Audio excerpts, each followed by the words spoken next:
You have made an excellent decision to click on this video. Whatever you do, do not skip this video.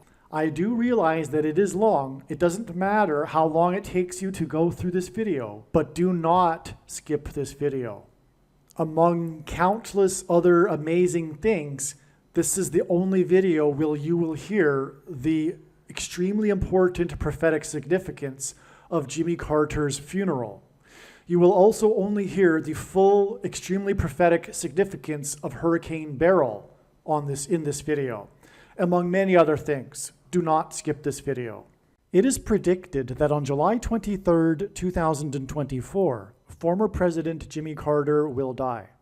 I do realize that no skeptic will believe that predicting the date of Jimmy Carter's death will be anything more than luck or coincidence, given his age of 99 years old and him currently being in a hospice. That is why it is also being predicted that on July 19th, 4 days before the predicted death of Jimmy Carter, whose name is also James Earl Carter, will be the death of James Earl Jones, the voice of the Lion King and the voice of Darth Vader. Jimmy Carter was born in 1924 and will die in 2024 because the 2424th word, 2424th word, in Strong's Greek Concordance is the word Jesus. 4 days is the equivalent of 24 times 240 minutes. Also, 4 days is 2 plus 2 days, and Jimmy Carter has 22 grandchildren. Jimmy Carter, JC, hints at Jesus Christ. James Earl Jones, the voice of the Lion King, who also played King Jaffe Jaffer in the movie Coming to America, is king symbolism. JC, Jesus Christ, is the King of Kings. No rational person will be able to conclude that when James Earl Jones will die on July 19th and Jimmy Carter will die on July 23rd, as predicted, that it will be a coincidence or random luck. The date that this video is posted proves that these predictions are being made ahead of time, as do these time-stamped emails and forensic notes PDF documents. If you are skeptical for some reason, please email me and I will forward these to you. Hello, welcome. I am predicting that former President Jimmy Carter will die on July 23rd and that his prophetic funeral, in which Trump will sit next to Obama, will be on July 28th. I am predicting that James Earl Jones, the voice of the Lion King and the voice of Darth Vader, will die on July 19th. I am predicting that Vice President Kamala Harris will die in a plane crash in St. Louis into Busch Stadium on July 27th. She will be replaced by Michelle Obama. I am predicting that singer-songwriter Paul Simon will die on July 24th. I am predicting that dirty bombs will explode in Manhattan, New York City, and there will be a large-scale evacuation on July 25th. I am predicting that Israel will bomb Iran on July 26th. I am predicting that on July 27th, 2024, the key will open the bottomless pit and fallen angels will cross over into the earthly realm. July 27th will be a symbolic beginning to the fifth trumpet judgment that is described in Revelation chapter 9, when the demonic realm collides with the earthly realm. July 27th will be a symbolic beginning to demons pretending to be aliens, and it is probable that on July 27th, Pope Francis will announce that aliens have arrived and have made him the ambassador for the world. This will immediately give Pope Francis, the Antichrist, supreme power over governments of the world. At some point, there will be a massive Mary apparition that will deceive the masses, because all Mary apparitions in history have been demons pretending to be Mary. July 27th will be a symbolic beginning to a zombie pandemic and the masses becoming demonically possessed, that will be facilitated through the thing, which is the mark of the Antichrist, and 5G frequencies. July 27th will be a symbolic beginning to the coming genocide politicide in America. I am predicting that on August 2nd, Joe Biden will step down and make Michelle Obama the 47th president. It is predicted that Michelle Obama will make Barack Obama her vice president on August 18th, 2024, and then it is predicted that she will step down and make Barack Obama the 48th president on August 25th. It is predicted that on August 6th, the historic barge that has been stuck on the rocks of the Niagara River for over 100 years will finally break free and crash over Niagara Falls. I am predicting that on August 10th, Israel will nuke and completely destroy Damascus, Syria. I am predicting that on August 29th, President Trump will die from a heart attack. August 13th will be the date of a catastrophic solar flare from the sun that will knock out the power grid in America that will lead to food shortages. August 15th will be the date of the resurrection rapture, the first of two raptures. The second rapture will be on September 5th. The date that this video is posted proves that these predictions are being made ahead of time, as do these time-stamped emails and forensic notes PDF documents. If you are skeptical for some reason, please email me and I will forward these to you. If you have already watched this essential introductory information in another video, you can skip ahead 45 minutes. The information in this video is showing how God was pointing to the date July 1st in regards to the predicted death of James Earl Carter, former President Jimmy Carter. The prediction being made in this video that James Earl Carter or Jimmy Carter would die on July 1st is 100% correct. The information in this video is valid. God was pointing overwhelmingly to July 1st, 2024 with Jimmy Carter connections.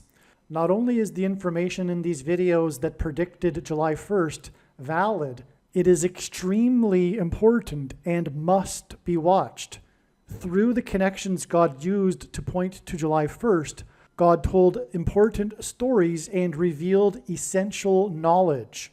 These videos must be watched. July 1st ended up being a step in the trail of signs that is 10 days before Carter's predicted funeral at the National Cathedral on July 11th, 2024. All right, this email here that I'm reading was originally composed the day after July 1st, and God was also pointing to July 6th, and therefore the signs that revealed adding 10 days to July 1st was believed that it was because that would be the day of the funeral, and that July 6th would be the date of Jimmy Carter's death. It turns out that we received amazing prophetic signs on July 6th as well that confirmed all of the analysis for Jimmy Carter, and this will be explained in another video, so make sure you watch all of the Jimmy Carter videos. There will be, for example, a video dedicated to the prophetic signs that God is using to point to the extremely important prophetic sign that will be the funeral. In other words, the biggest part of the signs, the theme that God is using for Jimmy Carter is involving the funeral, and I'll explain why. It has to do with the lineup of the former presidents sitting in the pew at the funeral, okay? And anyway, it is now believed that, well, the signs confirm it as well, including this 10 days. This 10 days that was for adding to July 1st was to get to the date of Jimmy Carter's death, not his funeral, okay? So this is correct, this 10 days, and I, again, will explain how we get this 10 days from the signs that occurred on July 1st. In just a minute, I'll explain that. Okay, and Jimmy Carter's funeral is predicted to be on July 16th, 5 days after. Now, the rest of this paragraph here, I simply speak about how this movie, which was being pointed to on July 1st, this movie named How to Lose a Guy in 10 Days, believe it or not, you'll see this is a movie God pointed to, and believe it or not, if you are new to this even this concept of God using pop culture, well, get used to it because this is how it works. God is highly involved in the world. That's the thing that surprises people. Even Christians will be shocked to learn how involved God has been throughout the years in history. All right, and that's proven with these prophetic signs, including, and again, this movie, How to Lose a Guy in 10 Days. It's a movie about do's and don'ts, which is a hint at the 10 commandments. All right, this will be explained. Well, anyway, again, so we received the sign, this movie, it hinted at adding 10 days. We get July 11th. There's far more confirmation than only that. All right, and that's the rest of this paragraph, and I'll just continue on here. All right, so what you just heard was recorded prior to July 11th. July 11th also ended up being another amazing step in the trail of signs leading to the death of Jimmy Carter. In other words, the signs that occurred on July 11th related to all of the analysis for Jimmy Carter. They were, in other words, signs related to the coming death of Jimmy Carter. The sign we received on this day, one of them was the death of Shelley Duvall, who is most remembered for her portrayal of Wendy in the movie The Shining, with her co-star Jack Nicholson, which is amazing because on July 1st, 10 days earlier, was the death of Robert Towne, and Robert Towne famously won the Academy Award for Best Screenplay for the movie Chinatown, starring Jack Nicholson, which, as I'm about to explain, is how we get to the movie How to Lose a Guy in 10 Days. In other words, this wasn't expected in advance, but the 10-day interval that I just said God was pointing to between July 1st and July 11th both end up being signs involving movies starring Jack Nicholson. Well, the reason for Jack Nicholson in itself is that God is using men named Nick to point to the Nicolaitan doctrine that in the book of Revelation, Jesus said he hates and is coming to make war with the sword of his mouth on those that teach and have the works that are a product of this doctrine. And also in Revelation chapter 2, the same chapter, God, or Jesus, speaks of a 10 days period of testing for the saints in context of Nicolaitan doctrine. And that is because the vast majority of American Christians are Nicolaitans. And Jesus is coming to make war on this. Please make no mistake. I know far better than you the reason for the purpose of this prediction that is from God for the death of Jimmy Carter. I know what is going on. And the purpose of the prediction is to prove what I am saying, which is that if you are listening to this and you are a Christian, you most likely have the Nicolaitan doctrine. Now, to explain it would require at minimum another 10, 15 minutes. So I'm not going to do it because I've explained it so many other times in other videos, and maybe even I do it later in this video. But you need to watch the 23 church signs video, okay? Nicolaitan means ruling over the laity. Jesus forbid pastors. Pastors are the problem, as are priests, bishops, and popes, etc. The warning that Jesus gave, the first one of many people coming claiming to be anointed, leading many people astray, are pastors. All right, but that's all I'm going to say. Also read the links in the description box below this video. Now, the sign involving Shelley Duvall, who died at the age of 75 on the day of the 75th anniversary of the NATO summit, hinted at adding 7 + 5 days to get to July 23rd, which is 7/23. And one of the most referenced things in cinema is from the movie The Shining, Room 237. Room 237 hints at 7/23. Outside the US, the date 7/23 is written as 23/7, which hints at room 23/7. And also, 2 + 3 = 5, and then 7 gives us a 7 and a 5, just like the death of Shelley Duval at the age of 75.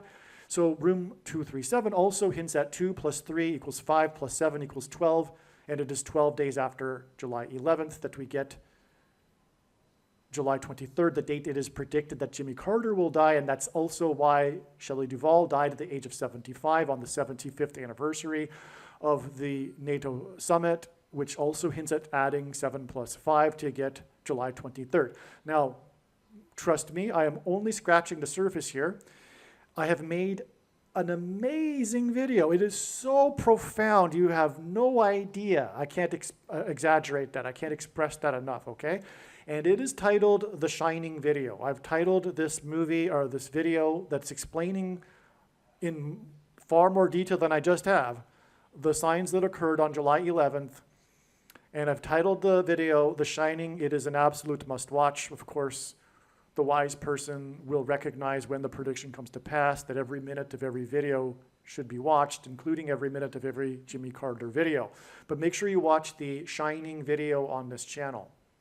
And by the way, the reason why every minute of every video should be watched is because it is through these trails of signs and these stories that God is telling through the connections of his prophetic signs that God is revealing very extremely important knowledge, information that everyone needs to know.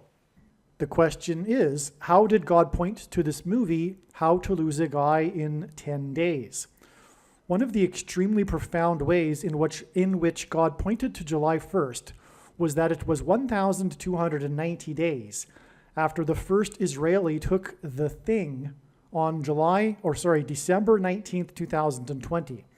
This was also the day that the leader of Israel, Benjamin Netanyahu, took the thing. In the last verses of the prophetic book of Daniel, there is a mention of a period of 1,290 days following the setting up of a spiritual abomination on the Temple Mount. The Al-Aqsa Mosque on the Temple Mount is a spiritual abomination, as is the Dome of the Rock. In fact, this is a typo. I really, in fact, mean to refer to the Dome of the Rock.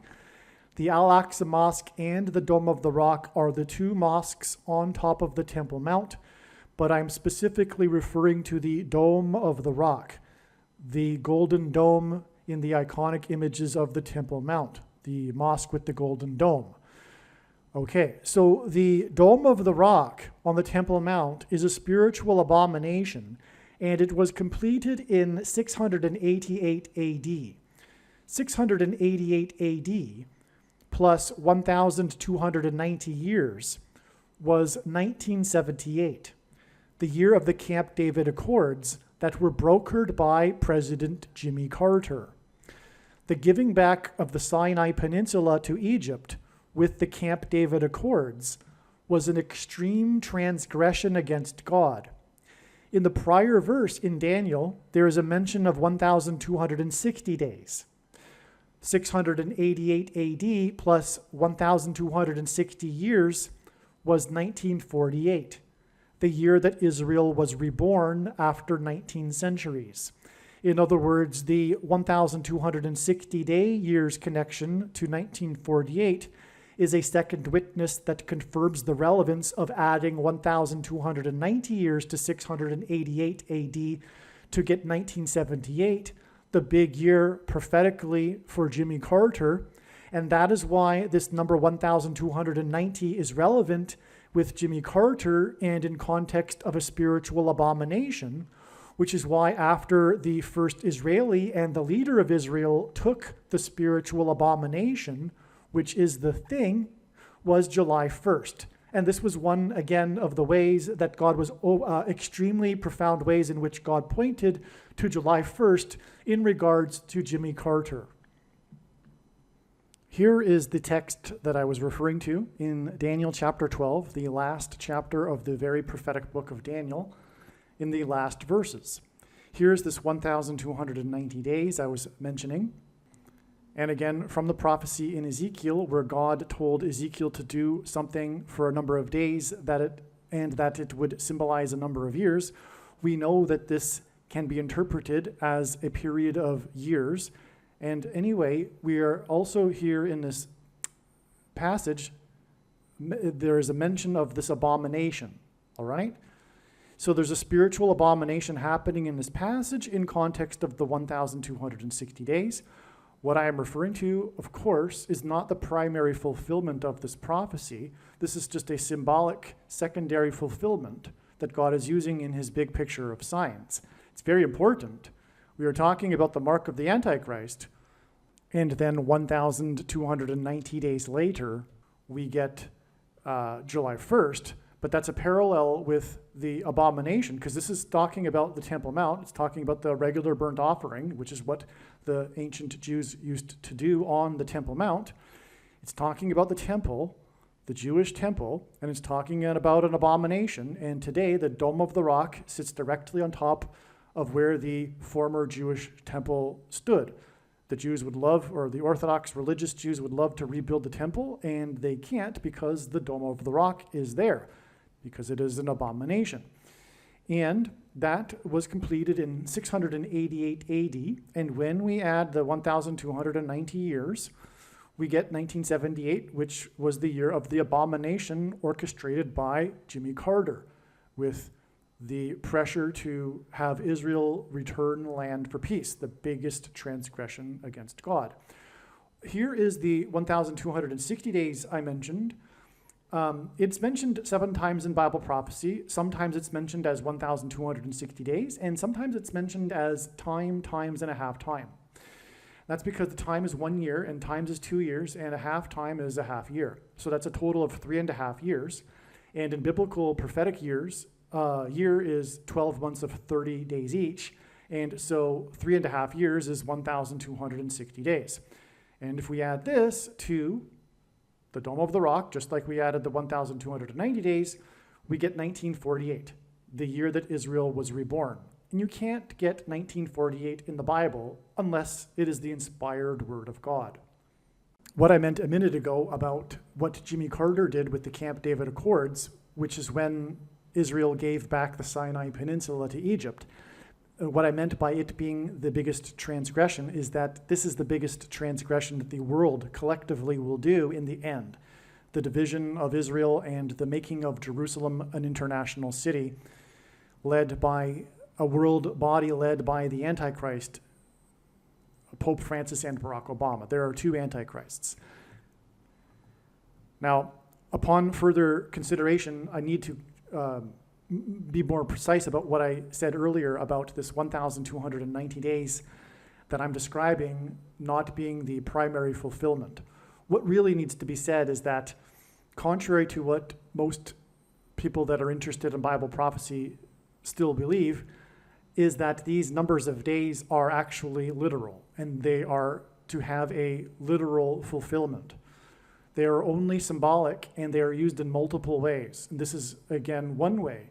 And I would actually say that this is the primary way, because of what is now known, which is that the 1,290 days before the Day of Atonement, the day of the Lord's return, was in 2021. And there was no symbolic beginning. There was a symbolic 1,260 days beginning on May 2nd, 2021, which is explained in other videos.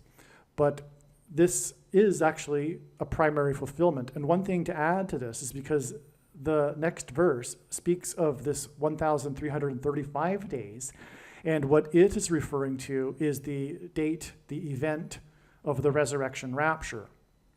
And that will be 1,335 days after the same starting point that we add the 1,290 days to, which again was December 19th, 2020, the date that the first Israeli and the Israeli leader took the spiritual abomination, the mark of the Antichrist. 1,335 days after that date is August 15th, and that will be the date of the resurrection rapture, the first of 2 raptures, the first fruits rapture. The second rapture will be on September 5th. And the prediction being made in this video will prove this, and this is the purpose of this prediction that is from God. Make no mistake, I know far better than you the reason for this prediction. It is to prove that the resurrection rapture event will be on August 15th, 1,335 days after December 19th, 2020. And anyway, this is how important July 1st is. God pointed to this, you'll see, as I will explain. And it is, July 1st was 1,290 days after the spiritual abomination in Israel. And also, this is how creative God is.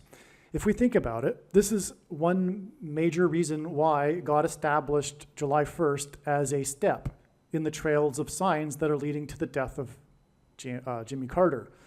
Like I said, it was clear God was pointing to July 1st, and you'll see, I'll explain what happened on July 1st, and you will agree.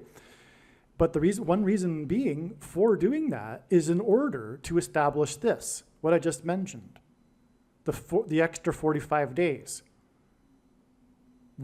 God needed to establish July 1st in order to add the 45 days, which will also be explained, by the way, in these videos. And that could only have come through establishing July 1st and this 1,290 days connection related to Jimmy Carter. In other words, God wanted to establish and prove that the resurrection rapture event will be on August 15th, 1,335 days after the abomination was taken in Israel, the first one. And that needed to be done with this context of the abomination and the 1,290 days getting us to July 1st. So there you have it. That's one reason for what I'm about to be explaining, which is what happened on July 1st. Because of this connection, it was expected that there would be a prophetic sign involving a spiritual abomination and the Antichrist, if Jimmy Carter were to not die on this date. So if Jimmy Carter if it isn't the end of the trail of signs leading to the death of Jimmy Carter, it means that it would be a step, and therefore we would expect a sign involving a spiritual abomination and the Antichrist on this July 1st date. God is demonstrating that Jimmy Carter is symbolic of the first of 7 kings in Bible prophecy. In Revelation chapter 17:11 in the Bible, there is a mention of a series of 7 kings followed by an 8th king. A secondary fulfillment, I should say a secondary symbolic fulfillment of this prophecy, not the primary fulfillment of this prophecy, is Jimmy Carter, who was inaugurated in 77, as in 1977, began a succession of 7 presidents that leads to the identification of the Antichrist, who is the 6th and 8th presidents, and therefore the symbolic 6th and 8th kings in the prophecy. The name Barack Obama is equal to 68 in simple English gematria, which is A equals 1, B equals 2, C equals 3, etc.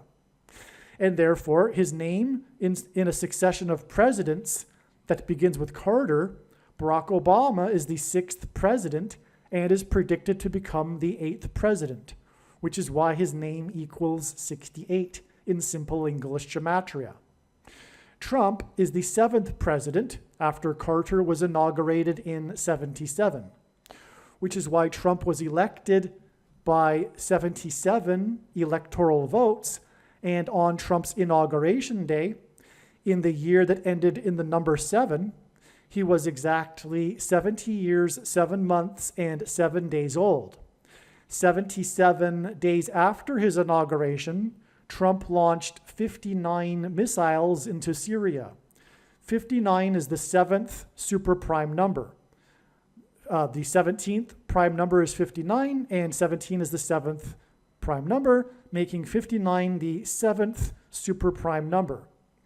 Ancient Rome was founded after a period of 7 kings that ended in 509 BC, which is why, incidentally, the reason for the 7 kings in this Bible prophecy is it is because the primary fulfillment of it identifies Rome.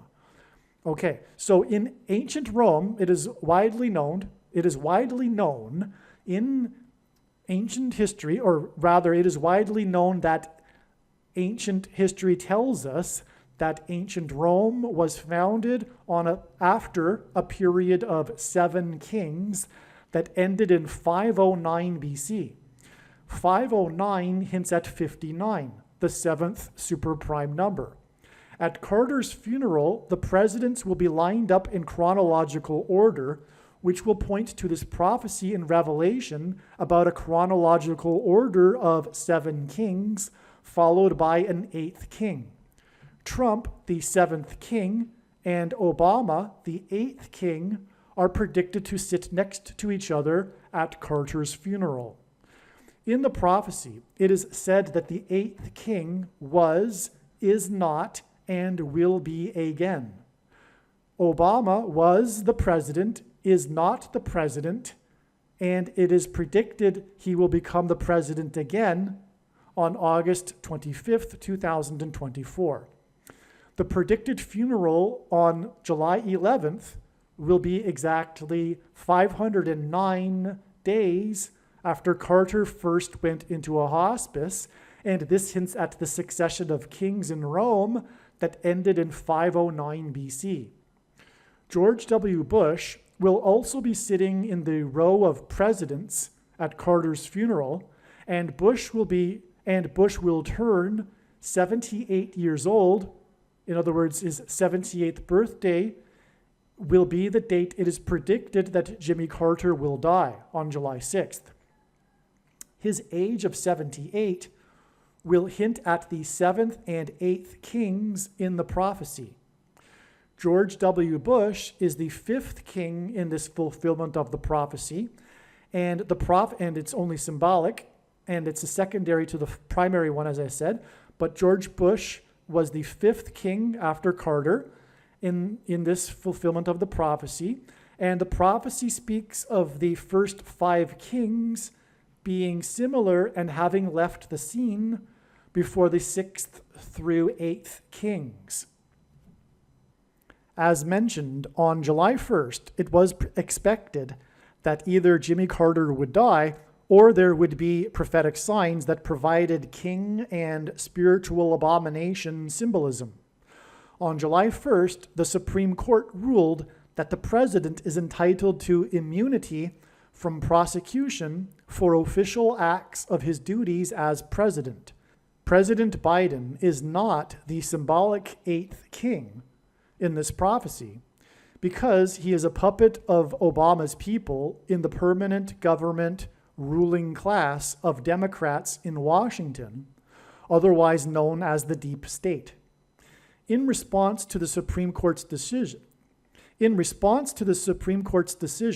acting President Biden delivered a speech about how America was founded on the notion that it would not have kings, which is ironic and prophetic because, like everything the left claims these days, the opposite is true, and Biden, the puppet of Obama and his people, is America's first king dictator.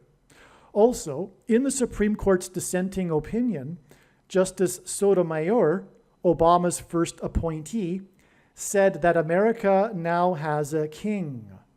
She used the word king for America's leader on the date it was expected there would be a symbolic Antichrist king sign. Prior to July 1st, we also expected a sign with spiritual abomination symbolism. On this date, famous Hollywood screenwriter Robert Towne died at the age of 89. Robert Towne died on July 1st, this date that we were expecting a spiritual abomination. And he died at the age of 89. Robert Towne died at 89, exactly 1,711 days after the death of famous Hollywood movie producer Robert Evans died at the age of 89. So they both died at the age of 89. 89 is the 24th prime number. These two men worked together in Hollywood, and their two deaths at the age of 89, which hints at the 24th prime number, hints at Jimmy Carter, who was born in 24, as in 1924, and will die in 24, as in 2024.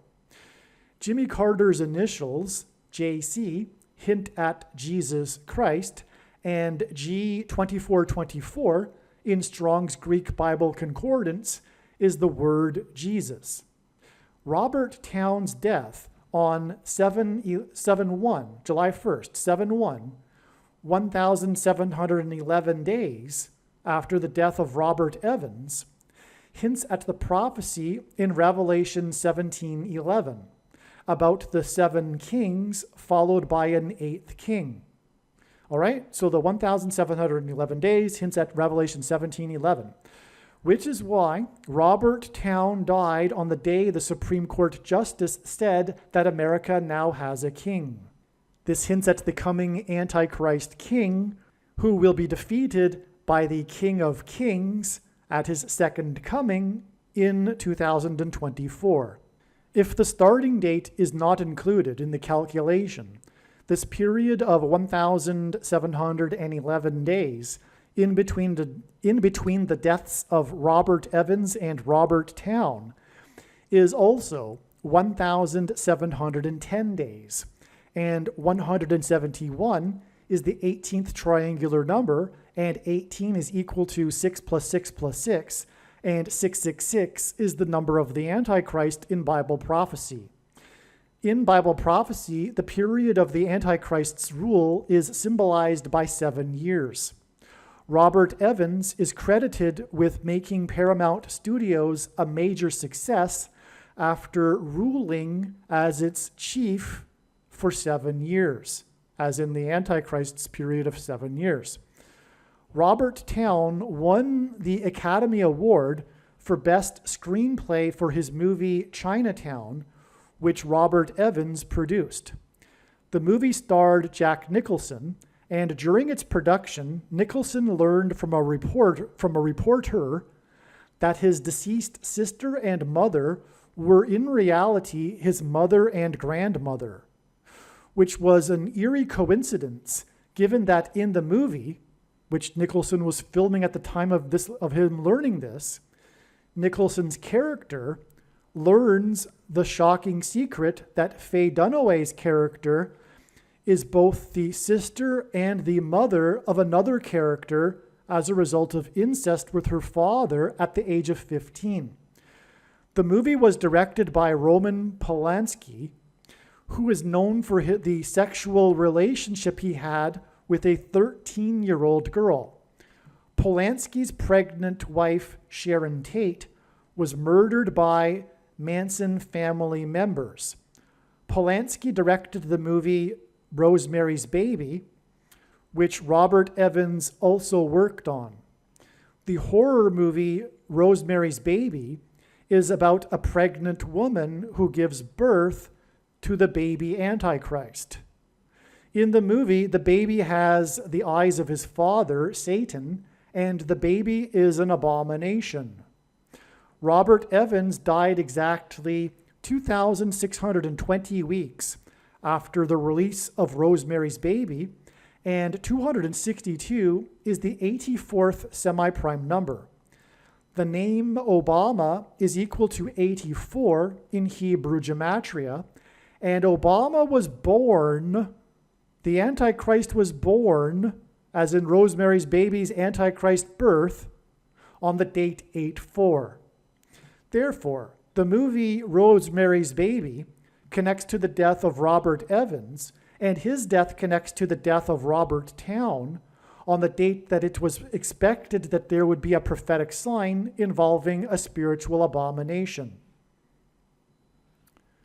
Robert Evans's last movie that he produced was How to Lose a Guy in 10 Days, which is why it is predicted that Jimmy Carter's prophetic funeral, in which the presidents will be lined up in chronological order, will be 10 days after the death of Robert Towne, which was the same day that the Supreme Court Obama appointee said that America now has a king, as in the Antichrist king, Barack Obama. What is also amazing is that on July 1st, the date that we were expecting a sign involving Jimmy Carter and his death, was the day that the Jimmy Carter Presidential Library announced that for Jimmy Carter's 100th birthday celebration, the library is planning to have a film festival, a movie festival, and the festival will be running from 10 a.m. until 10 p.m., which hints at the movies that I just mentioned, including the movie How to Lose a Guy in 10 Days. In other words, the 100th birthday celebration with a film festival hints at the movie How to Lose a Guy in 10 Days. 100 hints at the number 10. What is also interesting too is that Jimmy Carter set up the Georgia State Film Office after the success of the movie Deliverance during the time that Jimmy Carter was the governor. Georgia went on to become a place where movies are made, and this started when Jimmy Carter was the governor of Georgia. Deliverance hints at the deliverance from the Antichrist of God's faithful through JC, which is why Jimmy Carter's initials, JC, hint at Jesus Christ. Robert Towne got his start in movies through working under Roger Corman. Roger Corman is said to be the Pope of pop cinema, the spiritual godfather of the new Hollywood, and the king of cult. Corman is also known for his Poe cycle of 8 movies. These 8 movies were inspired by 8 different writings of Edgar Poe. Roger Corman hints at how Pope Francis is the 7th king, and how a revived Roman Empire is the 8th king in the primary fulfillment of this prophecy in Revelation regarding the 5th through 8th kings. This is why Roger Corman died 58 days before it is predicted that Jimmy Carter will die on July 6th, 2024. In the secondary fulfillment of this prophecy, Obama is the 8th king, and 8 movies in the King of Cults Poe cycle also hints at 4+4 and the 44th president. Robert Towne also wrote the screenplay for the Tom Cruise movie Days of Thunder. The name Barak in Hebrew means lightning. In Luke 10:18 in the Bible, Jesus said that he saw Satan falling like lightning from heaven. The name Barack Obama in Hebrew means lightning from heaven. Barak means lightning, Bama means high place, which in the Bible is a metaphor for heaven, as it is said that Lucifer fell from the high place. And O, in the language Jesus would have spoken, Aramaic, is the word from. And so Barack Obama means lightning from heaven. Either Jesus didn't know what he was saying when he said this, or he knew that there would be a famous president named Barack Obama and said this anyway, knowing that it would confuse us, or he was revealing the identity of the Antichrist. Obviously, the latter option is the only one that makes any sense. Days of Thunder was released on June 27th, 1990, exactly 34 years and 1 month before what is predicted to be Seven Thunders Day on July 27th, 2024. July 27th, 2024 will be a symbolic beginning of the 7 thunders of judgment that are mentioned in the book of Revelation. In other words, 7/27 or July 27th, 2024 will be the beginning of the Days of Thunder. The 7 thunders will be supernatural phenomena such as demons pretending to be aliens and the demonic possession of the masses. 34 years and 1 month hints at 341, the 110th semi-prime number, and 110 is symbolic of the walls of security of Jericho that collapsed in God's judgment. Joshua, who led the Israelites before the walls collapsed, died at the age of 110, and this is why the Twin Towers that collapsed on 9/11 were 110 stories high. 34 years and 1 month is also 409 months, and 409 is the 40 plus 40th prime number, which hints at the 44th president, whose name means lightning. And again, this 409 months is a connection from the release of the movie Days of Thunder. To confirm his signs and connections, God pairs the numbers 23 and 44 together, as the 44th president is also the basketball president who wore jersey number 23 in high school. Robert Towne's Days of Thunder cost 2 times 30 million, which hints at 23, to make, and it was released 44 days before the release of Robert Towne's sequel to his Chinatown movie, The Two Jakes. More than a decade after the release of the movie Chinatown, Robert Towne and Robert Evans collaborated again on a sequel named The Two Jakes. It is said that The Two Jakes faced a troubled production and went through several years of development hell. The name The Two Jakes hints at the two Antichrists. The two Roberts that made The Two Jakes further confirms this. A sequel movie is symbolic of the second presidency, a sequel for Barack Obama, the second of the two Antichrists in Bible prophecy. The Two Jakes was directed by Jack Nicholson. This hints at the Antichrist directing the persecution of the saints in order for God to purge them of their Nicolaitan doctrine that the vast majority of quote-unquote Christians hold and practice, and that Jesus said would come to make war on with the sword of his mouth, on those that teach and have the works that are a product of this Nicolaitan doctrine. Make sure that you watch the 23 Church Signs video on this channel and read the links that will be in the description box below this video. The reason for the coincidence in the names of Robert Towne winning the Academy Award for Best Screenplay for the movie Chinatown is that Robert Towne and Chinatown point to China. China is symbolic of the red dragon in Bible prophecy that is a metaphor for Satan and his representative, the Antichrist. There is another prophecy in Revelation in which the second of the two Antichrists, Barack Obama, is said to speak like a dragon. This is because Barack Obama and his allies on the political left constantly speak lies while accusing their opponents of lying and doing the very things that they are doing, which is textbook communist strategy that Barack Obama learned from his days studying radical, subversive, leftist political strategy. The truth is, Barack Obama was a member of the May 19th Communist Organization, which bombed the Capitol building in Washington in 1983. The organization was disbanded in 1985, the year that Obama moved to Chicago to further pursue radical leftist politics.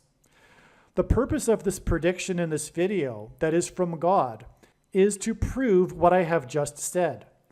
The reason why the name China is pointed to through Robert Towne and Chinatown is because it hints at the movie The Manchurian Candidate. In the 1962 movie The Manchurian Candidate, the protagonist's name is Marco, and the movie was directed by John Frankenheimer, who was said to be the last of the dictatorial style of directors.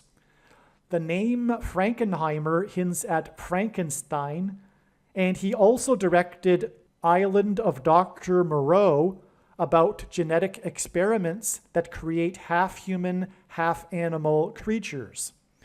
The production of the movie Island of Dr. Moreau is said to have been the most cursed movie ever made, and interesting documentaries have been made about this. The name Mark-O and Frankenheimer from The Manchurian Candidate hints at the mark of the Antichrist that changes a person's chromosomes, making them an Obama nation, as in abomination. The mark of the Antichrist has inserted snake venom chromosomes into people's chromosomes, which is what is alluded to with the half-human, half-animals in Island of Dr. Moreau. This makes these people an abomination, as in Obama nation.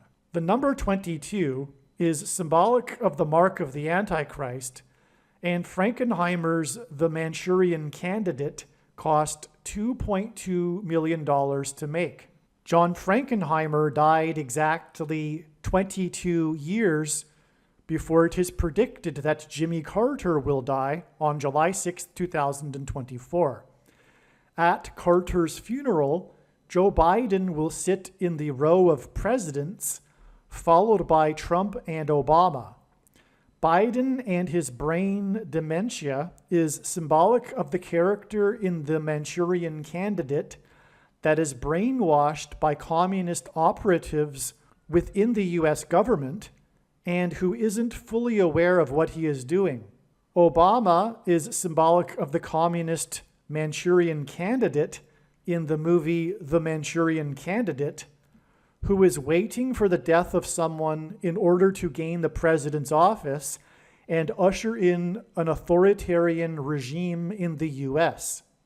This awaited death will be the predicted death of Kamala Harris in a plane crash on July 22nd, 2024, which will be 4 times 4 days, which hints at the 44th president, after the predicted death of Jimmy Carter. The movie The Manchurian Candidate was released 446 days after the birth of Barack Obama. 446 hints at the 44th president and the 46th president. And the characters in the movie The Manchurian Candidate point to these presidential candidates. All right, now to explain what happened on July 6th, rather than have it all typed out into a script-like thing, there is no time for that. And so what I'm going to do is just read the thoughts as they came in their order, as the progression of the revelation came about what God was doing with July 6th. It's also a little bit, it's not complicated, but it's a little bit complex. But don't worry, I'm confident in my ability to teach this and explain it simply. All right, so the first thing to know is that it is believed that the day that Jimmy Carter will die, July 11th, is in itself, well, first of all, it's symbolism for 7 times 11, which is 77. And Carter, as I mentioned, was inaugurated in 1977 and began this succession of 7 kings, which culminated with the 7th King Trump, for example, and on, as I explained. So that's one reason why he will die on the date 11/7, or rather 7/11. It will hint at that. It'll hint at the number 77.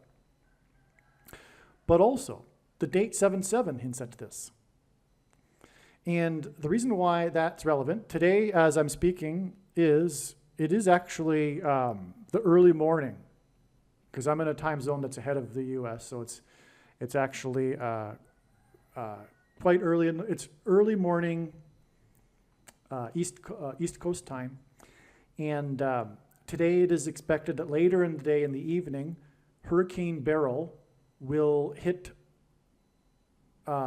Texas, and including Harris County.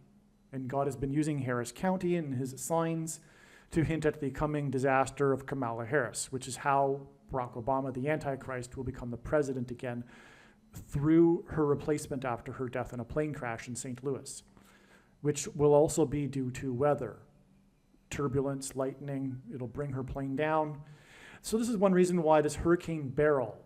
Now, Beryl hints at Barry, and Barry is the name of Barack before he changed it as an adult. He changed his name from Barry to Barack. And who does that? Barack Obama does that. He changed his name from a good American name to something that isn't American. And that wasn't only just for fun or because he didn't like his name Barry. He did it also for strategic reasons. And the strategy was between him and Bill Ayers that he would never really reach very far or climb very high in politics as a African American. He needed to have this multicultural aspect to his identity and his identity to sell to the American people in order to be able to have him rise even as far as the president's office. That was recognized. That's why the whole story of, his autobiography, Dreams from My Father, that was all planned. It was written by Bill Ayers. Bill Ayers even said so. You can even find him saying so in a video. It's not a conspiracy theory. Barack Obama didn't write that book. It was a conspiracy, if you will. The two conspired to concoct this multicultural Barack Obama, which isn't true. Now, don't get me wrong, Barack Obama was born in Kenya, and his supposed father, not his real father, who was pretending to be his father due to, well, it's a long story, so is Barack Obama Sr. And so Barack Obama capitalized on this, knowing that he wasn't his real father, but capitalized on this anyway, changing his name to Barack for strategic reasons, not because he was in pursuit of his real father. It's a big hoax. Anyway, the brilliant documentary that must be watched is the documentary named Dreams from My Real Father. I can't get into it here. I'm going off on a tangent. And the long story short is that Barack Obama's mother got knocked up by the communist organizer Frank Marshall Davis. She was seduced by Frank Marshall Davis at the age of 18 and got pregnant. And Barack Obama's grandfather, his job was threatened because the way in which his daughter came to cross paths with this communist organizer in Hawaii was through him, because Barack Obama's grandfather was an undercover CIA agent sent to Hawaii to monitor the communist movement there. And Barack Obama Sr. was part of a program bringing in students from Kenya in order to combat the communist movement in Kenya. And the idea was that Barack Obama Sr. would play the role of the father and pretend to be the father in return for being able to stay in the country and pursue his doctorate. To make this story believable for immigration, they decided that they would have the birth in Kenya, because besides that, Barack Obama was never around or in even Hawaii for very long with Barack Obama's mother, so the story wasn't believable. They needed to make it believable by traveling to Kenya and having the birth in Kenya. All right, now, so Beryl is going to hit Texas, and that's symbolism for flood. There probably will be some flooding. First of all, actually, just to rewind a little bit, the country of Mexico, its geographic shape resembles a shofar, a trumpet. The mouthpiece of the trumpet is the Yucatan Peninsula, which is why this Hurricane Beryl first hit the Yucatan and did much destruction in the Yucatan. The reason why the nation of Mexico is resembling a shofar and a trumpet, and the reason for the Yucatan Peninsula in this context as well, being the mouthpiece, is that it points to the border wall of security, because the signs are all about America. America is God's Gentile nation. People sometimes ask, well, why are you always so focused on America? And the reason is, clearly, obviously, because God is. These are the prophetic signs. I'm just reporting them. God is focused on America. He's using America just like he used Israel to bring about the special revelation of his identity into the world. And in the case of God's prophetic signs, America is the center of this form of special revelation, which is God's end times judgment warning signs.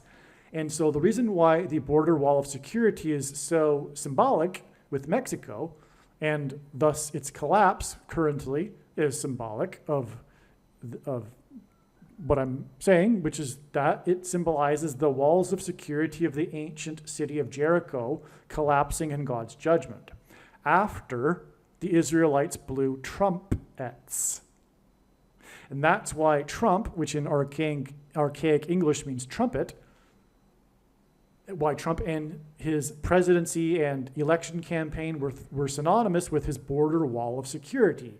He was symbolically, in God's signs, trumpeting the collapse of America's walls of security and its destruction. Okay, so that's why Mexico is shaped like a shofar, and that's why Beryl first hit the Yucatan Peninsula and the mouthpiece of the shofar, the trumpet. Also, as would be expected, the wind speeds of Beryl, when it hit the Yucatan Peninsula, the mouthpiece of the trumpet, were 110 miles per hour. This was so predictable because the number 110 is used frequently in God's big picture of end times warning signs of judgment for America, because Joshua, who led the Israelites around the walls of security of Jericho before they collapsed after blowing trumpets, died at the age of 110. Also, the Israelites led by Joshua entered the promised land on the date 110, which hints at 110. Also on 9/11, the collapsed towers were 110 stories. The reason why there were two of them is that Jesus also had his triumphal entry into Jerusalem officially as the King of the Jews on the date 110, which again hints at 110. Two towers of 110 stories hints at the second coming, the second triumphal entry, if you will.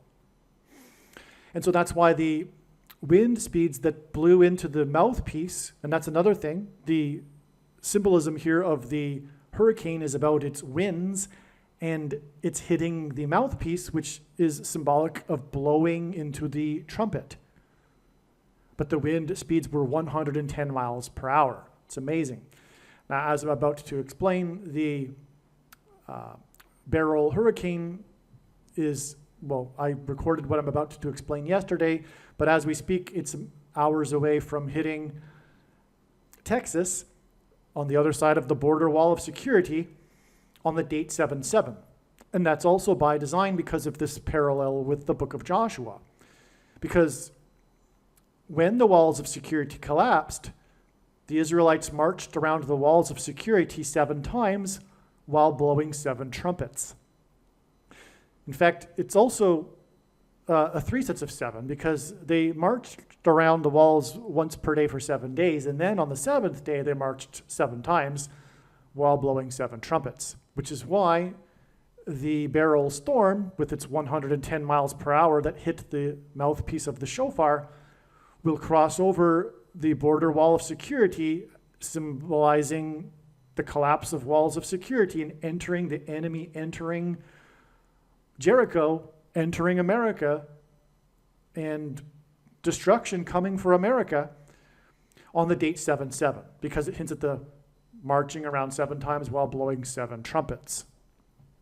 Now, after hitting the Yucatan, it is predicted the meteorologists are saying that it will land on 7/7, which is hinting at God's number, the number 7, but also it's pointing to Carter, who was inaugurated in 77. And again, he will die on the date 7/11 because it also hints at 77. Now, what I'm getting at here is this Noah's flood symbolism, and the flood began in Genesis 7:11. Okay, the destruction of the ancient world began on the date 7/11, the death of Jimmy Carter will be a trumpet, if you will. It will be a signal of the beginning of the destruction. God has been, if you will, patiently waiting for this timing of the death of Jimmy Carter. And the reason for that is because of the importance of what I'm describing in him being the beginning of the seven kings and identifying the seventh and eighth kings and the Antichrist, the eighth king, who was, is not, and will be. At the funeral, he will be and is not. He was the president. At the funeral, he will be and is not. He will be the sixth president in the lineup in the pew at the funeral, but then he will become the eighth president. He will become the president again, as this prophecy in the book of Revelation speaks. I said that rather quickly, and I want to make sure that that was appreciated and it was understood, because this is really foundational here. I said that fairly quickly because I've just repeated it so many times in the other videos, but if this is the first video you were watching, I'll just repeat it again just to make it clear here. This is very, very important. This is the significance of Jimmy Carter here, the biggest significance. There is a prophecy in the book of Revelation that speaks of this succession of 7 kings, followed by an 8th king, okay? The 7th and 8th kings, well, so there's the primary fulfillment, and then there's, in God's signs, a secondary symbolic fulfillment. We are not going to be talking about the primary fulfillment in this video. The primary fulfillment is that the 7th king is Pope Francis, and the 8th king is representative, as it says in the prophecy, of a system, of a government, and that's a revived Roman Empire, which did have temporal power, which was stripped from it. Rome was stripped of its temporal powers over Western Europe, and by Napoleon, and Rome will be revived again, and it will be again. So the prophecy in the verse 17:11 speaks of the 8th king that was, is not, and will be again. All right. Now, at Carter's funeral, when the presidents are lined up in the pew in succession, the order of presidents, we have an order of presidents beginning with Carter, who was inaugurated in 77, getting us to the 7th king, Trump. And next to Trump will be sitting Obama. And at that moment, he will be the 6th king. He will be the is not. He was the president. At that moment, he will not be the president, but he will again be the president, which is, again, how the text reads in this prophecy. So this is the big significance here. And again, this is another reason why this storm barrel will hit the U.S. on the date 7/7. It's alluding to this prophecy about 7 kings. And it is about 7 kings too, because ancient Rome was founded after the period of 7 kings, which ended in 509 BC. All right, so that's also why he will die on this date that will symbolize 77. Again, the predicted date that Jimmy Carter will die will be July 11th, 7/11, which hints at 7 times 11 equals 77, because Carter was inaugurated in the year 77. And so the beginning of this destruction will be also hinted at with the date that Jimmy Carter will die, because it'll point to Genesis 7:11. And incidentally, God gave Noah a 7-day warning to load the ark, and the ark was loaded on or in Genesis 7:11 after the 7 days. But the 7-day warning began in Genesis 7:4, which is interesting because it's 7 verses before 7:11. Well, on the date 7/4, we had a prophetic sign in South Texas on the coast. 4 people were bitten by sharks. The sharks biting these people is like a warning. It's a warning of the coming shark, the Antichrist, which, by the way, God literally also used another shark sign, which was the 44 deaths due to being eaten by sharks in the Philippines, which at the time were American U.S. territory. That's another story, though. It's an amazing one, but we want to stay focused here. But so on the date 7/4, which symbolizes America, it was America's birthday, we had this judgment warning for America, which is interesting that the 7-day warning began in Genesis 7:4. And this is a warning for America on the date 7/4, which is symbolic of America. And it was for people that were bitten by sharks. Okay? So, and it was in South Padre Island, which is where this hurricane is going to hit. Okay? Now, Beryl, I did mention it.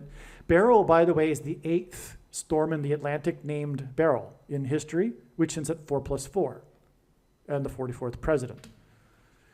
So, now the flood began at the time of the death of Methuselah. Methuselah was Noah's grandfather. And Methuselah died at the time of the flood. In fact, the name Methuselah means in Hebrew, at the time of death, destruction, or something to that effect. I forget exactly. But it means exactly what I'm saying here. The timing of Methuselah's death timed with the destruction of the flood, and that's what the name Methuselah means, in fact. It means the timing of the destruction with the death. Well, that's exactly what will be the case with the death of Jimmy Carter. His death will be symbolizing, communicating, like Methuselah, the timing of the flood, the judgment, destruction. All right, so that's why he will die on the date 7/11, the date that the flood began. Now, as I just mentioned, Beryl is the 8th storm in history in the Atlantic named Beryl. Okay, actually, I'll just further elaborate. There are also 3 storms named Beryl in history that were in the Indian Ocean, and Barack Obama, the 44th president, grew up in Indonesia for 4 years. And 3 storms in the Indian Ocean named Beryl and 8 storms in the Atlantic in history named Beryl also hints at 3 8s. And 8 is from the Bible the number that symbolizes new beginning. And 888, 888, is the numeric equivalent of the name Jesus in Greek gematria, which is why the use of the 888. Now, Jimmy Carter is predicted to die 8 days before James Earl Jones.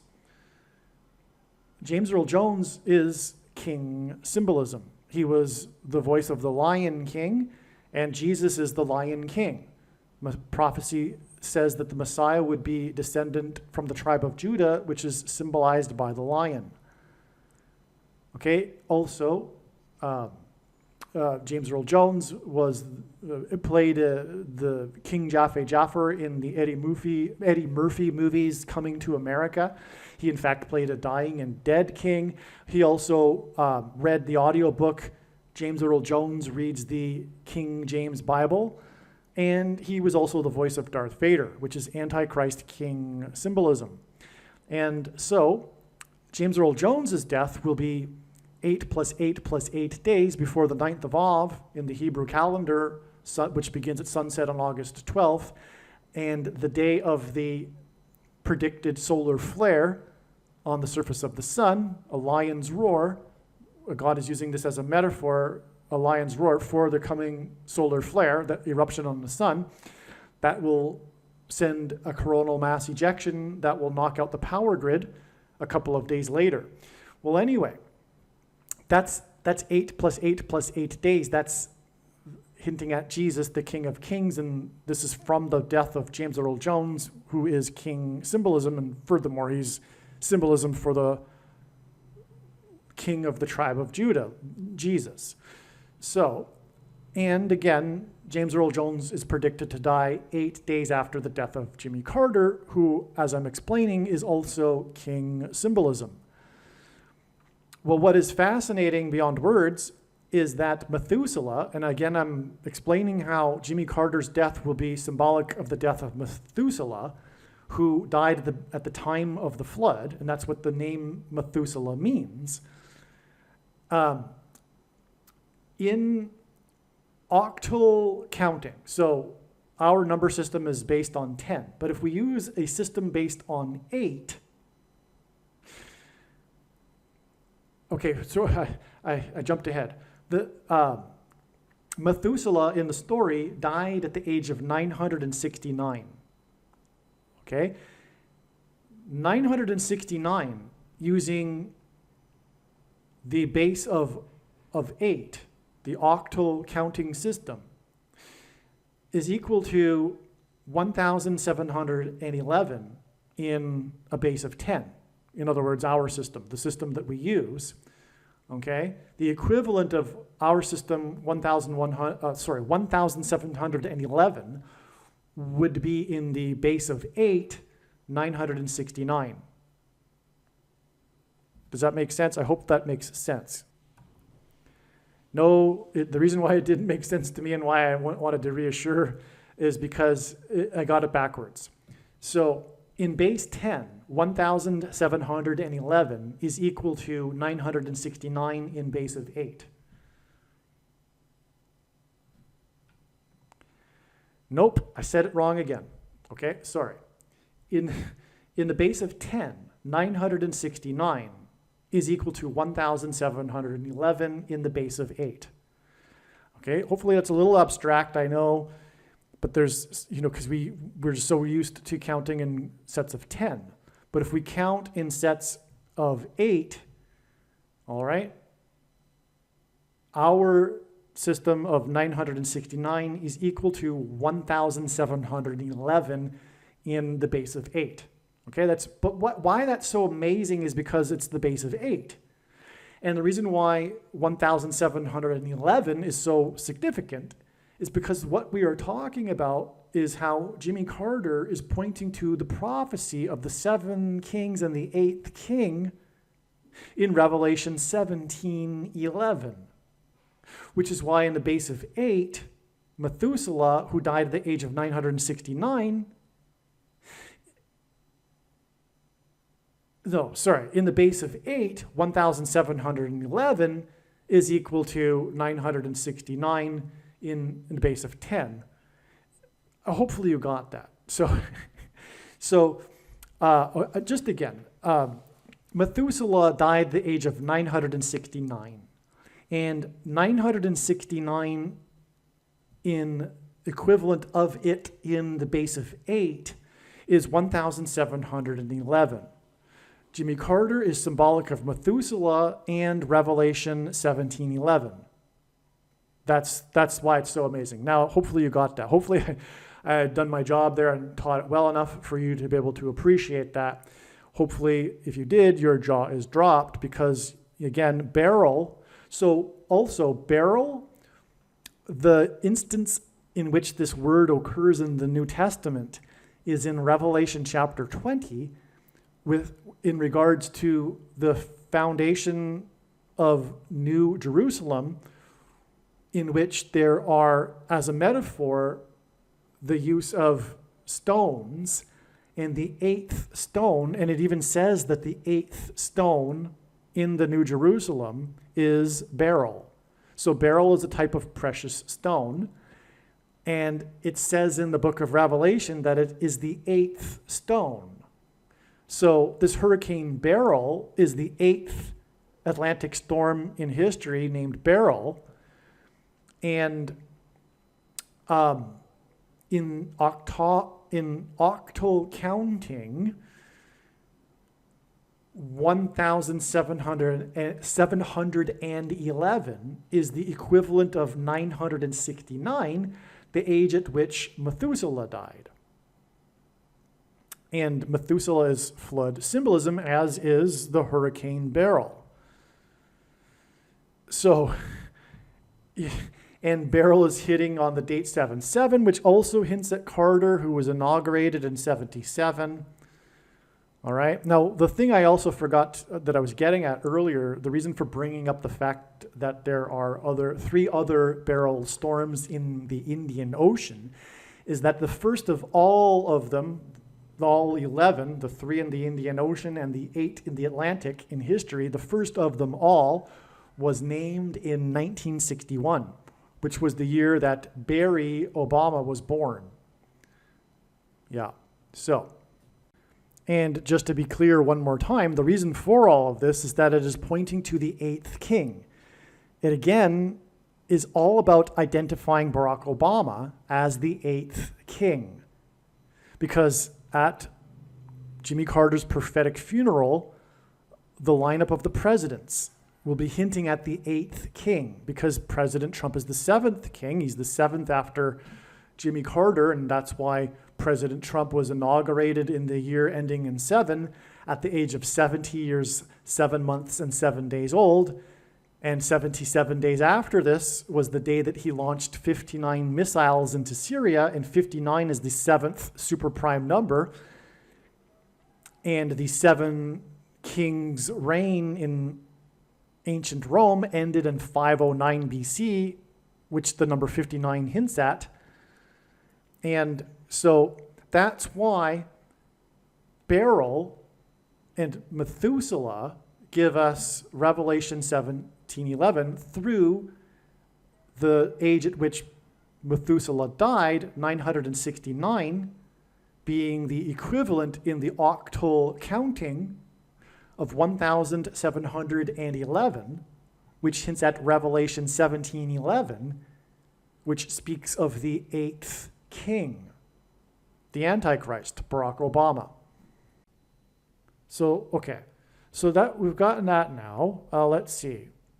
All right. Now I have gone on a little bit about the date 7/7, the date that Beryl will hit the US. But again, at the beginning of this video, I mentioned that the point of this would be to explain the prophetic signs that occurred on July 6th. Okay, so let's now continue with the explanation for what happened on July 6th and how it relates to all that's being talked about here, including Jimmy Carter. This is the beginning of the revelation here regarding how the sign, the big sign, one of them, was George Bush's 78th birthday. So on July 6th, it was George Bush's 78th birthday. Now, we already knew that this would be important because the Carter prophecy here is about the 7th and 8th kings, right?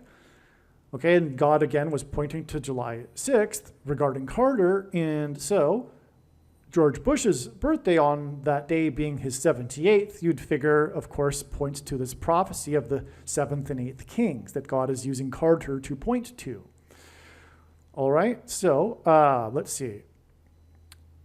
Now, the thing is, George hints at Georgia, right? The state of Georgia.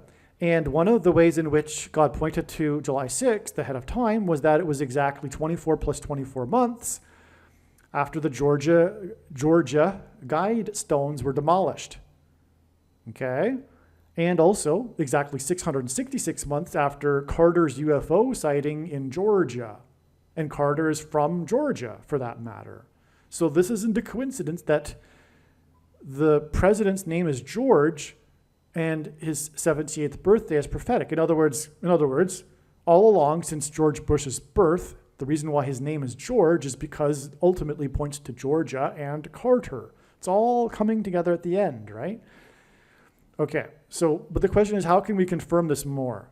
This is the suspicion. Oh, and by the way, also, the date 7/6 is also hinting at the 6th and 7th kings in the chronology here, and them being lined up at the funeral. Obama, again, being the 6th, and Trump being the 7th. And then, so that being the case, on the date, we have it followed by the 7 and 8. So we got 6, 7, and 8. 6th king, 7th king, and 8th king. The 6th king will become the 8th king after the 7th king, which is the purpose of Trump. He's been trumpeting the arrival of the 8th king, God's trumpet. When we think about it, how did Trump rise politically in popularity in the first place? It was through calling out Obama. For one thing, not being born in America. And that's also symbolic too, because he is the foreign enemy, if you will. Okay, so the day that the Hurricane Beryl, which again is about Obama, Again, it was the 4 plus 4th barrel. Barry is a bear. Barrel hints at Barry, his name, but also it's the 4 plus 4th Atlantic storm ever named Beryl. Okay. Now, from the day that the first American took the abomination, the mark of the Antichrist, the thing, it is 1,301 days to the day that Beryl will land in Harris County in Texas. Barry being a hint at Barry Obama again, okay? Well, this is relevant because the name Barak in Hebrew, in the concordance, in Strong's concordance, is the 1,301st word. But also, in God's signs, the way it works is that zeros can be canceled out, and that would make this 131 number. And God also uses this, the 131st word, in his signs, the number 131, to hint at the 131st word in the Greek concordance, which is the word blood disease, which is what a person gets when they take the thing. Okay? So this is amazing. So we have this landfall of Beryl, which is, again, it went through the mouthpiece, it trumpeted the destruction of America through the shofar at the border wall of security, Mexico, right? Land goes through the Yucatan, then hits America this number of days after the first American took the thing, right? And it hints at Barak. And so the 1,300th word is Barak lowercase b, but the 1,301st word is Barak uppercase b, which is a proper noun. They mean the same thing. They both mean lightning, and storms have, these types of storms typically have lightning. That's what the word Barak means, but in this case, it's an uppercase, a proper noun. And so it's just confirming the name Barry, or the Beryl hurricane hitting America this exact number of days after the abomination. I should say Obama nation, right? So it's a spiritual abomination, the mark of the Antichrist, but it also hints at the abomination that is the Obama nation. I mean, really literally too, in a way, because the people that follow Obama are also an abomination. Unless they repent, they're on their way to the lake of fire. Okay, so it was also Sylvester Stallone's 70th birthday, and that's important. He, of course, produced the movie Rocky and starred in it. But Rocky, because of this connection to the Georgia Guidestones, the Georgia Guidestones are a granite rock. That's why they're famous, because it's these big pieces of granite rock. It sometimes is nicknamed the Stonehenge of America. This granite rock. And so Rocky also lines up with this date, which again was exactly 24 plus 24 months after the Georgia Guidestones were destroyed.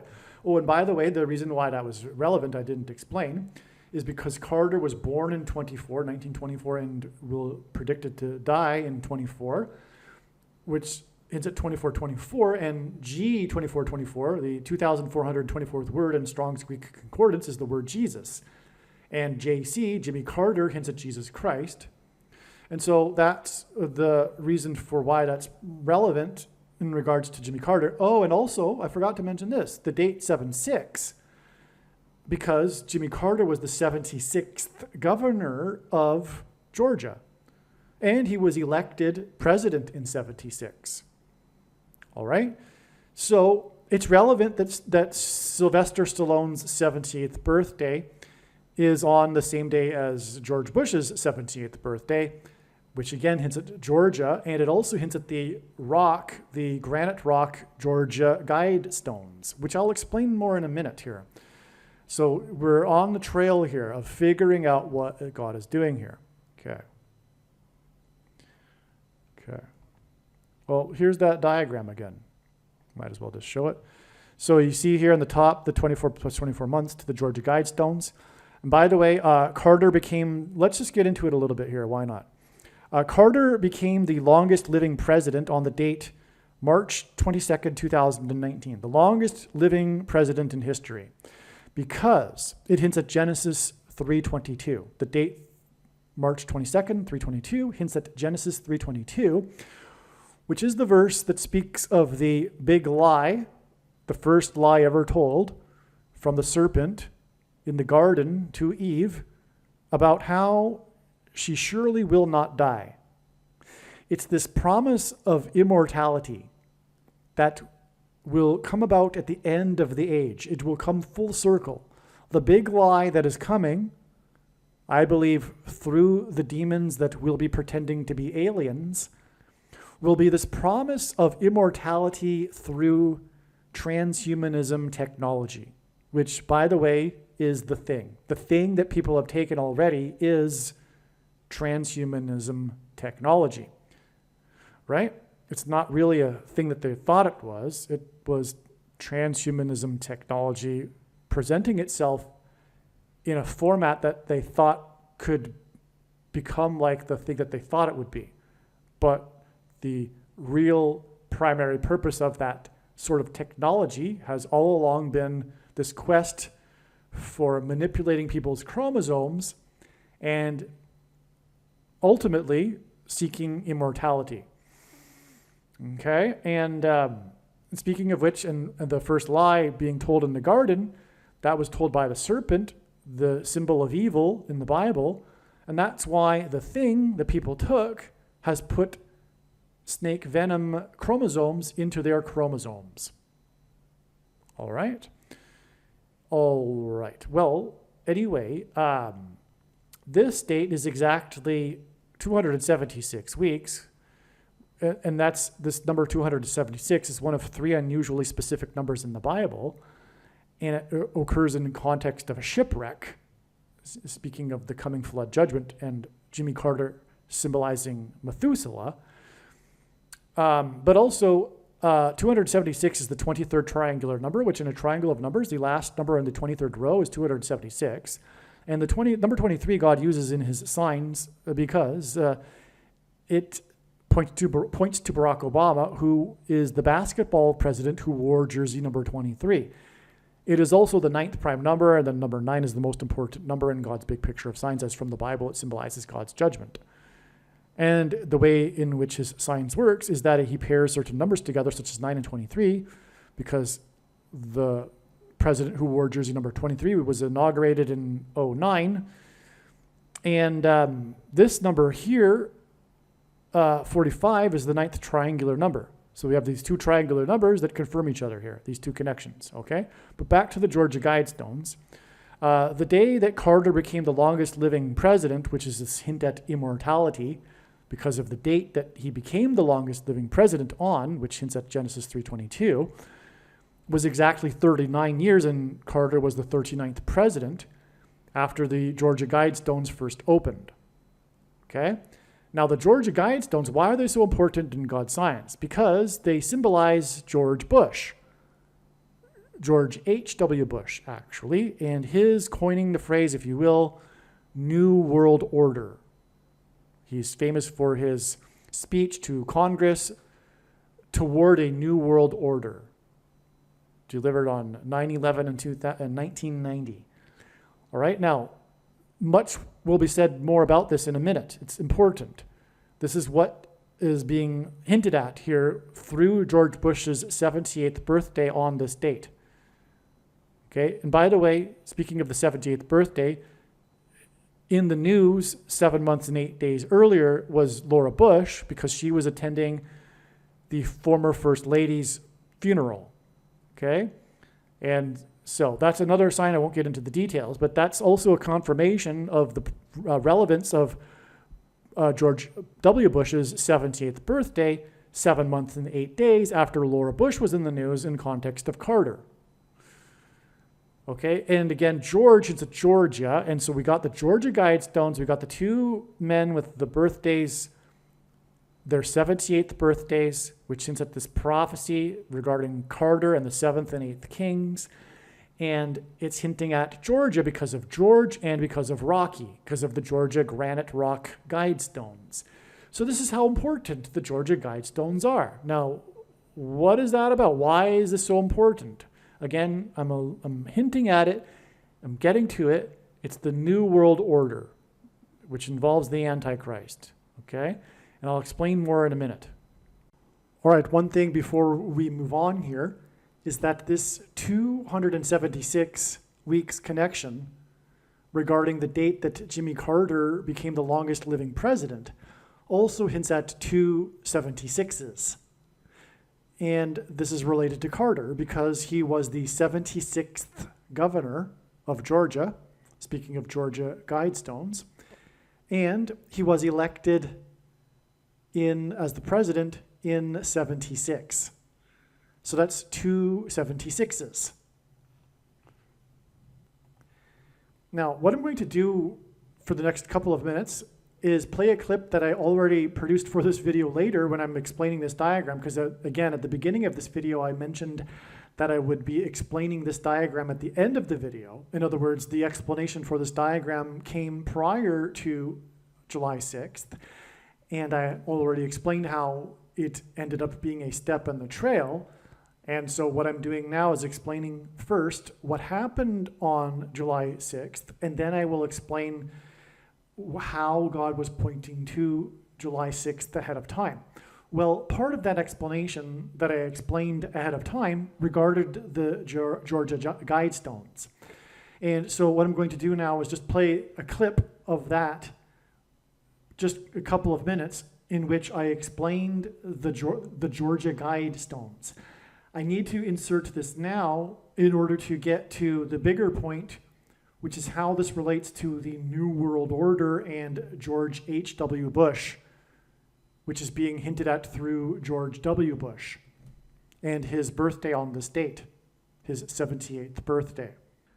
Also, this date, 3/22, the day that the 39th president became the longest living president, was exactly 39 years after the Georgia, and Carter was the governor of Georgia, and his funeral will be in Georgia, after the date of the opening of the Georgia Guidestones on 3/22 in 1980. During his presidency, the president from Georgia's presidency, the Georgia Guidestones were officially opened on 3/22 because this is satanic. Satanists use the number 3/22 because of what I mentioned, the lie or the quest for immortality, the first lie ever told, which all comes full circle in the end with the last lie, which will be, again, this promise for immortality for those who will be deceived because they don't trust in the promises of God and eternal life through Jesus Christ, the only way to eternal life, the door, the gate, as Jesus said. The only way to life is through Jesus. Jesus was the one that conquered death through his resurrection, and we need to, as Jesus said, eat his flesh and drink his blood, which was a metaphor for being inside Jesus and having Jesus inside us. The Holy Spirit, not the universal spirit that New Agers talk about, not the collective consciousness, etc. The Holy Spirit, holy is a Hebrew word that means set apart. The set apart spirit that is God, and God will only come into those who him chooses. It isn't in all of us like the New Agers would have you believe. It was through Christ's death and resurrection that he conquered death, and thereby we can have eternal life and be resurrected in him. And Jesus was crucified on the third hour and then came down off the cross and was buried in the ninth hour, which is why Jimmy Carter, was the 39th president. It hints at the third hour and the ninth hour as described in the Bible. And that's why we have this 39 years connection between these two dates, as I'm explaining, that hint at immortality. Okay, so what are the Georgia Guidestones? They are nicknamed America's Stonehenge, Henge. It was this setup of these granite stones erected upright like Stonehenge with the 10 blasphemous anti-commandments. These 10 things on the guide stones were like the 10 commandments, but the opposite of the commandments, the Antichrist 10 commandments. But if you read them, and I don't think I'll read them here, they are essentially secular progressivism. Jimmy Carter, Barack Obama, especially Barack Obama, okay? But no, not even, I take that back. It's typical, absolutely boilerplate secular progressivism. Maintain humanity under 500,000 in a perpetual balance with nature. Okay, the leftist, lying, wicked media talks about there being a conspiracy theory about the Georgia Guidestones. It's clear, it's right on it. It's talking about depopulation.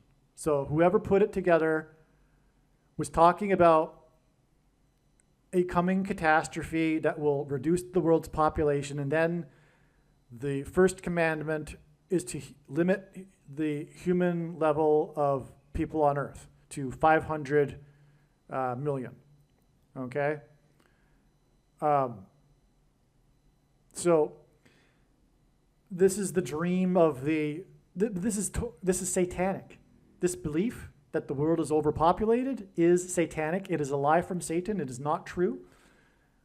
The Malthus theory that the earth is running out of resources, etc., is not true. I'm not going to get into why that is,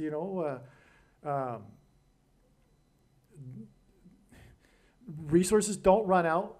They become new things as new technology comes and man creates new uses for things. But the bigger point is that God wouldn't create an environment for man that would,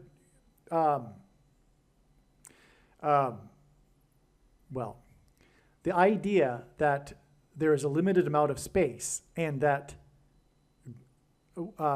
God didn't create enough space and supposed resources for enough people. That's Antichrist. It's anti-human. The left is anti-human in so many ways. But this is like the fundamental one. This is the reason for the satanic deception that is climate change. Because it is what I just described. It's this belief that the earth can't handle man. And man is bad for the planet, the supposed ecosystem. But God created the planet for man. That's the opposite of what they believe. And in their religion, what I just said is Antichrist. It's anti their religion. It's blasphemy for their religion to say that man is the center of God's creation and the earth was created for man. Right? It's like, for example, just as a good anecdote here, I would have debates sometimes with these people protesting in Krakow, Poland, the horse carriages that would carry tourists around the city. But this is perfect because it's clear if you look at a horse that it was designed for man to ride on it.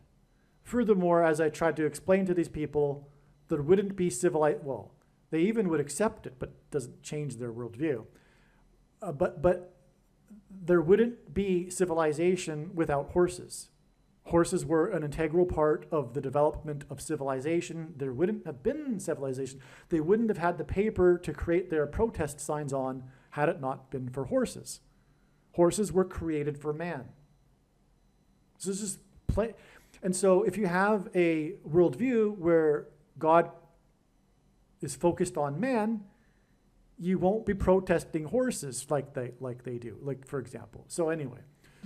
Okay, number 2, guide reproduction wisely. Well, the thing most primarily affected people's reproduction. Okay,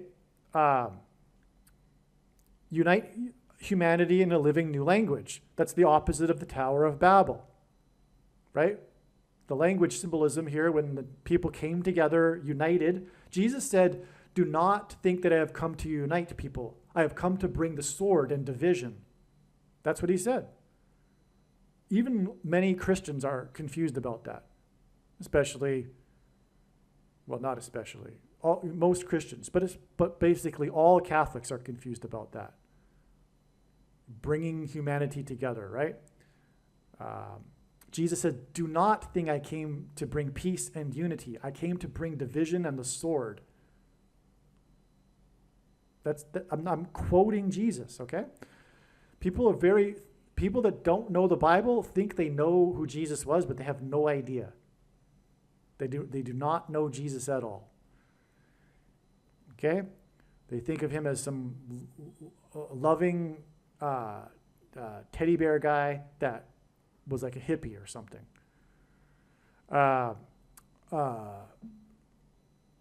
Okay, rule passion, faith, tradition, and all things with tempered reason. That's like anti-religion right there. Protect people and nations with fair laws and just courts. Well, how can you have that without biblical foundation? The reason why the courts are falling apart right now is because of the corruption of man, because America has turned away from God. It's turning into a third world country where courts are no longer fair and just because it's become corrupt, which is inevitable when people do not have a biblical foundation and culture. And the reason why the Latin American countries don't have the courts and are the third world countries is because Catholicism isn't Christianity. It is a hierarchy-centered religion, just like communism, etc. Anyway. Okay, so let all nations rule internally, resolving external disputes within a world court. Antichrist, coming together, Tower of Babel. A world court to rule over the sovereign nations and dictate rules and laws, which is what Pope Francis desperately wants. And he's made it known that there needs to be a world government with teeth, as he puts it. And he said this when he was extremely upset with America. And that's why leftists hate America. They are socialists, and they dream of a global order in which a world court has teeth and tells America what to do. Avoid petty laws and useless officials. Balance personal rights with social duties. Communism, which inevitably leads to the abuse of human rights. It's evil. This 8th commandment here is satanic, but the left is deceived. The beginning of wisdom, as it says in the Bible, is a fear of God. The left has no wisdom because they do not fear God. That's the bottom line. And that's why they can't recognize that this number 8 is pure evil. Balance personal rights with social duties. That's communism. It's setting aside human rights, personal rights, individualism, freedom for slavery to the system. You just become a cog in the wheel. You just become a number, a product.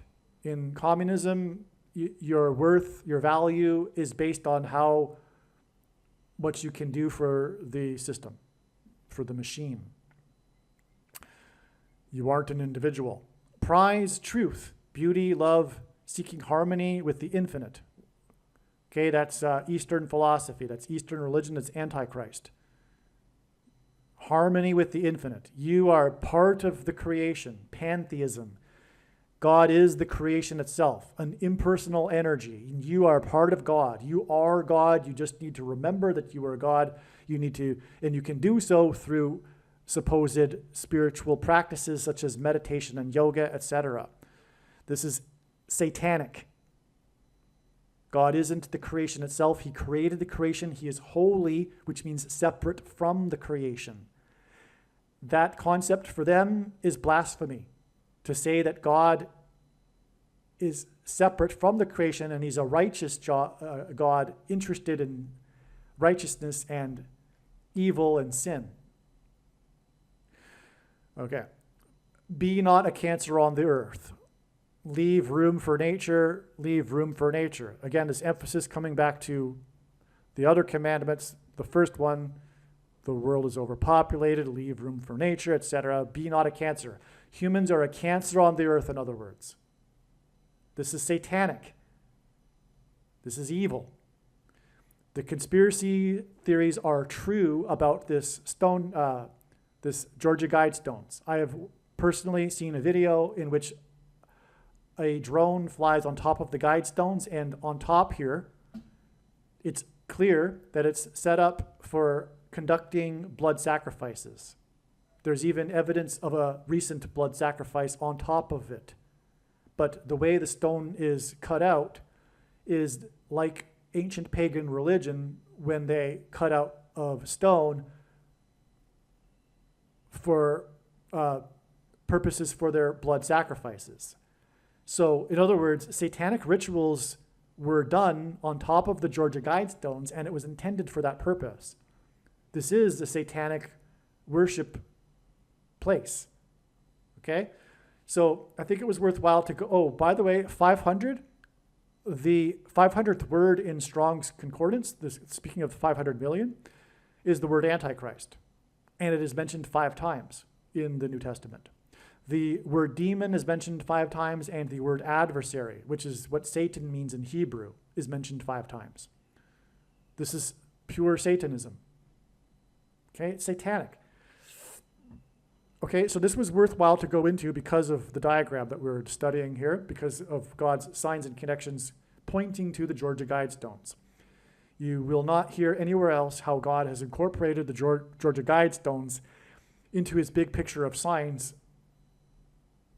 and point to the funeral of the longest living president, who became so on the date 322, 39 years exactly after the Georgia Guidestones were opened. Okay? The 39th president. Now, we have another connection to the Georgia Guidestones. And again, the 39th president is from Georgia, and his funeral will be in Georgia.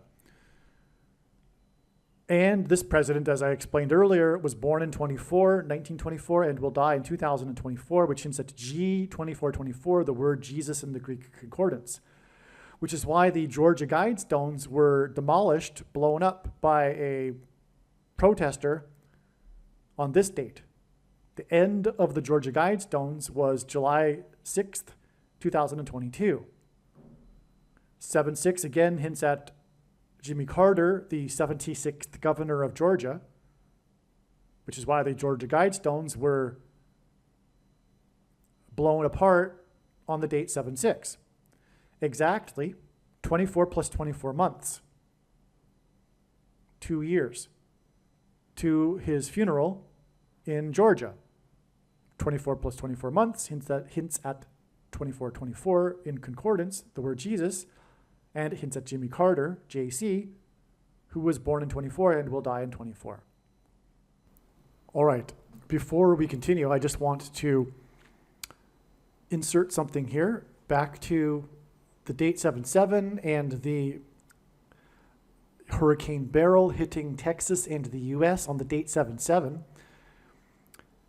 It was just realized that the wind speeds of Hurricane Beryl when it hit the mouthpiece, the Yucatan Peninsula, at 110 miles per hour, didn't only hint at Joshua, but it also hinted at Joseph.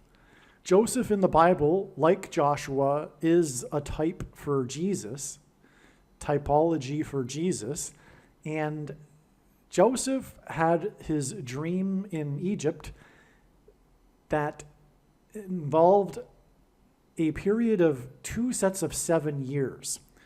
7 years of prosperity followed by 7 years of famine. And in the typology, this 7 years of famine is symbolic of the final 7 years of the end times period, which is only in itself symbolic and symbolically began in 2017.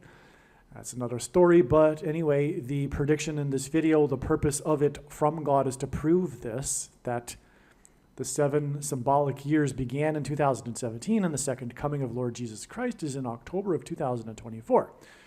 Well, anyway, this date 7/7 hints at this. It hints at the 7 years of prosperity followed by 7 years of famine. And so that's another reason why it had 110-mile-an-hour winds, which hints at Joseph and his dream of 7 years and 7 years, which is a typology for the end times, which we are in, and the destruction that's coming, hinted at with Hurricane Beryl crossing over the border wall of security on the date 7/7. It's amazing. All right, now just continuing on in the email thread that I was exchanging with a friend regarding what happened on July 6th. Again, this was spontaneous, this was brainstorming, this is just coming to realizing what was happening in real time. I'm just going to read through it and explain to you how things became learned over the period here, over the time here. And the next email in this thread is this, which I wrote. The other time in which a birthday was a sign, the birthday itself, because again, we are talking about the birthday of George W. Bush and him turning 78 on this date, 7/6, July 6th, and also Rocky, Sylvester Stallone, his 78th birthday on this date. And what I'm saying here is that drawing from the hundreds and hundreds of signs that I'm aware of, the only other time in which a birthday itself was a prophetic sign was the birth date of James Earl Jones, his 90th, but it was confirmed as a sign because it was in the 11th state. He celebrated his 90th birthday in the 11th state, which was a confirmation. And there's more to how that confirmed it, but that's another story. No doubt, George Bush's 78th birthday hints at Revelation 17:11, the 7th and 8th kings. Furthermore, George Bush is the 5th king out of the 8 kings in this prophecy. It's a prophecy about the 5th through 8th kings. All right, and the question is, how can we confirm this? Is there something else we can, point to that happened on this date, for example, that confirms all of this? The answer is yes, but I'm going to get to it. That's at the end, actually. So unless this is incorrect and the birthday is enough for it to be a sign by itself, but that doesn't feel correct. Okay, here is what my friend sent me here. The name Methuselah means when he dies, judgment. All right? So there you have it. That's what the name Methuselah means. And again, God is saying in his signs that Methuselah is equal to Carter. In other words, when Carter dies, judgment. All right, I already mentioned this, but this email thread, like I said, is documenting how this understanding unfolded in real time. And so anyway, I just wrote here, I think that the date 7/6 and the 78th birthday of George W. is for the purpose of pointing to Revelation 17:11 and Obama as the 8th king. Again, the date 7/6 hints at the 6th, 7th king, and then 78th birthday hints at the 7th and 8th king, which is this prophecy in Revelation 17:11. And then I wrote this, aha, Bush is the 5th king. This is why 7/6, the birthday of Bush, is 5 days before Carter's death on 7/11. So now it's becoming clearer. Part of the reason for establishing 7/6 and why it is about George Bush, which we are in the process of proving here, how it is that the signs on 7/6 center around this birthday of George Bush, George W. Believe me, it's going to get amazing. Hang in there. But we are now figuring out that the reason for this is because, or one reason is that Bush is the 5th king, in this chronology of symbolic kings that began with Carter. And that's why 7/6, this date for George W. and his birthday, is 5 days before it is predicted that Jimmy Carter will die on the date 7/11. Jimmy Carter's death will also be 99 years, 9 months, and 11 days before July 11th. So that's amazing. The date that he is predicted to die will point to 9/11. And not only the warning of judgment on 9/11 in 2001, but also Revelation 9:11, which is the verse that symbolizes Revelation chapter 9, and that is about the crossing over of the fallen angels, demons, into the earthly realm. When, for one, they will pretend to be aliens, and that's why Jimmy Carter is the UFO president, who officially filed a report on his supposed UFO sighting. This is a big revelation. This revelation came early, although it's a little further on in the email thread here, but this was realized on the night of July 6th. Sorry, I have a little bit of food coma right now. I just ate a big lunch, and the show must go on, though. There is no time to take a pause.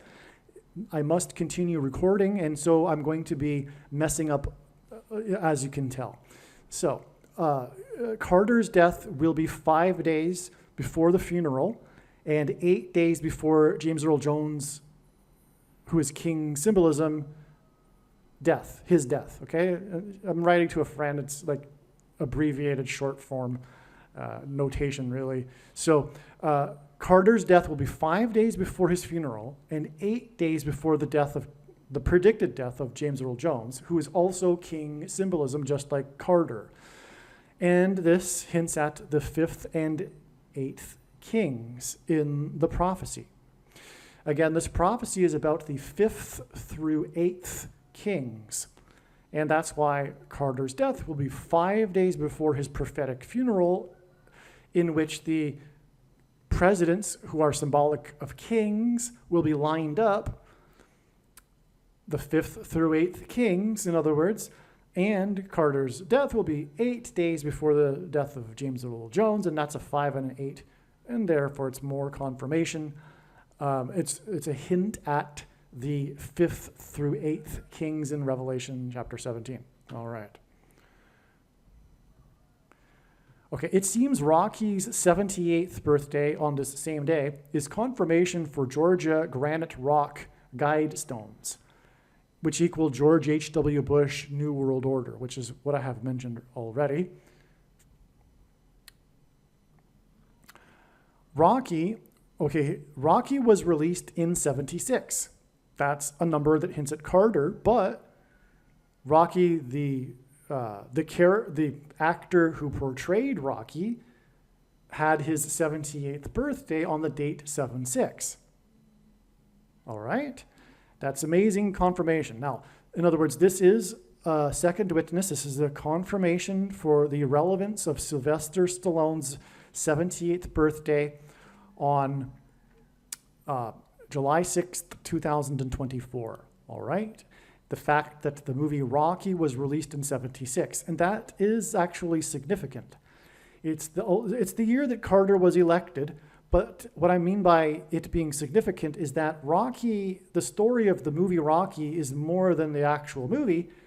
It's the production of the movie and the popularity of the movie itself. In other words, it's not just the plot, the character Rocky. What I mean is the actual movie. The movie had a parallel. The plot of the movie had a parallel with the actual movie in real life, because in the movie Rocky, the character Rocky is a huge underdog, and he takes on the heavyweight champion, and he perseveres and makes it through to the end, etc. All right.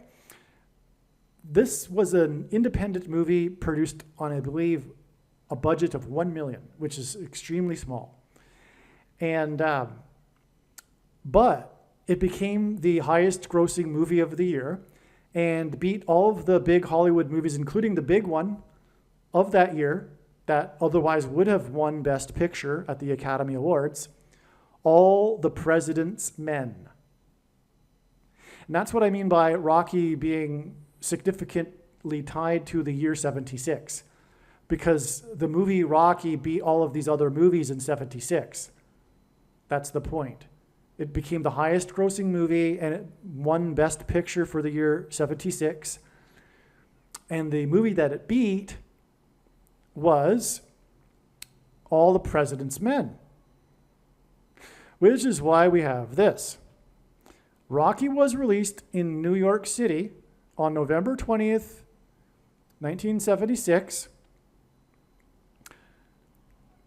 8 weeks and 5 days, which hints at the 5th and 8th Kings, before Carter's inauguration in 77, which began the fulfillment of this prophecy about the 5th through 8th Kings. Okay? Now, Rocky was released widely in the US on December 3rd in 76, 48 days before Carter's inauguration. And 48 days is 6 weeks and 6 days, because the Antichrist is described in the last book of the Bible, the 66th book of the Bible, in which the Antichrist's symbolic number is 666, and the Antichrist will be the future 48th president, Barack Obama. All right, who was born on the date 8/4, which is written as 4/8 outside of the US, etc.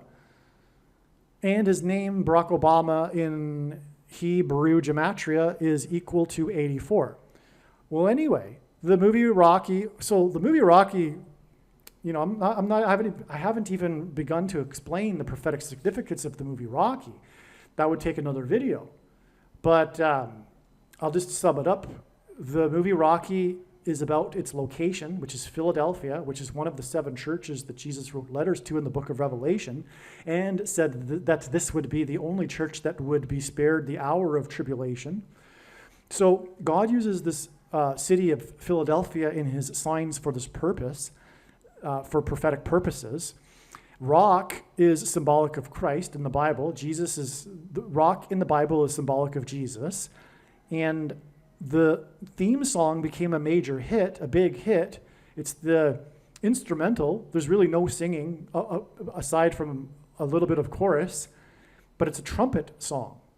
It's a song. It's Gonna Fly Now. Okay, you probably know. Anyway, you probably know the song, right? It's the trumpet song and at the end of the movie, the song is playing, and the iconic scene, which is the last scene of the movie, is Rocky at the top of the steps at the Philadelphia Art Museum, and he holds his fist into the air in a sort of victorious moment, and then the movie ends. The scene freezes. It's a freeze frame, and that's the end of the movie. But the song is playing during that the end of the movie there, or it's gonna fly now, and that's because the Church of Philadelphia that will be spared the hour of tribulation will fly. They will be raptured, as it says in Bible prophecy. They will meet the Lord in the air. And so the point is that this movie Rocky is very, very important in God's signs. And this is another example that was only just learned, because there's many other examples that I could list for you for the reason for how it is that God has used the movie Rocky and his signs. But this one was just discovered the other day. And that's because of the 78th birthday of Sylvester Stallone, which had us look at a connection between the movie Rocky and Carter. And sure enough, of course there is, because Rocky was released in the same year that Carter was elected. But not only that, we have the confirmation, which are these prophetic connections to the date that Carter was inaugurated. So there you have it. And okay. So, and like I say, it's the movie Rocky is a rags to riches movie. Oh, by the way, Carter, same thing. Carter was selected out of obscurity, and the reason why he was selected was because of that. The Democrat Party thought it was a good idea to nominate this guy from the South who talked about his religious faith, and they thought that the Democrats, secular leftists, the atheists could use this to their advantage and get votes that they wouldn't otherwise be able to get. And that's because Carter and his brand of Christianity fools people. It isn't Christianity, right? Carter basically has the same values as the secular progressive leftists, and it's all a lie. Whether Carter or believes his, I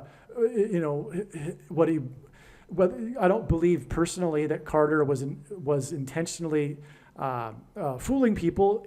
I believe, was fooling himself, contrary to Obama. But the reason why God is using Carter and his signs is a template for Obama, who was of the same vein.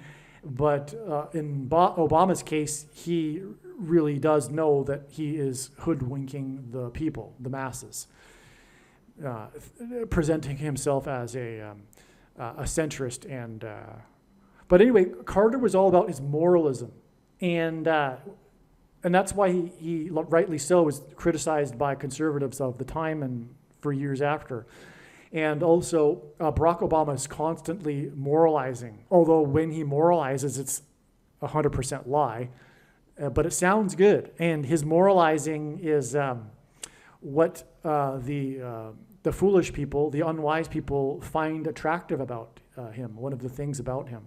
But he's constantly moralizing and really talking down to people that don't agree with him, etc. Just like the left, just like the illiterate, ignorant people on the left that know nothing about history and know nothing about anything really, but they think they're so smart and more educated and more informed than anyone, and so they talk down to people.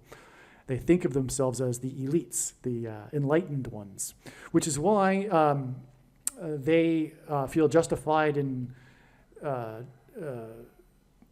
bending the law and trampling on rights, because the ends justify the means. It's classic communism, right?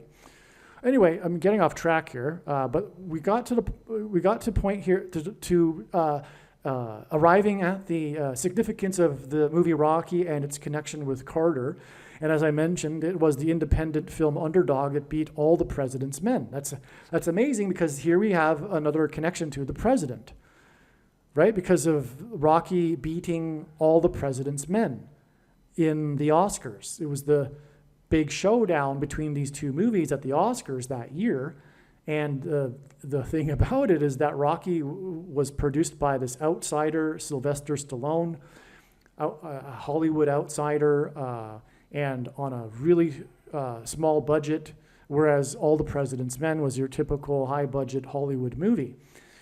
Well, anyway, it points to in other words, it points to the president and points to President Carter. Furthermore, it points to all the presidents that Carter is symbolizing, because again, Carter is the beginning of this symbolic chronology of 7 kings. And so it's all the presidents. You could take away the apostrophe and have all the presidents. That's what it's hinting at.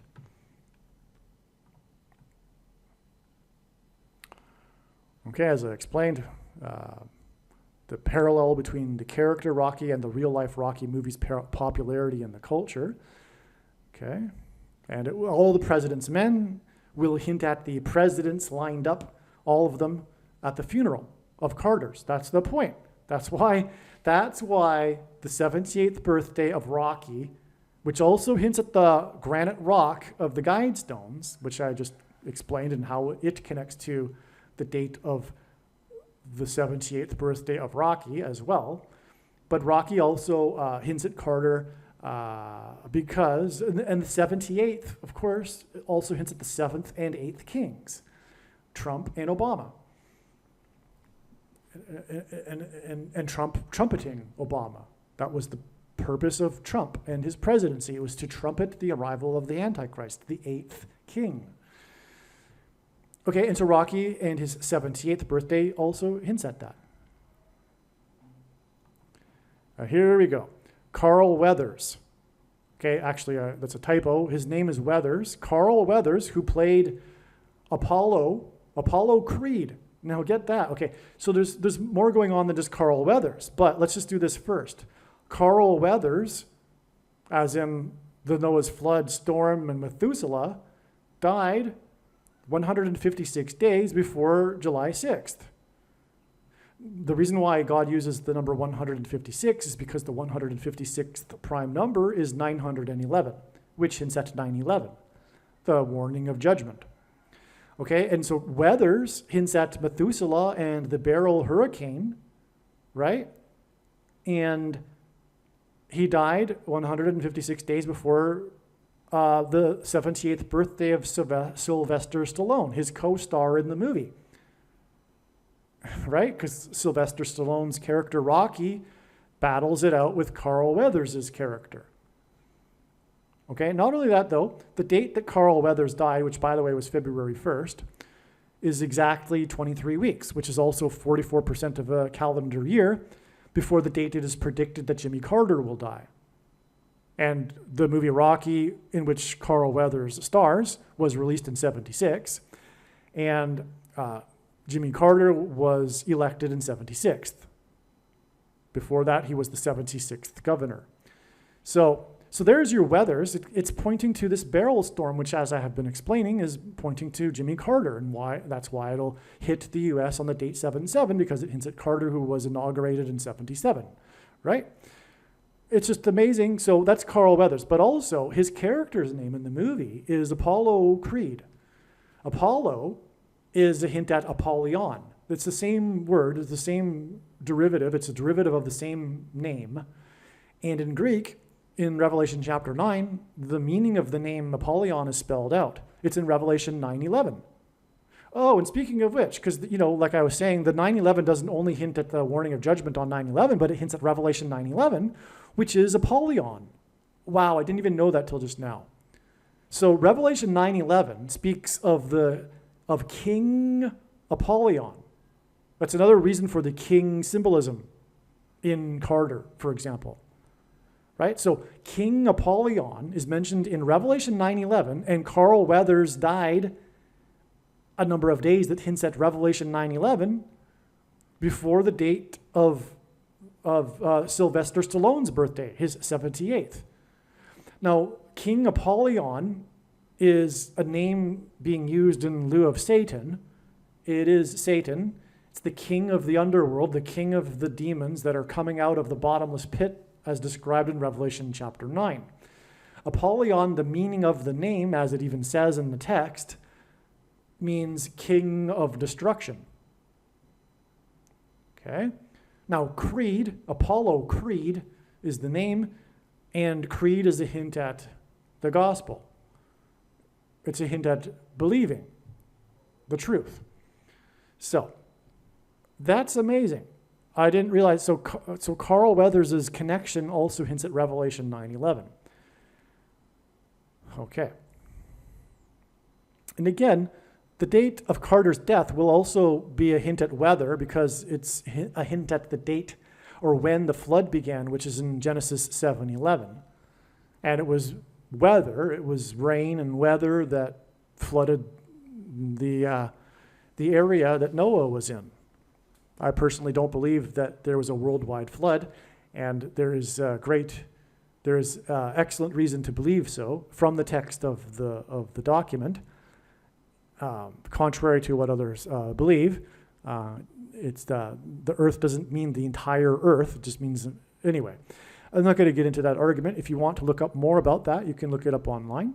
There's a very good argument to be made that it was not, in fact, a worldwide flood. And by the way, I subscribe to the theory, too, that it's describing how the Black Sea was flooded when the strait where Constantinople is. I forget the name of that. I think it begins with a B. But anyway, that broke. So it was the Mediterranean Sea didn't flow into the Black Sea prior to it breaking, like a dam, which is actually what's described in Revelation chapter 7. It's alluding to a dam bursting. And there's archaeological evidence to support that this Black Sea area was flooded really rapidly after the wall of water broke through that strait there. And this would also explain why Noah's ark ended up in the mountains in Turkey there, where the Black Sea is. So, okay.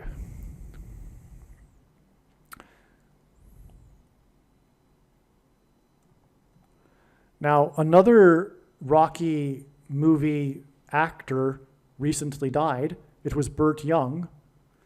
He was Rocky's trainer and friend in the movie. And Burt Young, get this. Oh, you know what? I didn't even realize this until now. Okay, so anyway, he died 39 weeks exactly before the date 7/6 and the prophetic 78th birthday of Sylvester Stallone. 39, Jimmy Carter was the 39th president. And again, God pointed to this date ahead of time in regards to Jimmy Carter, the 39th president. Okay, so this, although this wasn't known ahead of time, this would have been confirmation that God was pointing to Jimmy Carter on July 6th. Now also, Carter, I explained earlier, is the longest living president, and the date that he became the longest living president hints at this lie of immortality without God through technology, etc. And so that's why the name Young.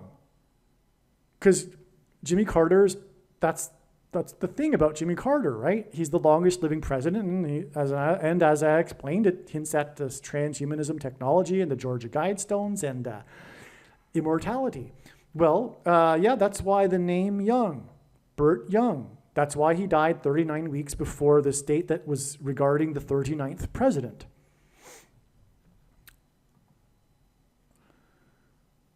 July 11th will be 2 times 203 months exactly after 9/11 in 1990. Okay, this was the day of George H.W. Bush's toward a New World Order speech that he used to address the Joint Congress. All right, this was exactly 11 years before 9/11 in 2001, when Flight 11, with a crew of 11 people, struck the Twin Towers that looked like a giant 11 in New York State, the 11th state in New York City, which is made of 11 letters. The reason why, well, one reason why in this context is because of Genesis chapter 11, which speaks of the world coming together. That's why it was the World Trade Center that looked like a giant 11. Towers coming together to build a tower to the heavens without God. Okay, it's this allegory in the Bible that speaks to our time, the parallel being this quest for immortality and transhumanism through technology and the world coming together and bringing in believed in utopia with a enlightened leader governing the world. This is the dream of the leftists, the people on the left.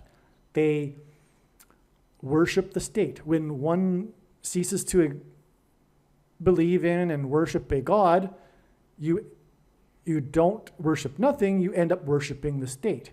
And their dream, their utopia, their heaven, if you will, consists of this fantasy of the world coming together under some enlightened form of government with enlightened leaders quelling the other unenlightened people that are made to shut up and go along with the enlightened utopian program. The values that they have are the enlightened values, and everyone should have them. And if they, and how that comes about, well, the ends justify the means.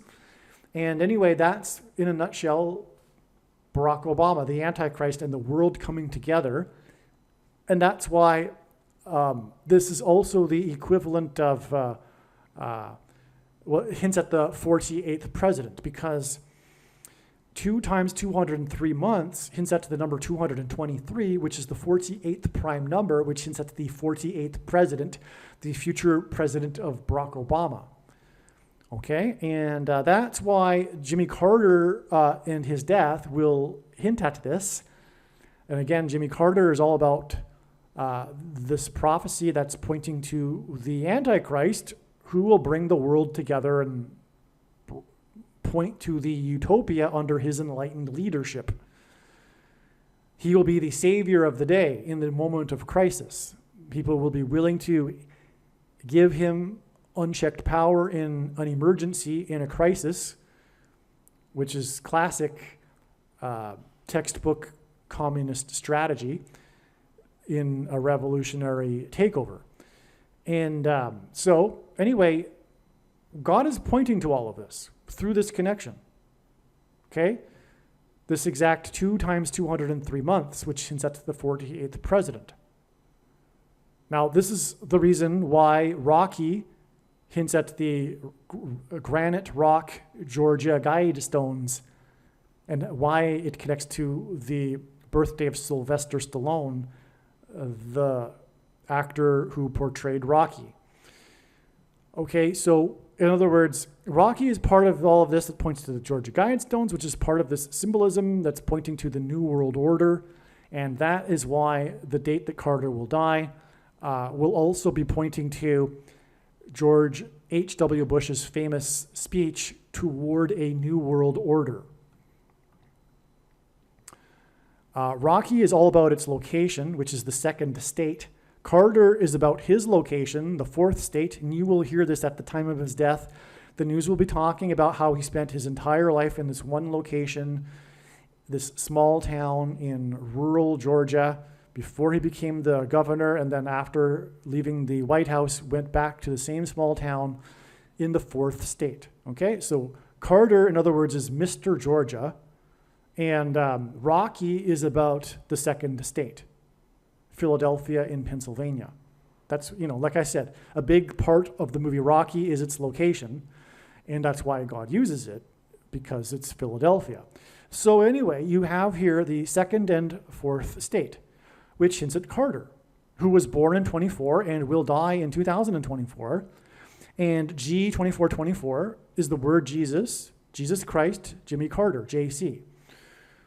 Okay, also, you could also reverse the 4 and the 2 and get the number that symbolizes the Antichrist and the period of the Antichrist in Bible prophecy, the number 42.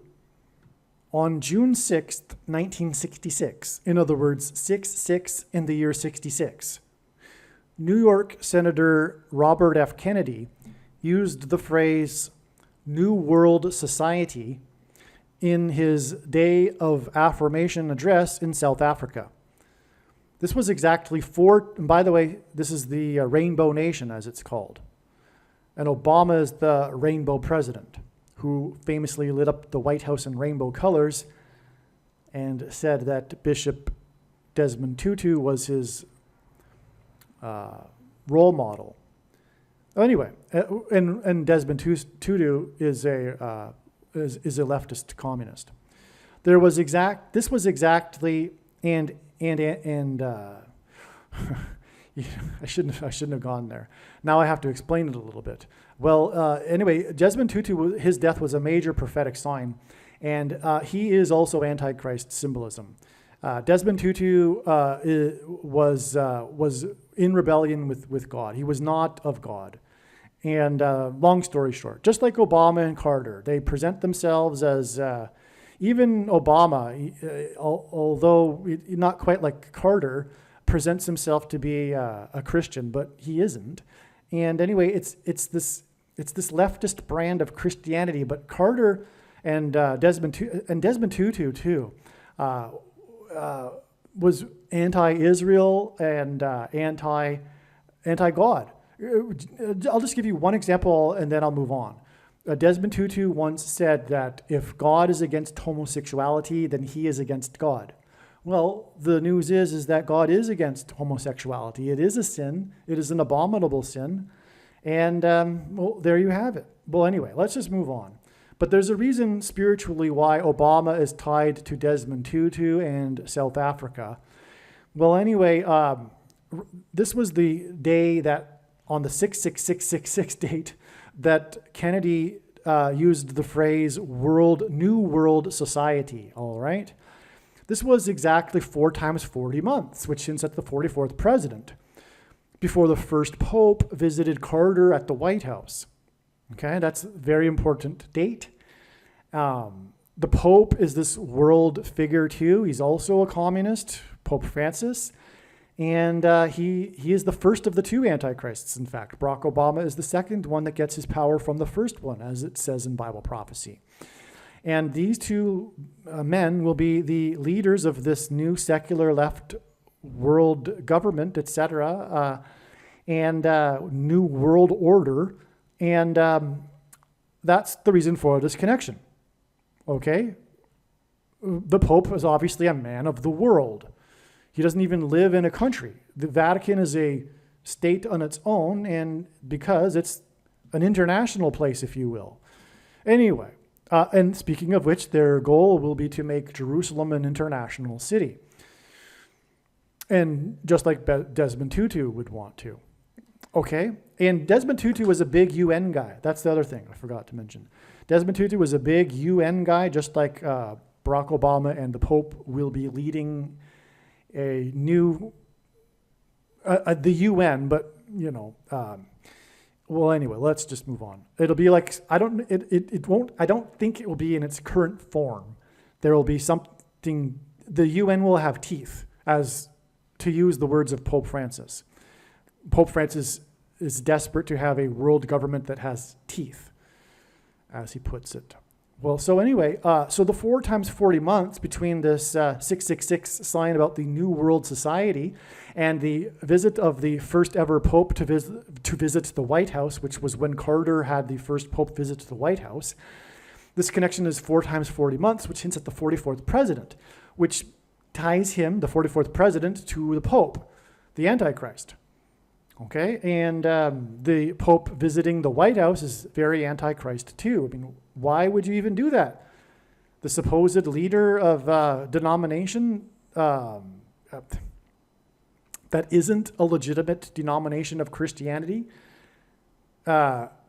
Anyway, okay, and so anyway, the date that Carter had the Pope at the White House is exactly 44 years and 9 months to the date 7/6.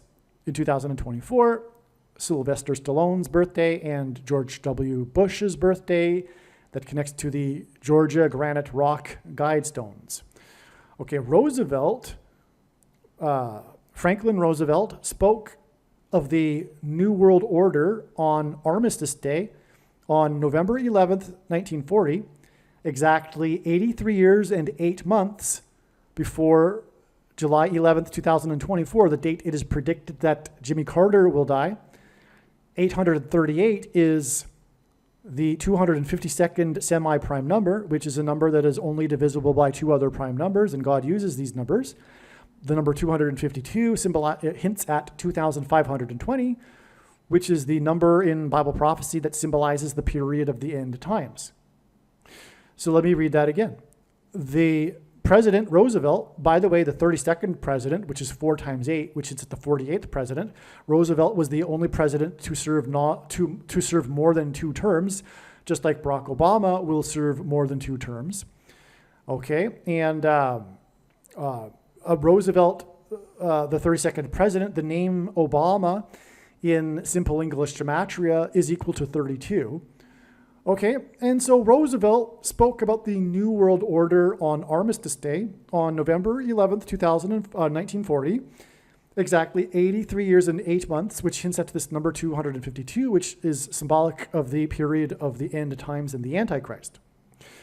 Roosevelt was the 32nd president. Carter was the 39th president, which is 7 kings symbolism, because there's 7 kings between the 32nd and the 39th.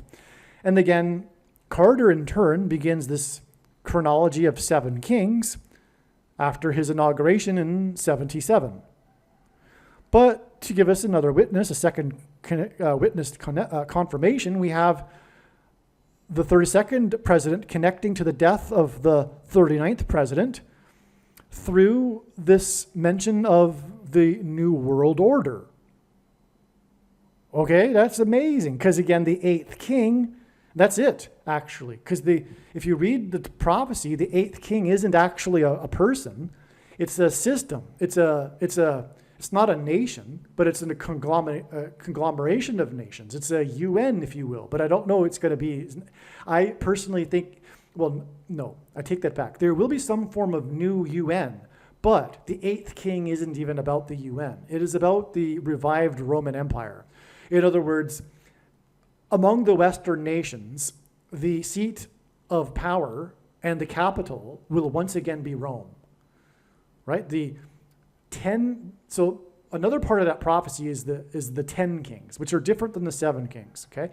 But these 10 kings will give the 8th king their power. And what it's meaning is the leaders of these other nations handing over their power and authority to the seat of government in Rome, which will be the Vatican, after the aliens have come and the Pope claims that they have made him the ambassador for the world.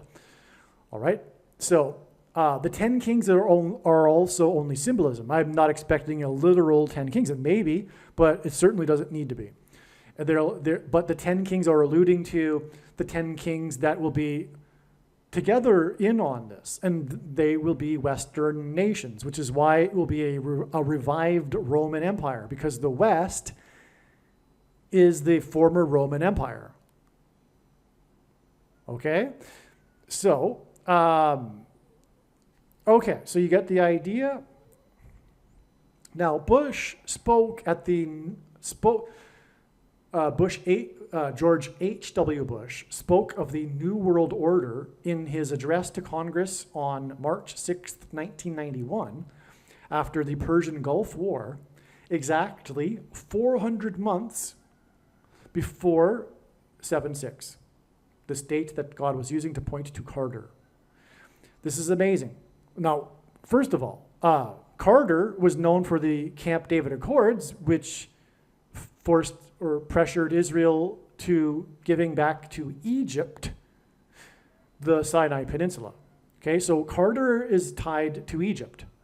In the Bible, the king of Egypt is a type for the Antichrist. And the Israelites were afflicted in Egypt, and they were afflicted for 400 years, which is why the symbolic significance of 400 months. Okay, and so this speech about the New World Order given to Congress after the Persian Gulf War, which is in the area of Egypt, it's the Middle East, was exactly 400 months before this date that God was using to point to Jimmy Carter, which was the 78th birthday of George H.W. Bush's son. Okay, so that's amazing. As a first step toward his ambition of a new world order, Bush announced the Madrid Peace Conference, okay, which ended on the same date of the 1991 Perfect Storm.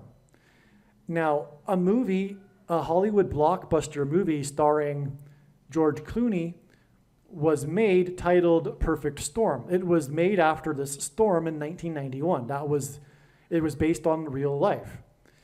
And so this storm covered the entire east coast of the U.S., and I forget the details.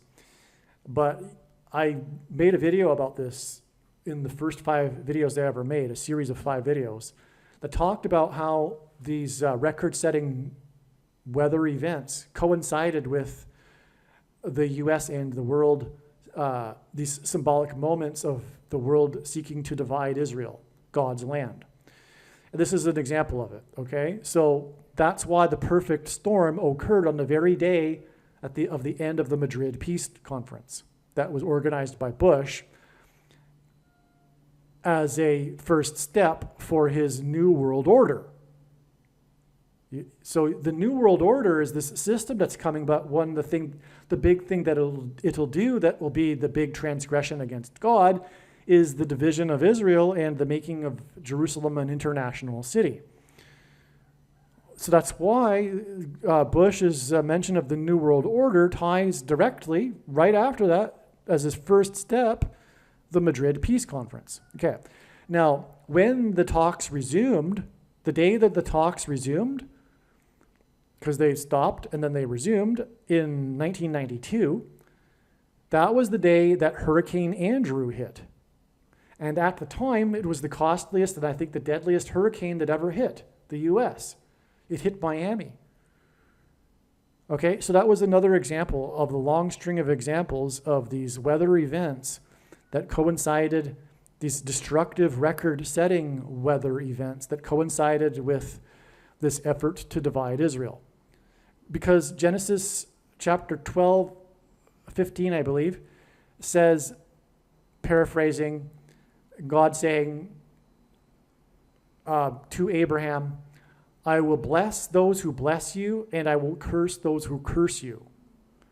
And that's a warning to the nations. Those nations that curse Israel will be cursed and destroyed, and the nations that bless Israel will be blessed. And that's why America has been blessed. It has been in alignment with God and therefore has been supportive of Israel. The two go hand in hand. But now that America has departed from God, has become feminized, has become leftist, has become communist, has become atheist, because communism and atheism are the same thing. When you don't have God, you have a vacuum that is inevitably filled by communism.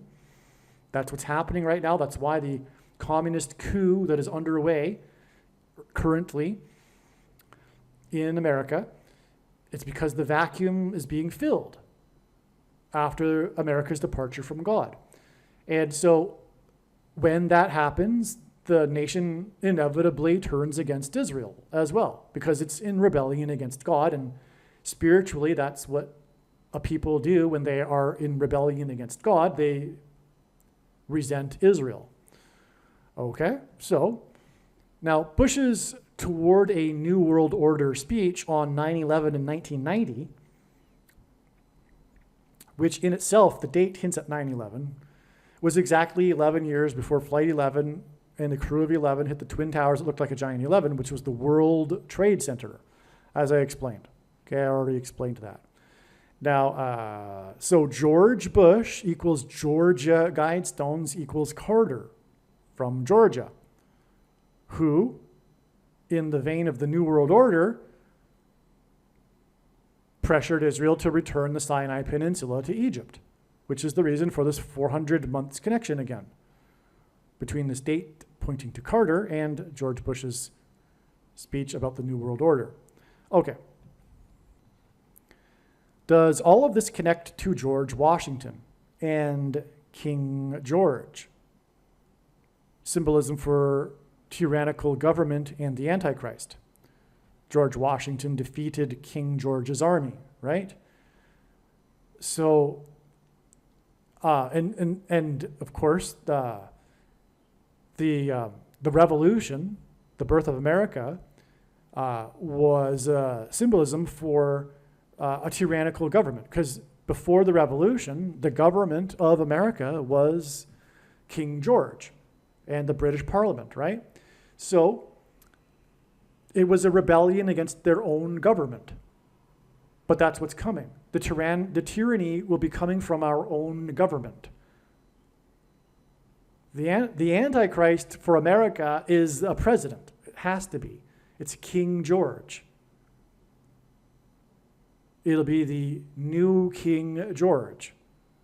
The tyranny from the centralized government in Washington, George Washington, D.C. Okay, on 9/11 in 1813, the British landed at Washington's Mount Vernon estate and then proceeded to burn down the Capitol building and the White House. The portrait of George Washington was famously rescued by Dolly Madison. The only other time a foreign enemy attacked the nation's capital was exactly 188 years later on 9/11 in 2001. And this is huge, okay? So the two times that a foreign enemy attacked the nation's capital were exactly 188 years apart. All right? The reason why is because of the 188th word in Strong's Concordance, the Hebrew word that means woe exclamation mark, which is used in the context of extreme judgment from God in the Bible. Okay? Now, what I'm getting at here specifically, though, is this connection to George Washington, because the British landed at his estate. That's where they came in and then went to the Capitol to burn down the White House and the Capitol building. And also, in the process, George Washington's portrait was famously rescued by the First Lady, Dolly Madison. The ceremonial groundbreaking for the Pentagon was on 9/11 in 1941, exactly 128 years after 9/11 in 1813. Okay, so the Pentagon, which is symbolic of America's defense against a foreign enemy, the ceremonial groundbreaking was exactly 128 years after the time that a foreign enemy attacked the nation's capital. And of course, the Pentagon is located in the nation's capital. Now, the reason why 128 is because this identifies the Antichrist. Because the 128th word in Strong's Greek Concordance is the word the Ethiopian, and Barack Obama is the Ethiopian. He was born in East Africa, near Ethiopia. Okay, it might as well just say the East African. That's all it needs to say. Okay, so now let's see. Also, 9/11, 1941, the symbolic beginning of the Pentagon, was exactly 2 times 30 years, which since Obama, whose jersey number in high school was number 23, the basketball president, before 9/11 in 2001, when a foreign enemy attacked the Pentagon. That's amazing, right? This also identifies Obama, who will take command of the Pentagon to use it against its own citizens. Yep. Which, by the way, is the reason for the obsession of the left to take away the guns. The people on the left, being as ignorant and as illiterate as they are, they have no clue as to the reason for the Second Amendment. But the Second Amendment, the reason for it, is for the protection of the individual's rights, which the left does not believe in because they're communists, against a tyrannical government. It's not only the Second Amendment wasn't only to protect against a foreign invading army, but against a tyrannical government. For example, King George's army, because that was the government until the Revolution. It became tyrannical, and the way that the Patriots defeated the Loyalists was through arming themselves. Okay? Not only that, though, the history of the Second Amendment goes back centuries in British culture. It, for centuries, was a requirement of every man capable of going into war to be armed and weekly practice with their arms. For example, it goes back even to the days of archery, where the men were required to practice archery on a regular basis, and it was a requirement. It was a law, you know. And of course the reason is because it was for self-defense for the community. But that self-defense didn't only, like I'm saying, mean to defend against a foreign enemy, but also a tyrannical government, which happens, especially and inevitably when the people in government don't believe in God. See, when people don't believe in God anymore, and that man is just another animal, the person's rights no longer come from God, they come from the state. And the state can dictate as it wills what it believes to be in the best interest, which inevitably leads to trampling of the individual's rights for the supposed greater good. The ends justify the means. We saw this in the last three years, for example. The trampling of every one of the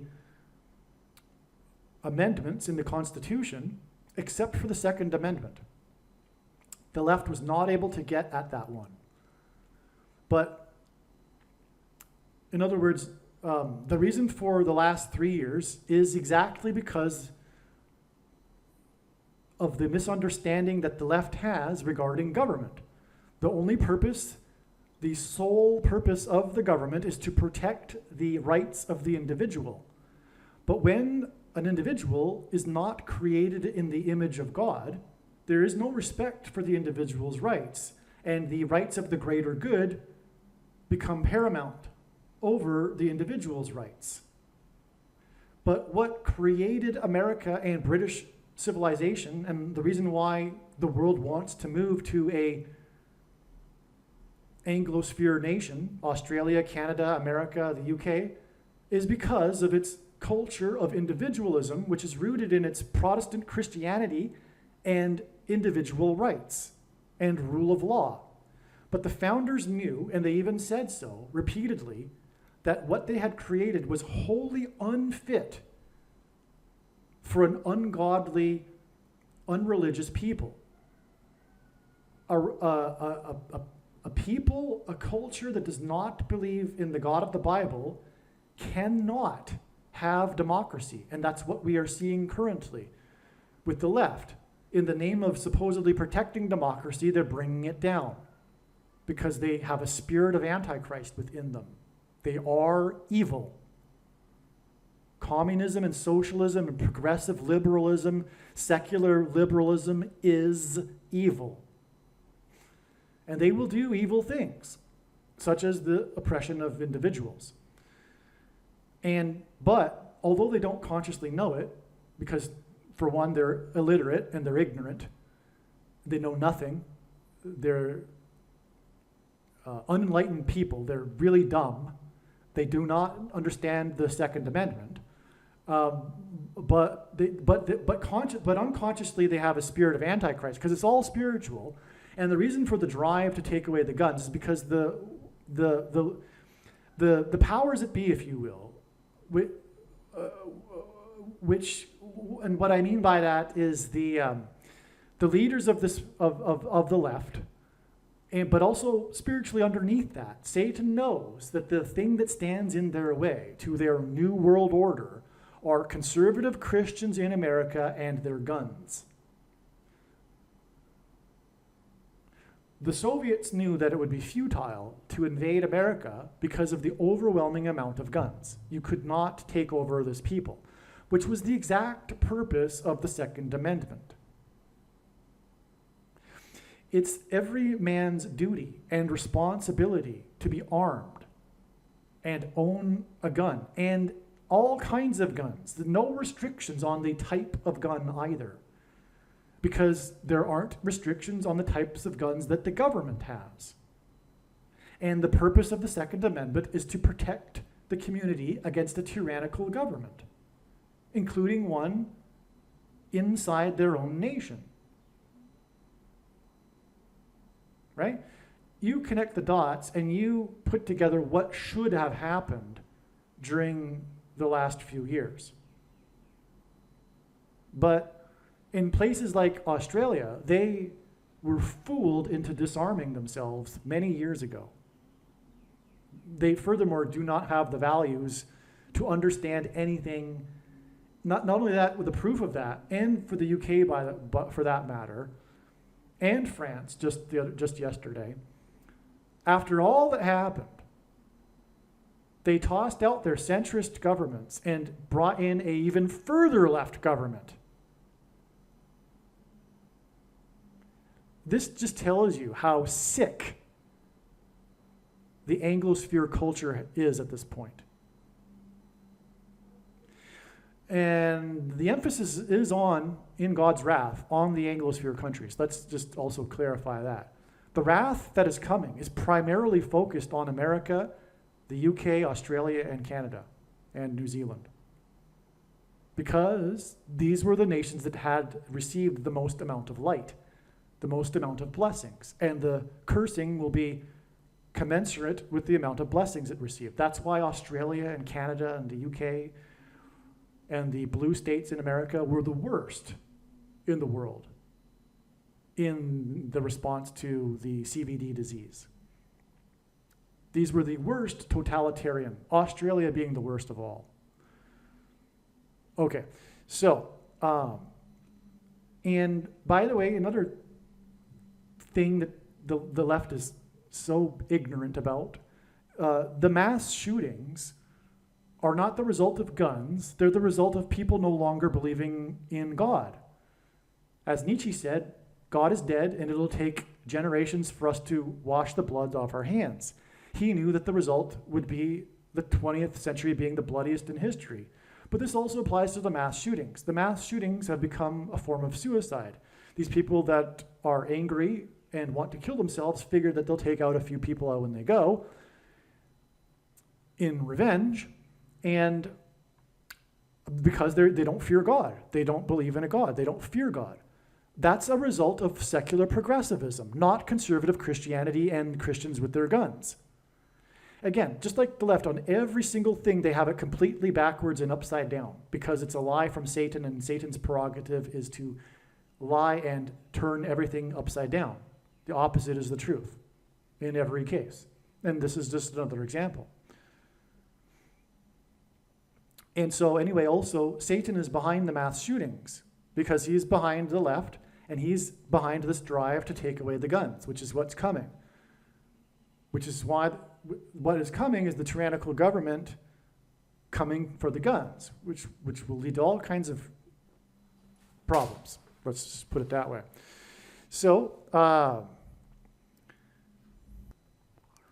now I really got off track here, but I think it was worthwhile because, again, the globalist future cannot happen without taking down America. And to take down America, a big part of it is coming for the conservative Christians and their guns, right? Because the left hates it, but there's still enough red states to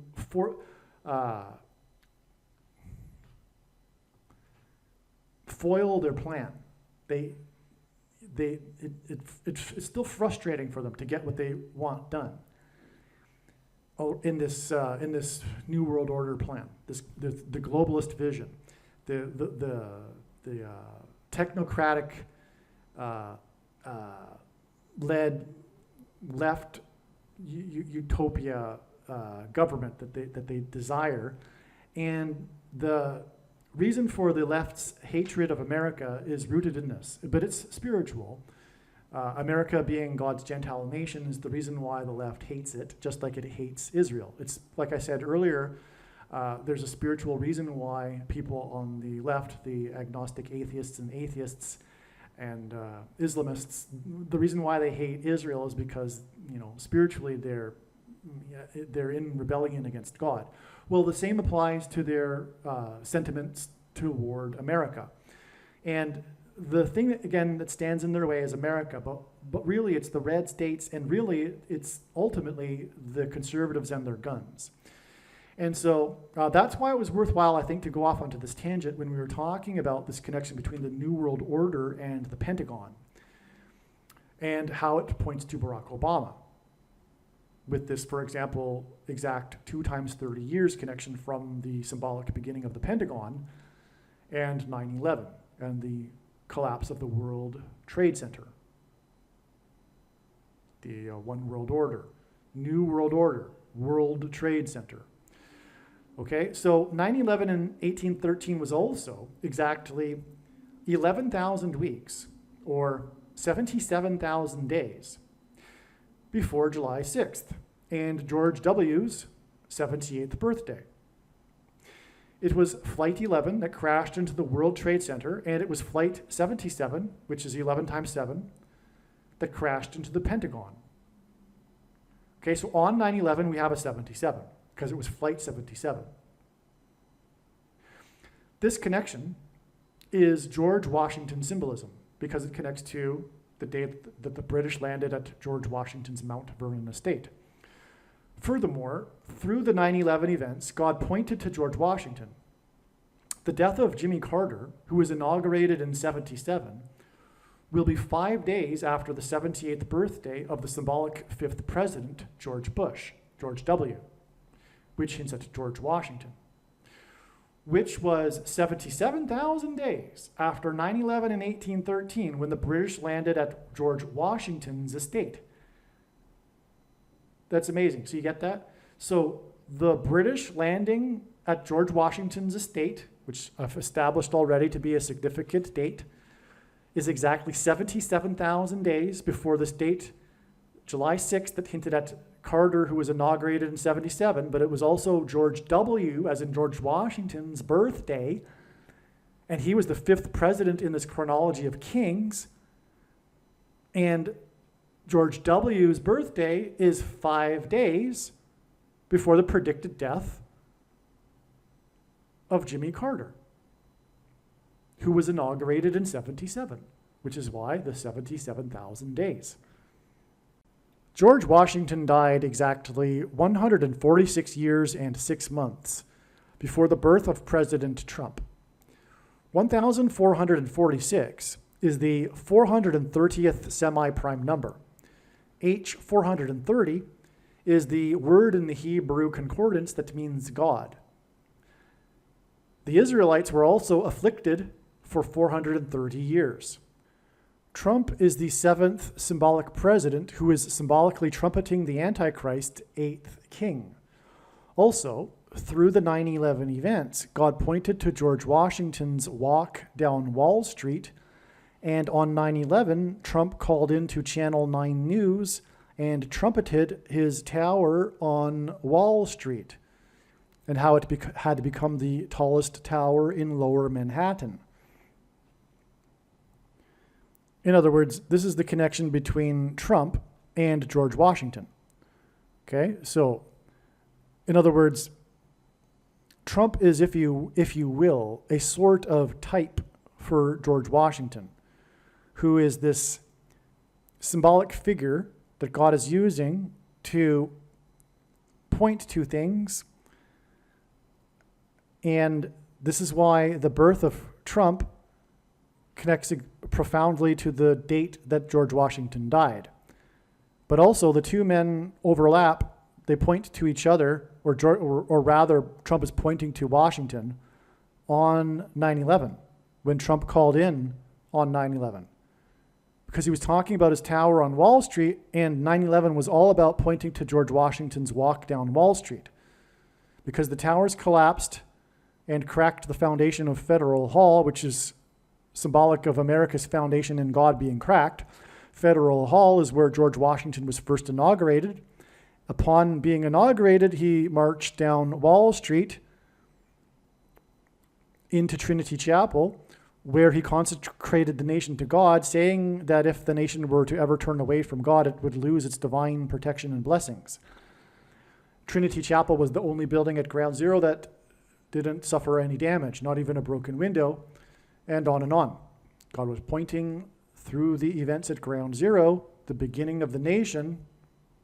Really, Ground Zero was the ground zero for the nation, the beginning of the nation, and God pointed to this one chapel to point to George Washington's consecration to God, because on 9/11, as George Washington warned, God's divine protection and blessings was temporarily removed. The prophecy in the book of Revelation, chapter 17, speaks of 5th through 8th kings. Washington died 1758 months before Trump was born. All right, so this 1,446 months is also, 146 years and 6 months is also 1758 months. And that hints at the chapter 17 about the 5th through 8th kings prophecy. George Washington died at the age of 67. On 7/6, George W., the 5th king, turned 78. This hints at the 5th, 6th, 7th, and 8th kings in Revelation 17. Okay, because we've got the two George W's, right? The George Washington and George W. And trust me, as you'll see, this is why George W.'s name is George W. And why there is an emphasis on his middle letter. I mean, he really was known as George W., right? Short for George W., because of his father engendering this emphasis on the middle letter. But anyway, prophetically, the purpose of this is to point to George Washington. So you have these two George W's. One died at the age of 67, and then we have this prophetic sign on the birth date of George W. when he turned 78. But he is also the 5th king. So this gives us this 5th, 6th, 7th, and 8th kings that is described in Revelation 17. Trump is the 7th king of these kings, and he was born 1758 months after George Washington's death. George W.'s 78th birthday was exactly 77,000 days after the British landed on George Washington's estate. George Washington was born on 2/22, the date 2/22, and died at 67, and George W.'s 78th birthday was 22 days after Trump, the 7th king, turned 78. The 8th king is the Antichrist king, and George Washington defeated tyrannical King George's army. George Washington's portrait in the White House was rescued by Dolly Madison. Presidential portraits are hung in the White House in chronological order. The presidential portrait of George W., the 5th king, was unveiled at the White House in a ceremony with the 6th and 8th king, Barack Obama, on May 31st, 2012, 2,969 days before the 7th king, President Trump, moved George W.'s portrait from its place of prominence. 2,969 is the 128th prime number. God uses 128 to identify the Antichrist, who was born in East Africa. Again, G128 in the concordance is the word that means the Ethiopian. The 45th president moved the presidential portraits of the symbolic 4th and 5th kings, the 5th king being George W., from their place of prominence into a room barely used and off the list of rooms visitors see on tours. He replaced these portraits with the 25th and 26th presidents. Bama is the Hebrew proper noun word that means high place. The 25th president was McKinley, and during Obama's presidency, America's highest mountain, Mount McKinley, was renamed Denali. Denali in Simple English Gematria is equal to 45. During the 45th president's presidency, he asked to have the mountain renamed McKinley again. The 8th king, Obama, will replace a president through the 25th Amendment, thus overcoming the 22nd Amendment, which is why the 5th king's birthday was 22 days after the 45th president's birthday. The day the news broke regarding the moved presidential portraits, July 17th, 2020, is exactly 400.00% of a year before the predicted date of Carter's funeral, when the presidents, the symbolic kings, will be lined up in chronological order. In the Bible, the Israelites were liberated from their persecution from the king of Egypt, who is Antichrist symbolism, which is Obama, after 400 years. That's why this 400.00% of a year from the day that the president's portraits were moved out of order to the date of the presidents sitting in their chronological order at the funeral is amazing beyond words. It's so amazing. It's so amazing. Not only that, we have a second witness to this, because Bama means high place, and the nation's highest place was renamed from McKinley, or was renamed from McKinley to Denali, and then President Trump, who moved McKinley's portrait in place of the fifth king's portrait, George W., wanted the mountain, the highest place in America, renamed back to McKinley. But it's also the 25th president, and that's because the 25th Amendment will be used to fool around with the chronology of presidents, making Barack Obama the president again. It's so amazing.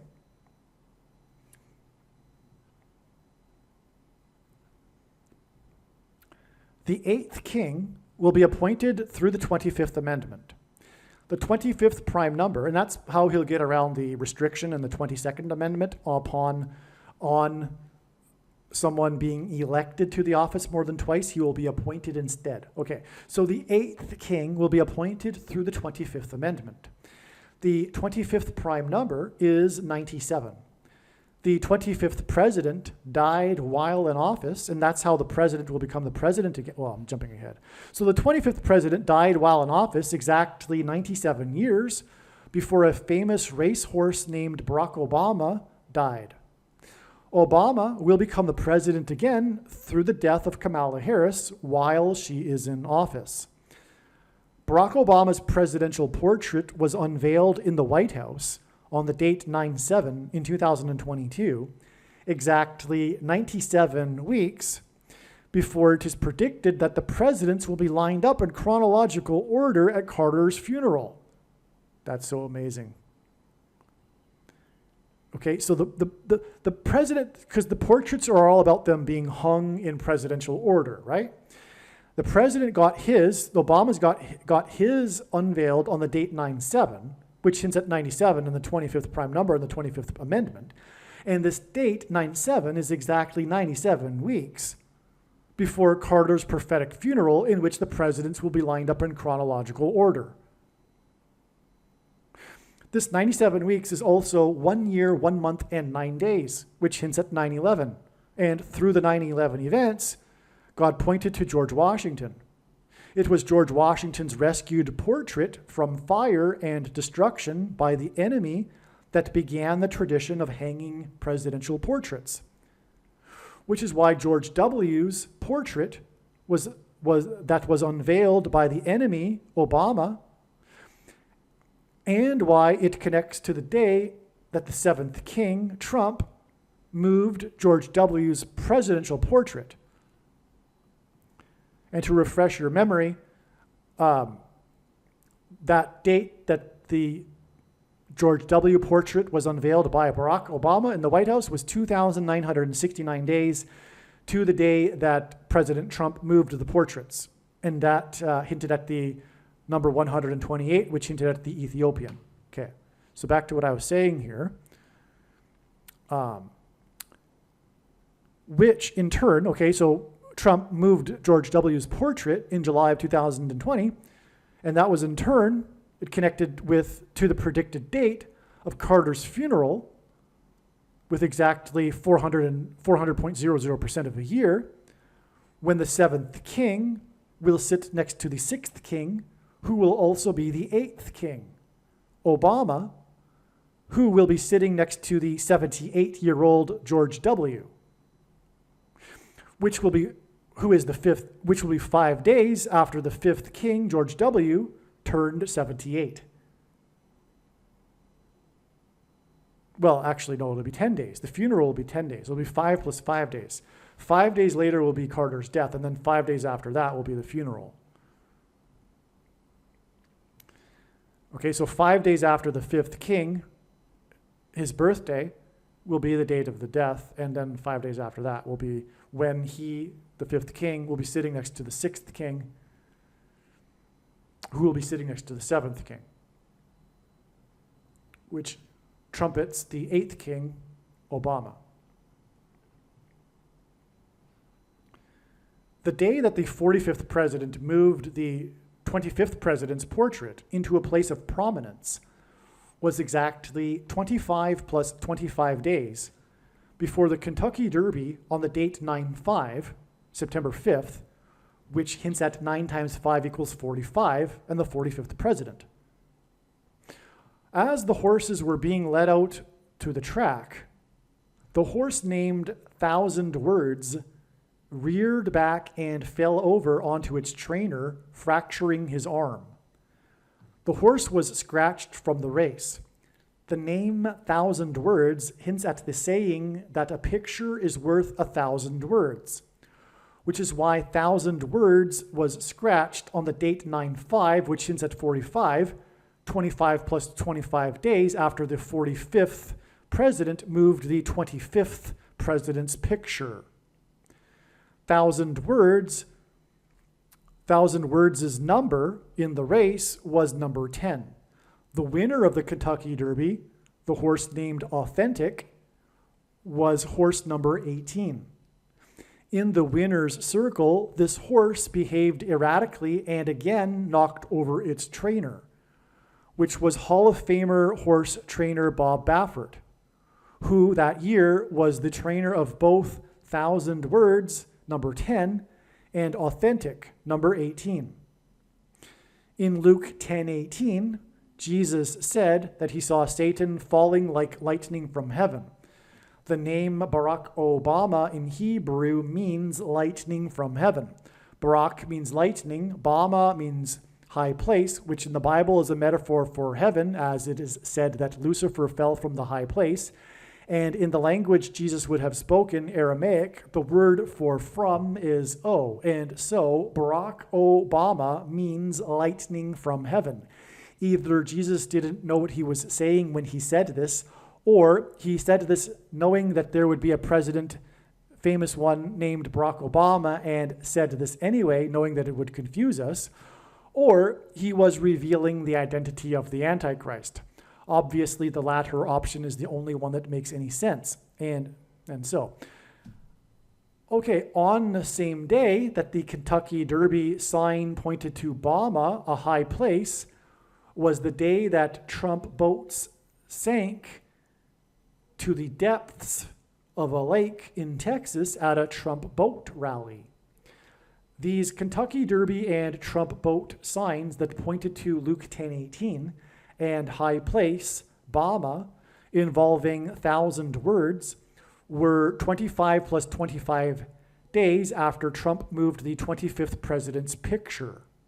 The 25th president was McKinley, whom the nation's highest mountain was named after until Obama changed it, followed by Trumpet's request to have the highest peak changed back to McKinley. Methuselah died at 969. Does this hint at 9 plus 6 plus 9 equals 24, and therefore 1924 and 2024, the years that Carter was born and will die, and G2424, the word that means Jesus in the Greek concordance, JC, Jesus Christ, Jimmy Carter?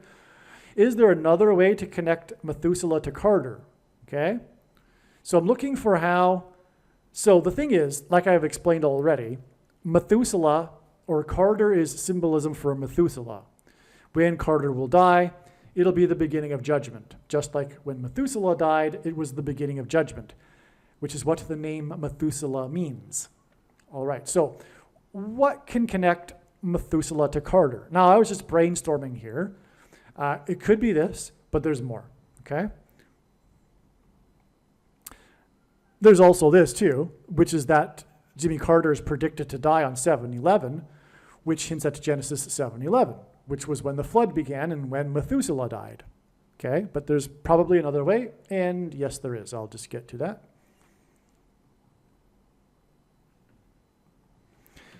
Here is an amazing one that my friend thought of here. Methuselah links to Carter, who is the longest living president in U.S. history, while Methuselah was the oldest person in the Bible. That's amazing. Because I explained already the profound reason why, prophetically, Jimmy Carter is the longest living president. It hints at this theme of immortality, the first lie ever told, and will be again the last lie at the end of the age. And so Methuselah also is connected to Carter in this way, because Methuselah was the oldest person in the Bible. Jimmy Carter is the oldest president ever to have lived. Okay, so Methuselah is also the 8th generation from Adam. Okay, and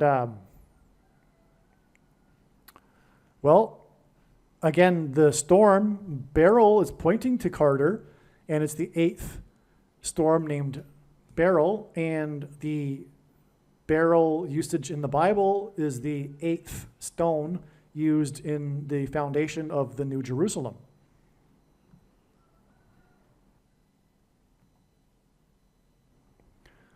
I don't know if I emphasized this enough, but Hurricane Beryl is hitting Harris County on the date 7/7, which hints at Kamala Harris, the 49th vice president, and 49 is 7 times 7. Furthermore, her flight path will mirror that of Flight 77 on 9/11. It will be a flight from Washington, D.C. to Los Angeles when she will crash in St. Louis.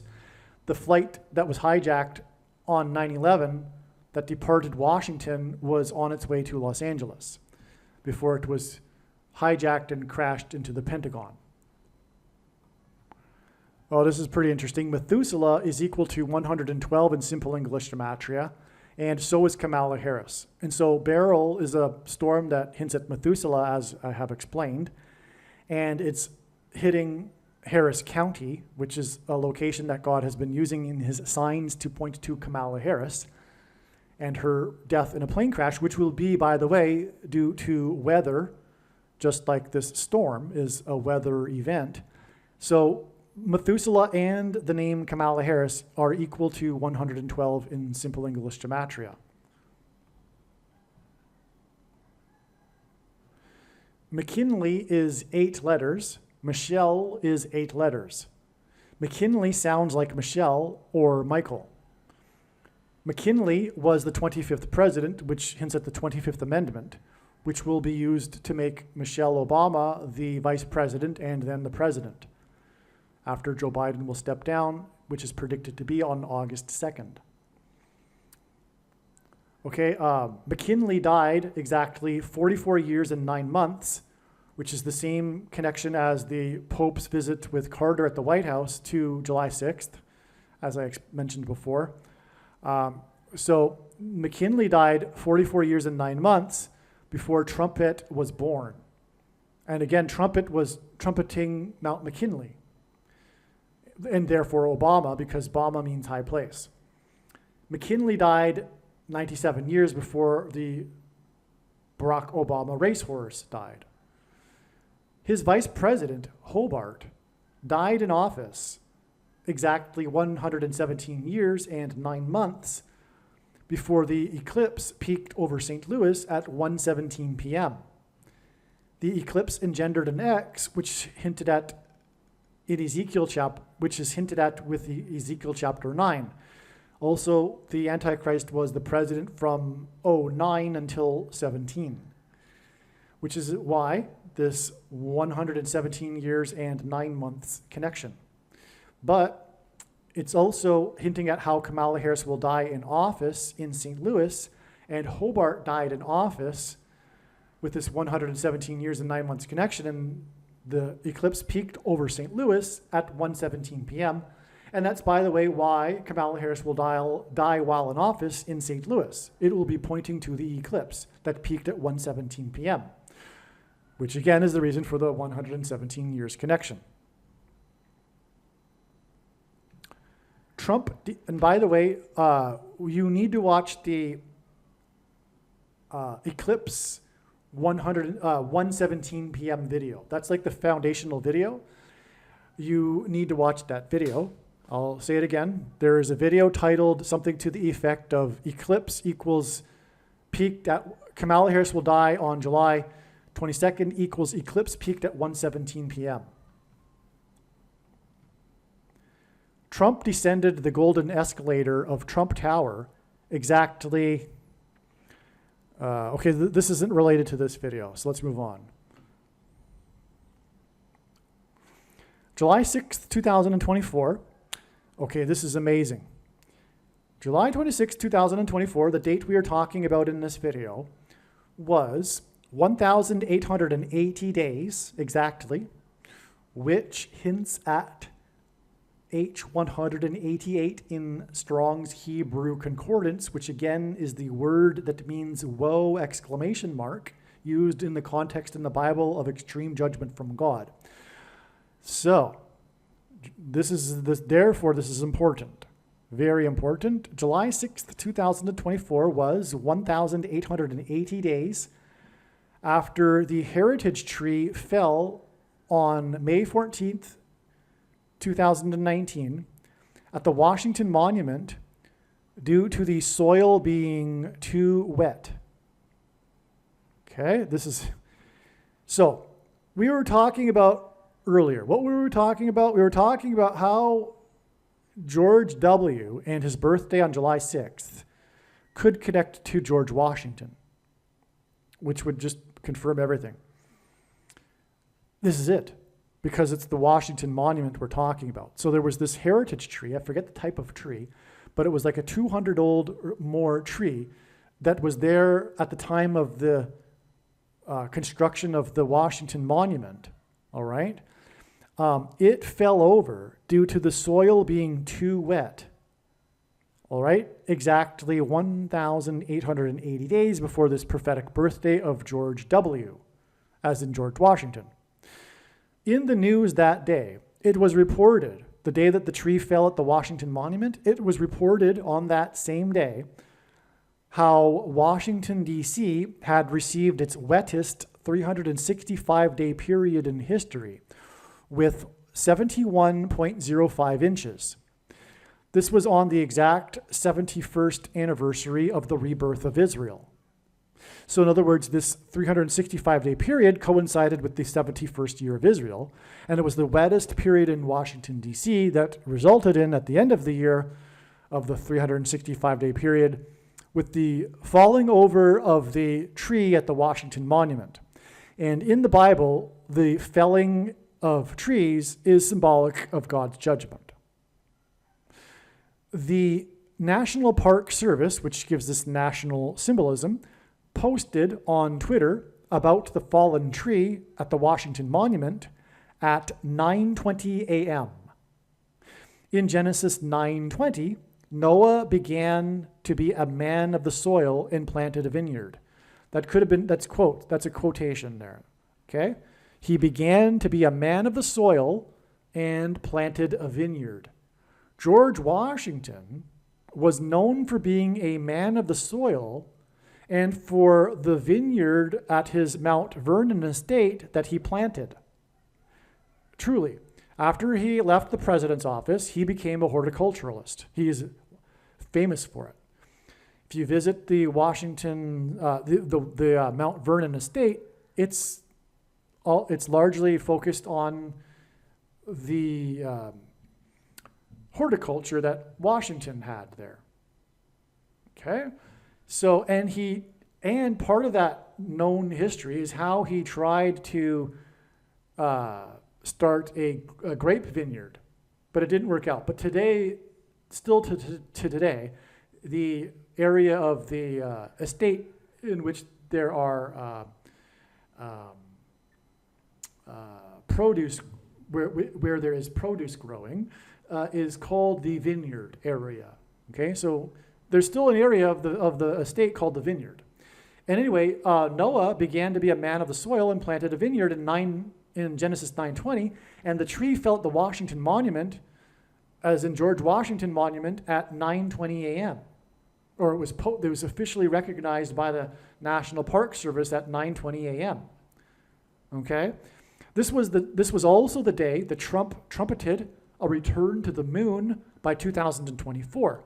The moon is a giant rock, and in the Bible, rock is symbolic of Jesus, and that's why this communicated the Lord Jesus Christ's return in 2024.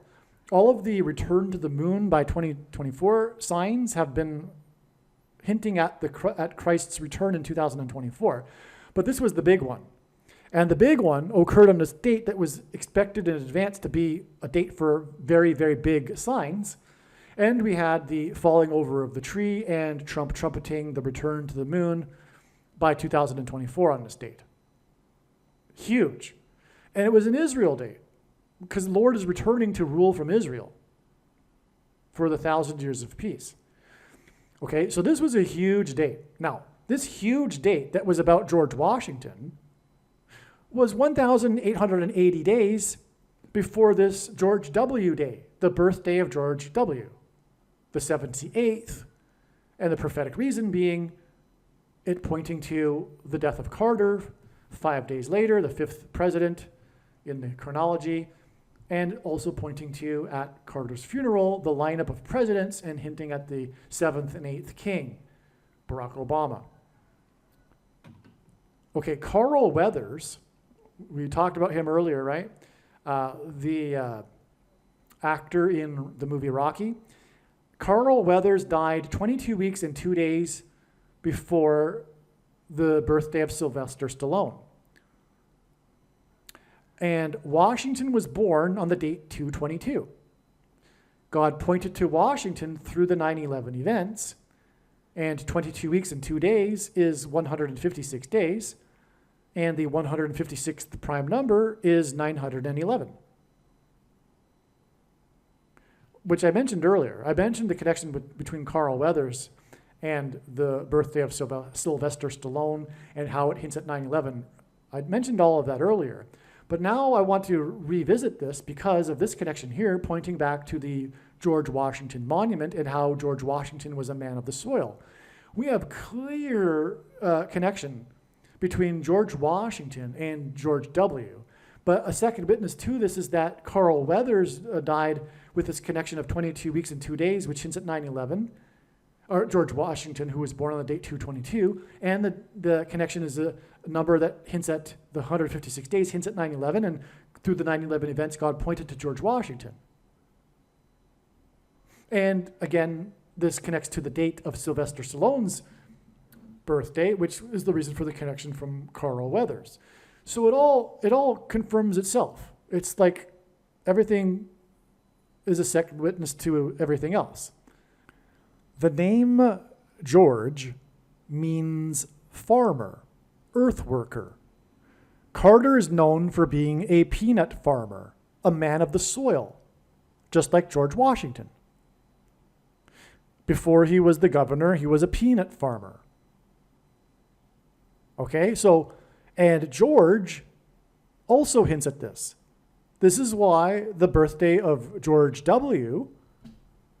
on this date that God was using to point to Carter, the date 7/6, because Carter was the 76th governor of Georgia after he was a peanut farmer. Okay? This connection confirms that the birthday of George W. at 78 was a prophetic sign. Was there a sign in Washington, D.C. on the date 7/6 to confirm this? Because now it's clear we're focusing in on Washington. We have this connection from the tree that fell at the Washington Monument. God is connecting clearly George Washington to George W. here. The presidential paintings, for example, which began with the rescued George Washington painting and included the connection from the George W. painting. But we even have the 1,880 days to this date, July 6th, from the Washington Monument. Could there be a prophetic sign bookending the 1,880 days connection from the Washington Monument in Washington, D.C. to another prophetic sign that occurred in Washington on July 6th. That's when the light bulb went off in my mind, and I checked to see, and sure enough, it was correct. The St. Louis Cardinals baseball team played the Washington Nationals in Washington, D.C. on July 6th. The score was 6-14. The Washington team won. Genesis 6:14, okay, the score was 6-14, and in Genesis 6:14 is the verse, quote, "Make yourself an ark," unquote. And then it says out of gopher wood. And that's it. That's all there is for this verse, 6:14. Make yourself an ark. The ark that one needs, that a person needs, is Jesus. Jesus is the only way to weather the coming storm, which is symbolized by the coming beryl storm the following day after the 6-14 game. The 6-14 game score is a difference of 8 runs. Beryl, Hurricane Beryl, is the 8th stone in Revelation. Beryl is the 8th stone. Hurricane Beryl is the 8th storm named Beryl. Methuselah, who died at 969, which is 1,711 in octal counting, hints at the 8th king, Bari, as in beryl, in Revelation 17:11. In God's signs, pitchers on the pitching mound are symbolic of the Antichrist on the Temple Mount. The prophetic final out, which God uses in baseball games as signs. I know this because I have been studying his big picture of signs, patterns, and connections for more than full-time hours, from morning until night for 6 years. And anyway, I know that final outs are a good place to find the prophetic sign in a particular baseball game. So the prophetic final out of the game was a strikeout thrown by pitcher number 21. 21 is 7 plus 7 plus 7. The pitcher's name is Rainy. The pitcher's name is Rainy, which confirms the 1,880 days connection from the fallen heritage tree at the Washington Monument due to the excessive amount of rain in Washington that was reported on that date. As again, I said, the wettest 365-day period of rain in Washington, D.C. history was reported on that date. 1,888 days, which hints at whoa exclamation mark, to this prophetic final out with a pitcher on the pitching mound named Rainy.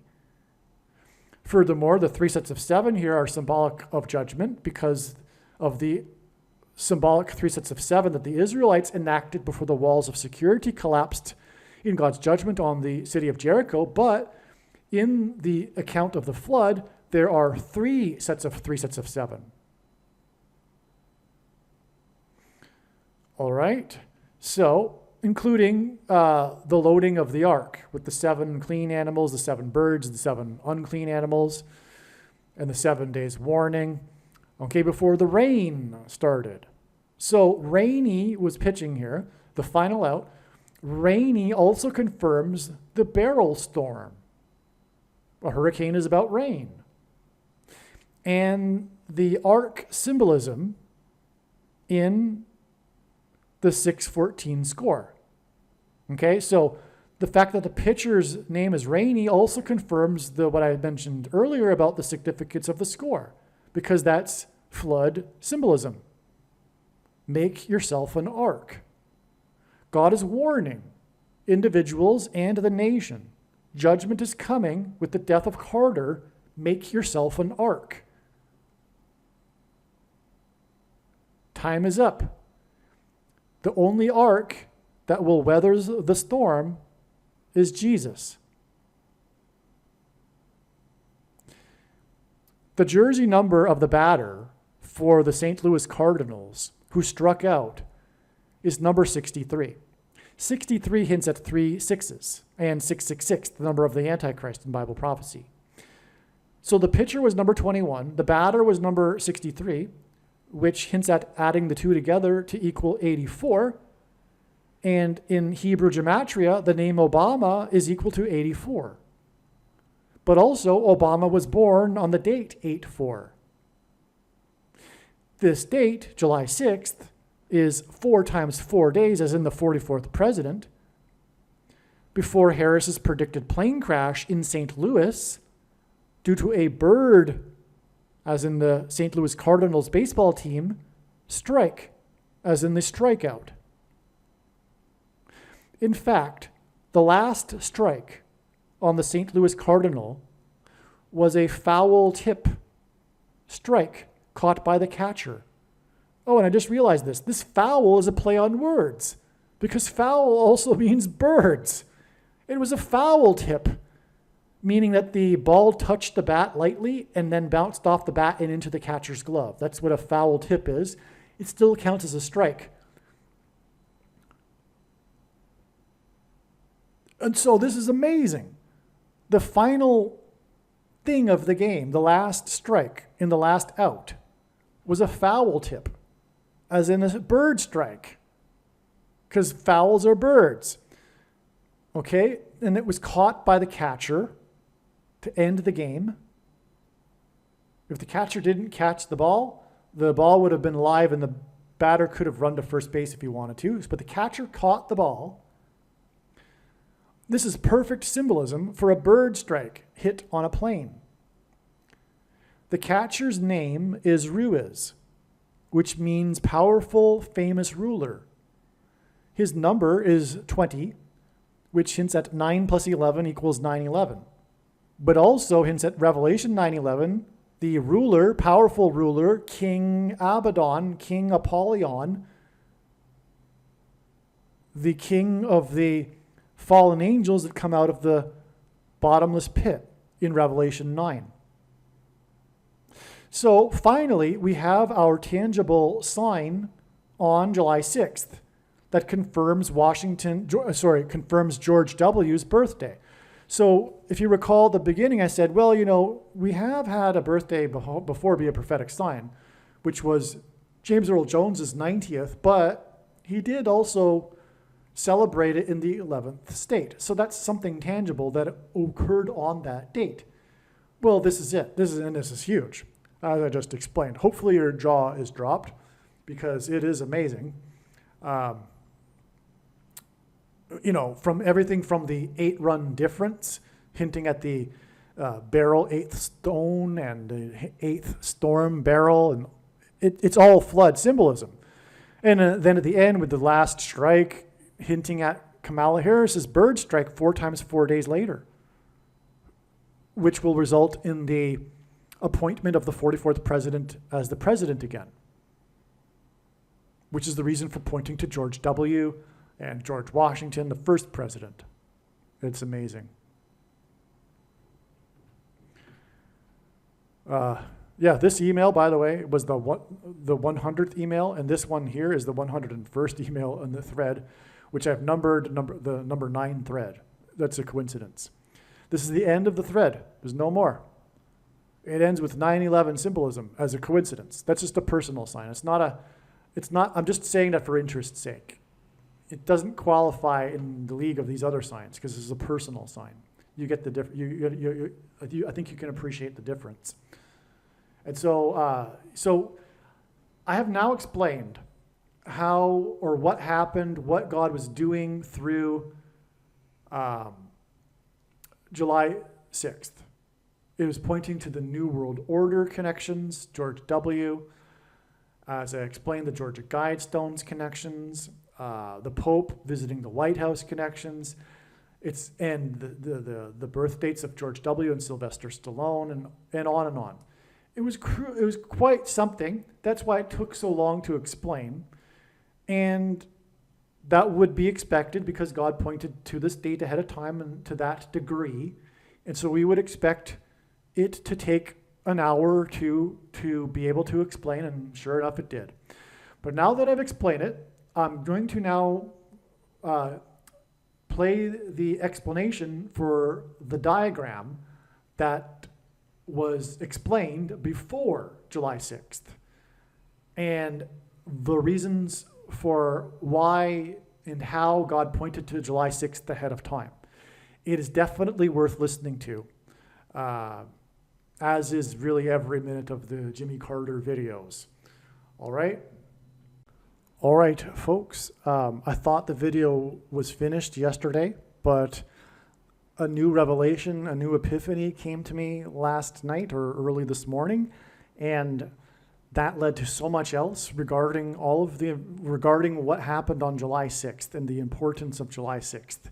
It is so amazing. It's going to take what has already been explained to an even higher level, as if that were possible. Okay, and so what happened was, it occurred to me, because this is the thing. The biggest thing about the tangible sign that I was just talking about at the end of the video yesterday wasn't even fully explained, because the biggest thing about the tangible sign, which was this baseball game in Washington, D.C. with the Washington Nationals, is about this. And so this is what I wrote to a friend this morning. The video is already posted, unfortunately, but it occurred to me that at the end of the highlights video of the game, after the final prophetic out, the announcer said, "A big curly W for the record books." Okay? This is because the guy speaking is a broadcaster for the Washington Nationals baseball games. And so in Washington Nationals culture, it's recognized what he's talking about, because the logo for the team, the Washington Nationals, is a big curly W. All right? It's this font. Maybe I should just pause here. Okay, so you can see it here. This is the logo for the Nationals. It's this big W. It stands for Washington, obviously. And so the sportscaster said, "A big curly W for the record books," was his signing off statement after the Washington Nationals had won the baseball game with that final prophetic strikeout with the foul tip that hinted at foul birds in the bird strike, and the team is Cardinals, and it was from St. Louis, the team, and Harris is predicted to die in a plane crash due to a bird strike in St. Louis, and on and on. Well, the big curly W. Now, what were we talking about for the last couple of hours, really? We were talking about how it was the birthday of George W. And George W. used to go by the nickname W, if you recall. That was his nickname from his friends, and he would even joke about it sometimes, from what I recall. There was this ongoing, well-known thing about George W. Bush being nicknamed W. He would even say it in the Texas accent, W, right? W, right?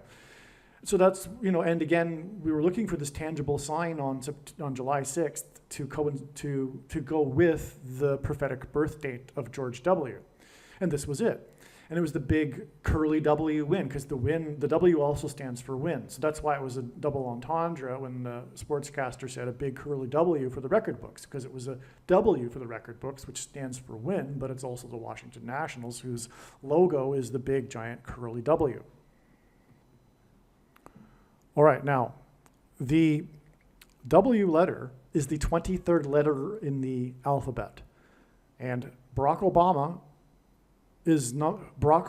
number is 23. He is the basketball president who wore jersey number 23 when he played basketball in high school, and his jersey was auctioned off in a big prophetic sign in August of 2019, number 23.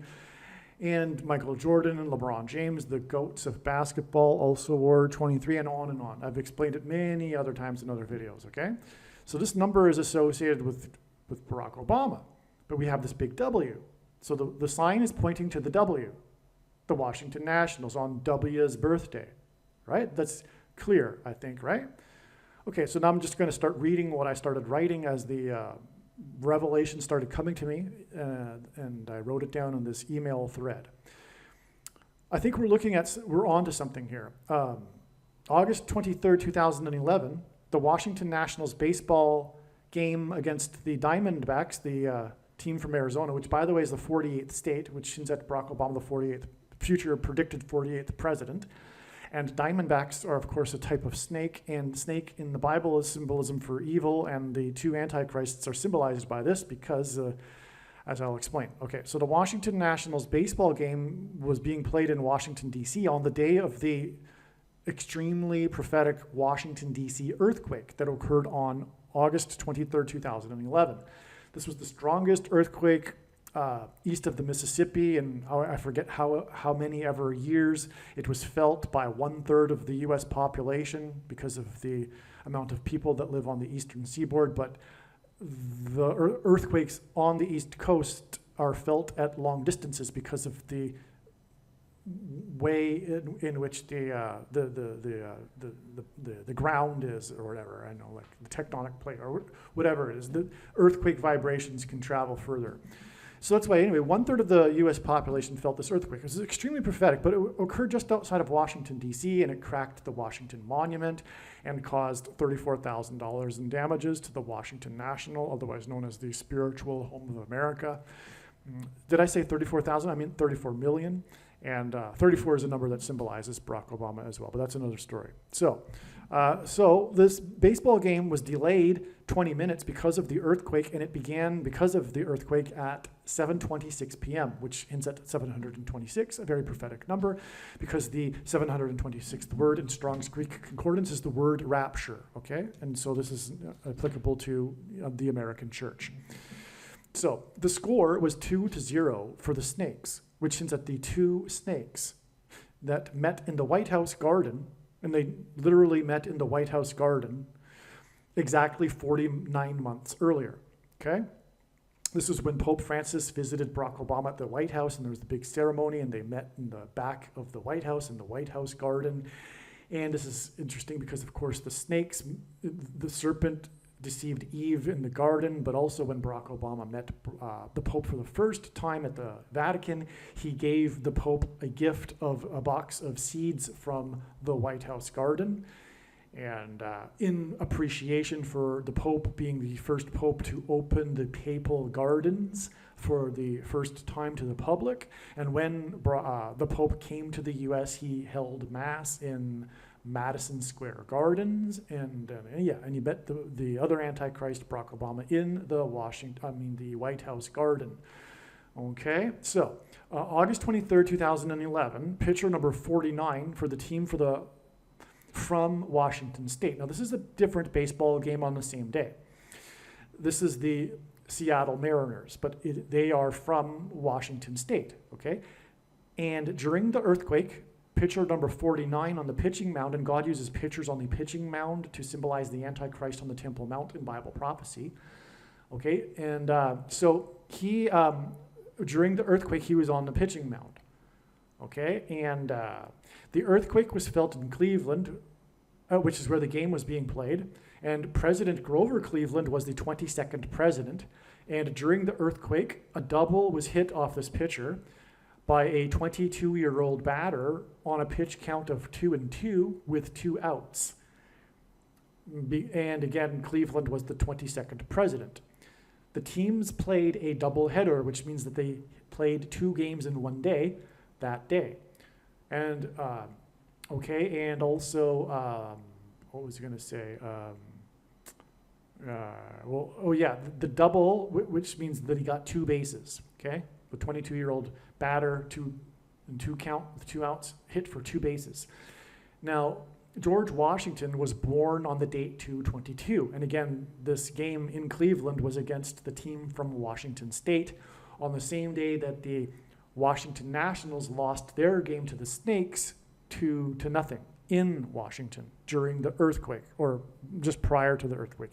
This game was played during the day because they were playing 2 games in one day. What they do when they do that is they're making up for a previous day in which the game was rained out. So they had an evening game, which is typical on a weekday, which is what this was, and then the other game was during the day, which made it conveniently during the earthquake for this prophetic sign. Now, July 6th, 2024, the date we are talking about in this video, is 50 days before August 25th, when it is predicted that Barack Obama will become the 48th president. Okay, the Washington Nationals won the World Series in their 50th year, exactly their 50th year as a franchise. Okay, so that's why it would be relevant from this Washington Nationals sign on July 6th to add 50 days to get the date of the president, the Antichrist president, and his second presidency. Okay, because again, we were talking about the Washington Nationals and the Washington, D.C. earthquake and these numbers of 2, which hints at the second presidency for Barack Obama in Washington, which will be 50 days after this Washington Nationals W sign. And that's relevant because, again, the Washington Nationals won their first ever World Series in their 50th year as a franchise. Okay, all right, the Washington Nationals sign on July 6th, 2024 was 1,711 days after they won the World Series. Okay, this is amazing. What were we talking about for the last few hours? We were talking about how Carter is symbolism for this prophecy in Revelation 17:11.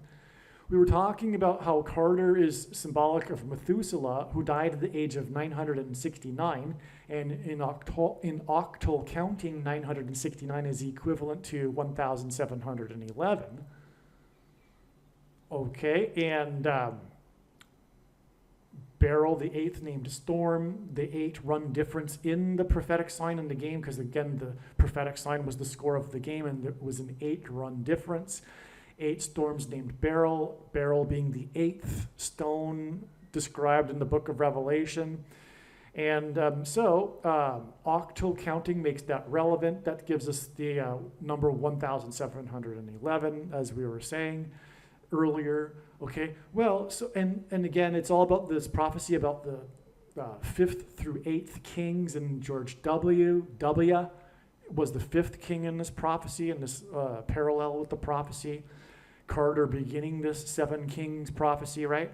So that's all in Revelation 17:11, which is why it's amazing that we have the day that the Washington Nationals won their prophetic World Series, there's more to be said about that in a second, was 1,711 days before this Washington Nationals sign on July 6th.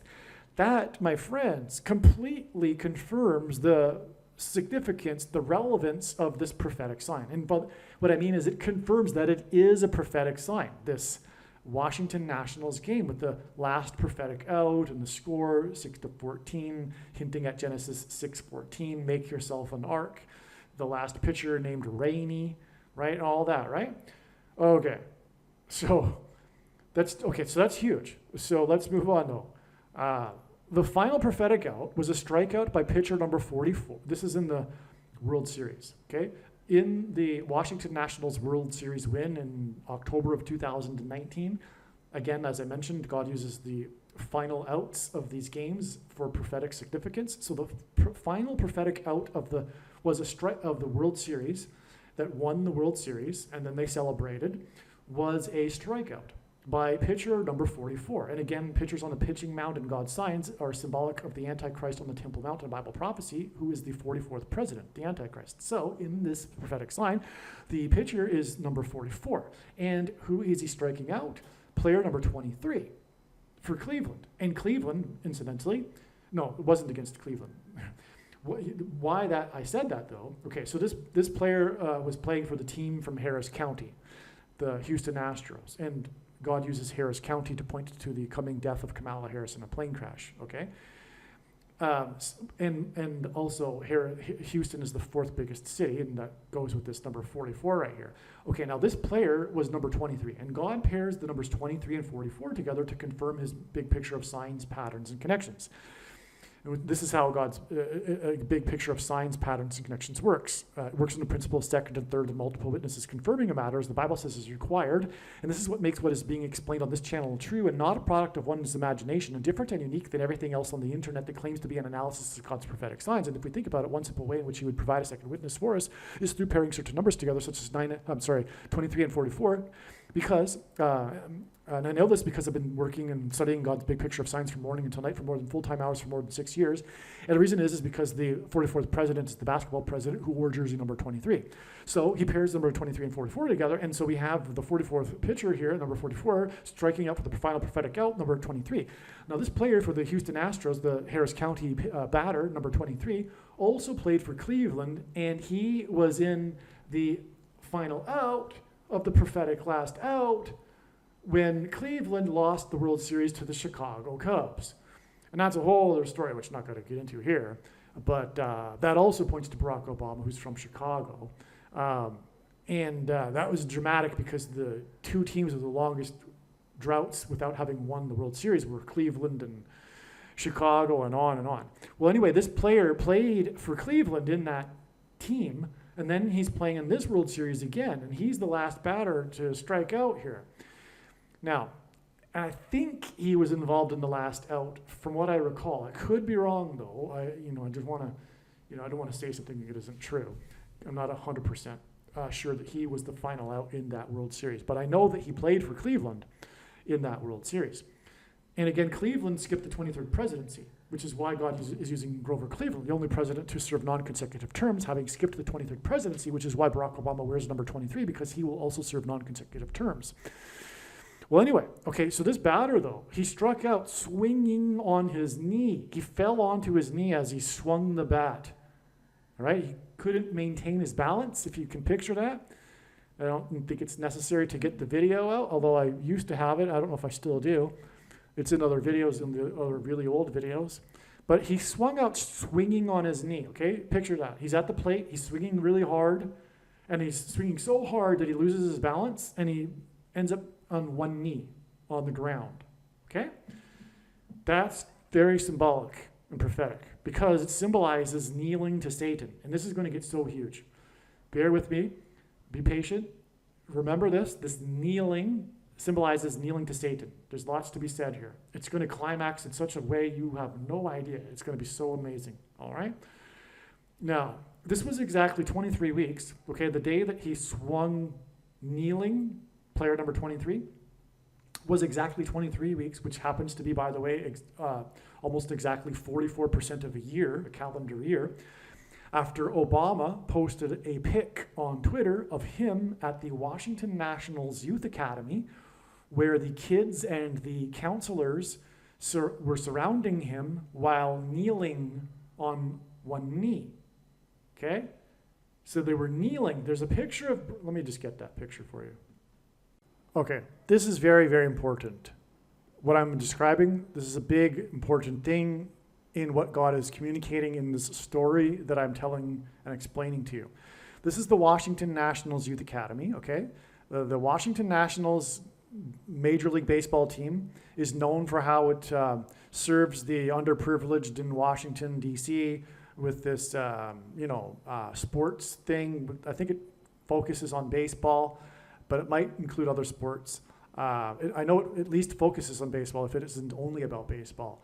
But so they have a little practice field that they get together on in Washington, D.C. And one day, Barack Obama decided to pay a visit. Okay? And here in the background of this picture, and this is the picture that he posted, making it prophetic. Barack Obama, posted this image on Twitter, and as I will explain, the date that he posted it and everything confirms that it is a prophetic sign. But here's that W again. So W, again, is the 23rd letter in the alphabet, and this is Mr. 23. Okay, he used to wear number 23. And 2 divided by 3, by the way, is 0.666. Another reason why he used to wear number 23. It identifies him as the Antichrist. 666, the number of the Antichrist in Bible prophecy. So we've got the big W in the background here, but we've got all these people kneeling. Different ages. It's not just kids. We've got the older adults, the counselors. Okay, they're kneeling. And they're kneeling in front of this guy who is Satan's representative. In other words, they are symbolically kneeling to Satan, the Antichrist. Okay? As he supposedly gives them some wisdom here, which is also characteristic of what the Antichrist will be doing. Leading people that are listening attentively to what he has to say regarding his moralism and his and his instructions. Okay, so this is perfect. Now, what else happened on this day that he posted this image will make it even more amazing for you. Okay, so where was I here in the paragraph? So, again, the Washington Nationals won the World Series 1,711 days before the prophetic W sign on July 6, 2024, and then the World Series win also was in turn, which involved the final out involving number 23, who also played for Chicago, or Cleveland, I should say.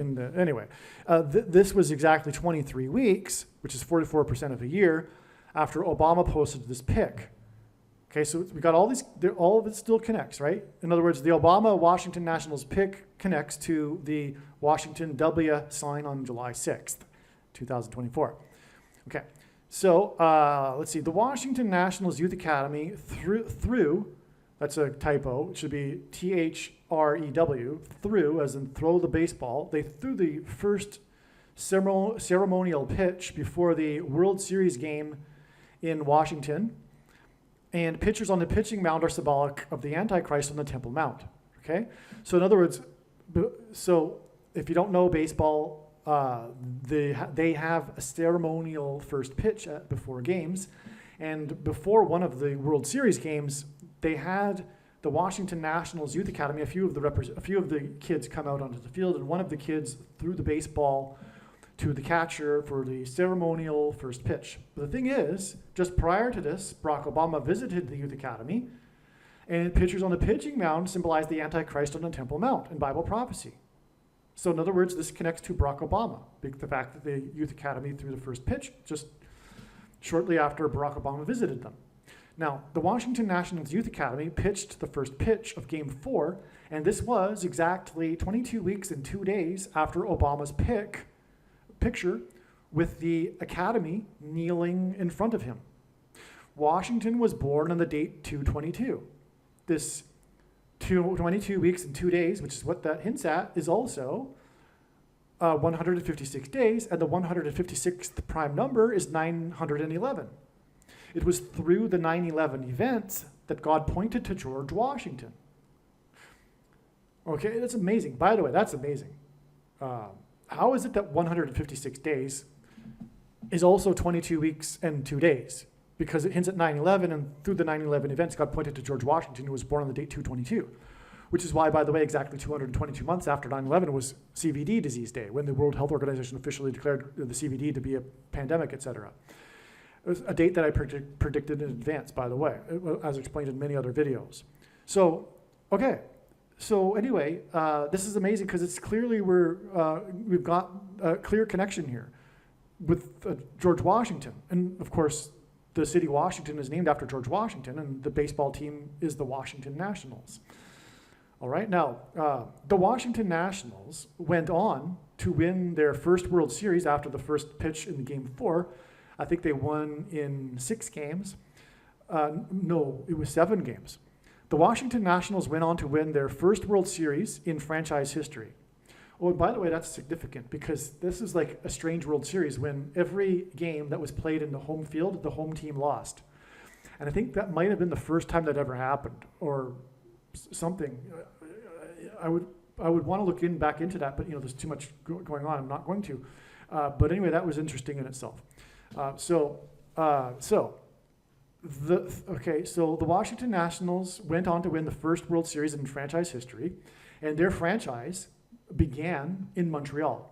It was formerly the Montreal Expos, and they moved to Washington, D.C., I forget which year. So Montreal is French for Royal Mount, which hints at the Temple Mount. The Temple Mount in Jerusalem. It is the Royal Mount. The King of Kings will dwell in the Temple Mount, or on the Temple Mount in the temple, in the 1,000 years of peace on earth. It is the Royal Mount, and that's what the name Montreal means. The Montreal Expos, that's the team, baseball team, were named after the 1967 World Expo in Montreal. The 1967 was the year that the Jews recaptured the Temple Mount after 19 centuries. What a coincidence. which is why God pointed to this team that began its French franchise in Montreal 50 years ago. And 50 years, by the way, 50 years is extremely prophetic in the book of Leviticus, and it symbolizes 50 years, the returning of God's people to their original land and inheritance, which is what happened in 1967, which was, by the way, 50 years after the Balfour Declaration in 1917, because of the 50 years in the prophecy in Leviticus chapter 25. So that's why the team that began in Montreal won in their 50th year, because the team began in Montreal and the team was named after the Expo in 67, and it was in 1967 that Jews recaptured and returned to their ancient capital, East Jerusalem, in the Six-Day War, a preemptive war that the Arab neighbors forced them into, and then as a result, they expanded their territory in self-defense. Okay.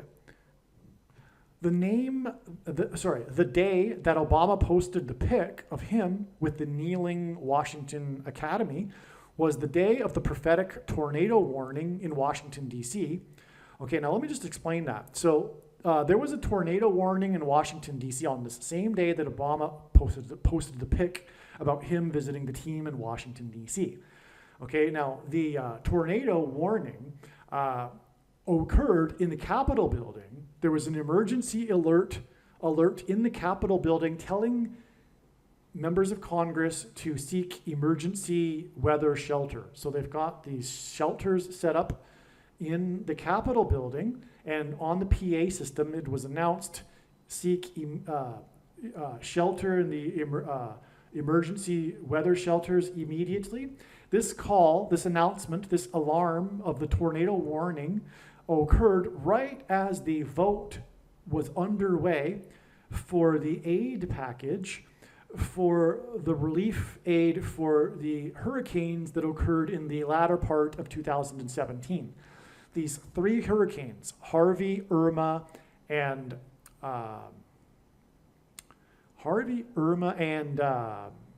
Maria, which spelled out him, as in the Lord, him. And so they in themselves were second, third, and they were second witnesses, three witnesses to the prophetic significance of the eclipse that passed over America in 2017.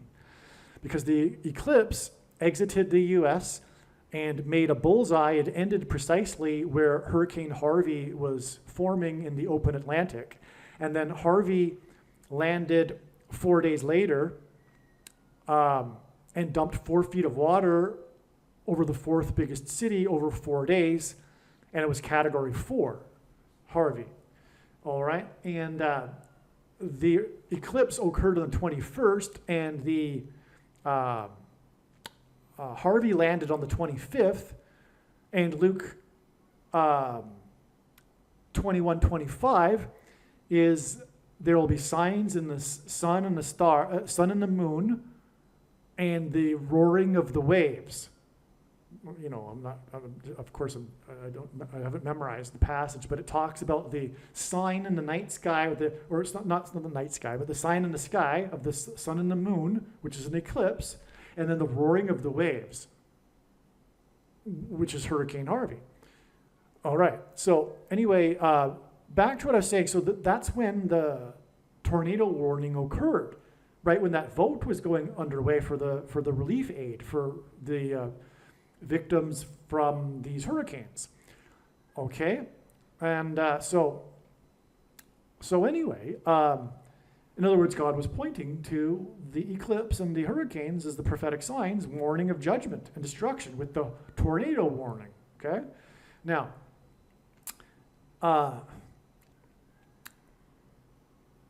Let's see.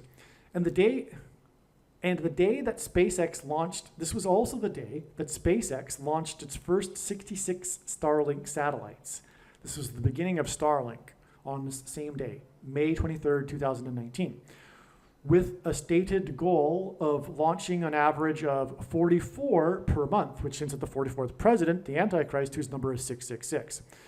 This was 9 days, which pairs with the 23 weeks connection, because again, 5/23/2019 was 23 weeks before the World Series win, but it was also 9 days, and God pairs 9 and 23 to confirm the signs and connections, because the Antichrist was inaugurated in 2009, and he was the basketball president who wore jersey 23.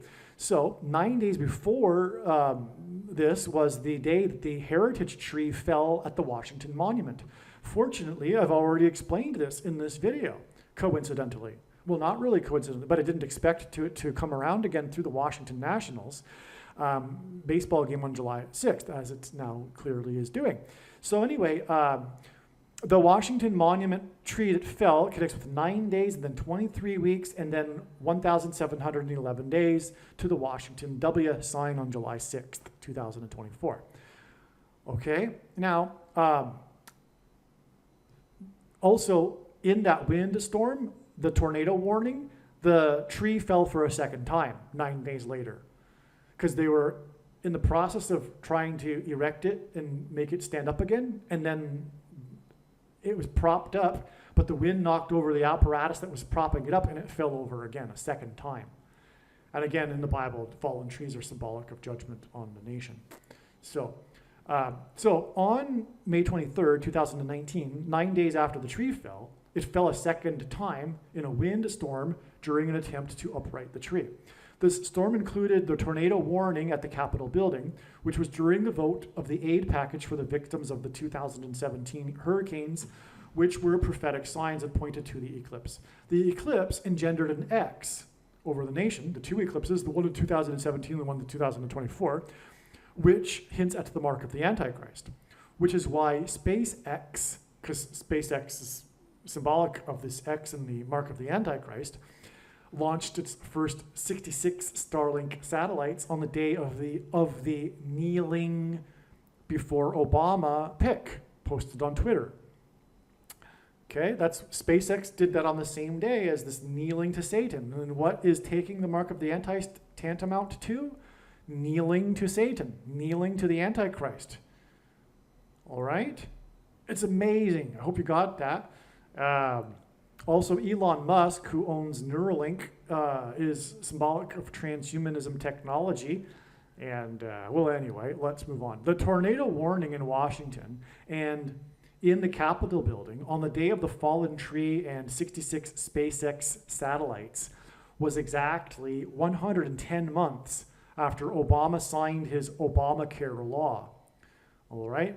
110, Joshua died at the age of 110 after the walls of security collapsed on Jericho. Well, the 110-story World Trade Center towers that collapsed symbolized the two arms of a chromosome. How to prove this? Well, exactly 70 weeks, the most central prophecy in the Bible, Daniel chapter 9, involves a period of the 70th week, a prophecy of 70 weeks, and the 70th week being the symbolic period of the Antichrist in the end times. Well, exactly 70 weeks after the World Trade Center officially opened was the day that Philip Petit evaded security and stretched a tightrope between the two towers and walked across the two towers. Quite something. Anyway, Philip Petit, because petite is a French word that means small. This is why one of the two arms of a chromosome, because chromosomes are made of two arms, is named petite. Okay, and that's a hint that the two towers are actually symbolic of these two arms. But also, the replacement One World Tower resembles a thing, right? You know what I'm talking about. If you look at it, it looks exactly like a thing. It's not a coincidence, it's not an accident. And it replaced the two towers that resemble chromosomes, or hint at chromosomes. Okay, through the 9/11 events, God pointed to George Washington. The logo for the Washington Nationals is the curly W, the 23rd letter.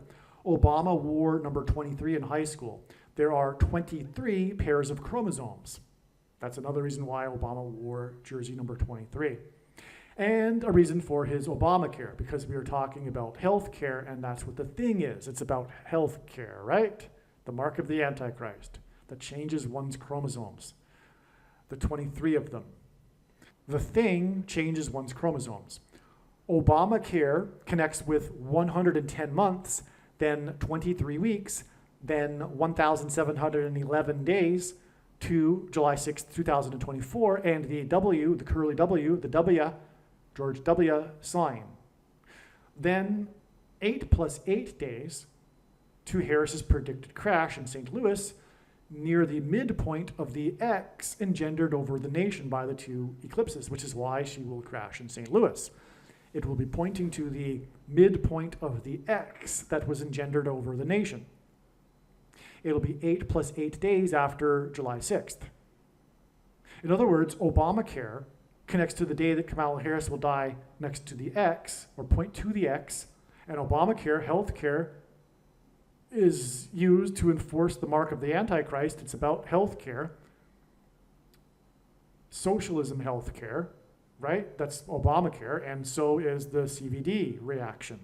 It was communism in disguise. But for those that have any wisdom, it was clear to see that it was all hype propaganda for the purpose of furthering the communist agenda. Anyway, so Obamacare connects to the day that Harris will die at the X, which is symbolic of the mark of the Antichrist. And by the way, to prove that, X's are about their midpoint. The two straight lines that cross each other in the middle form an X.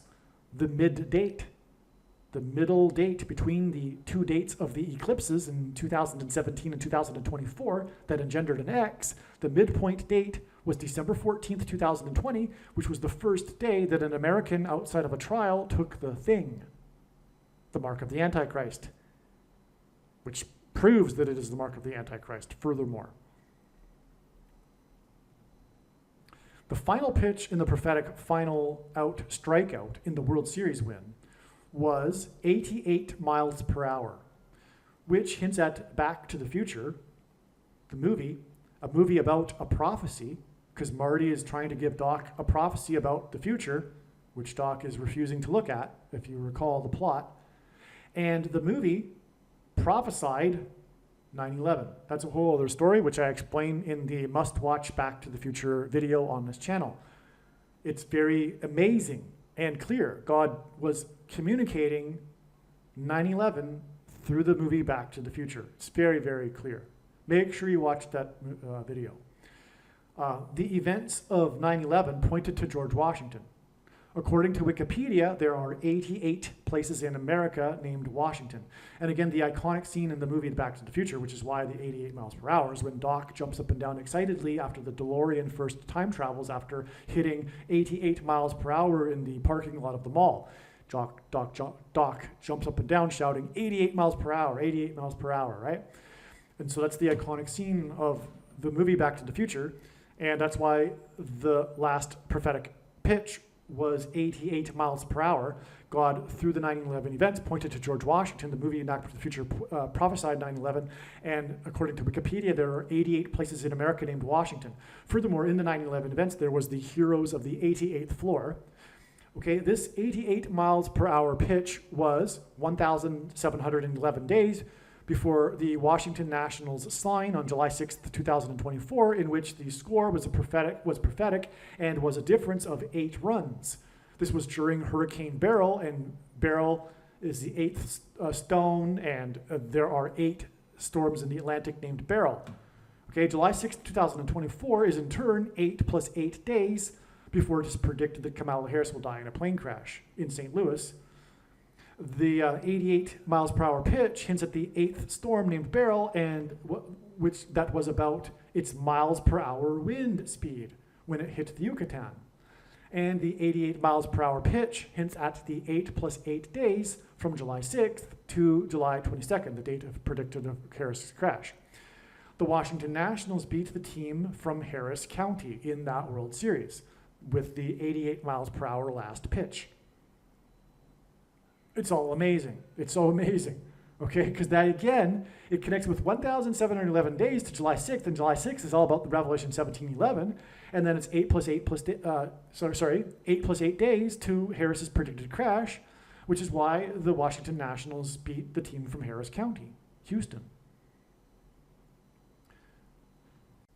The tornado warning in Washington, D.C. on May 23rd, 2019, the day that Obama posted his pic of him with the kneeling Washington Nationals Youth Academy, was exactly 23 weeks before they won the World Series for the first time in franchise history, which was exactly 44 months after the two Antichrists met in the White House garden.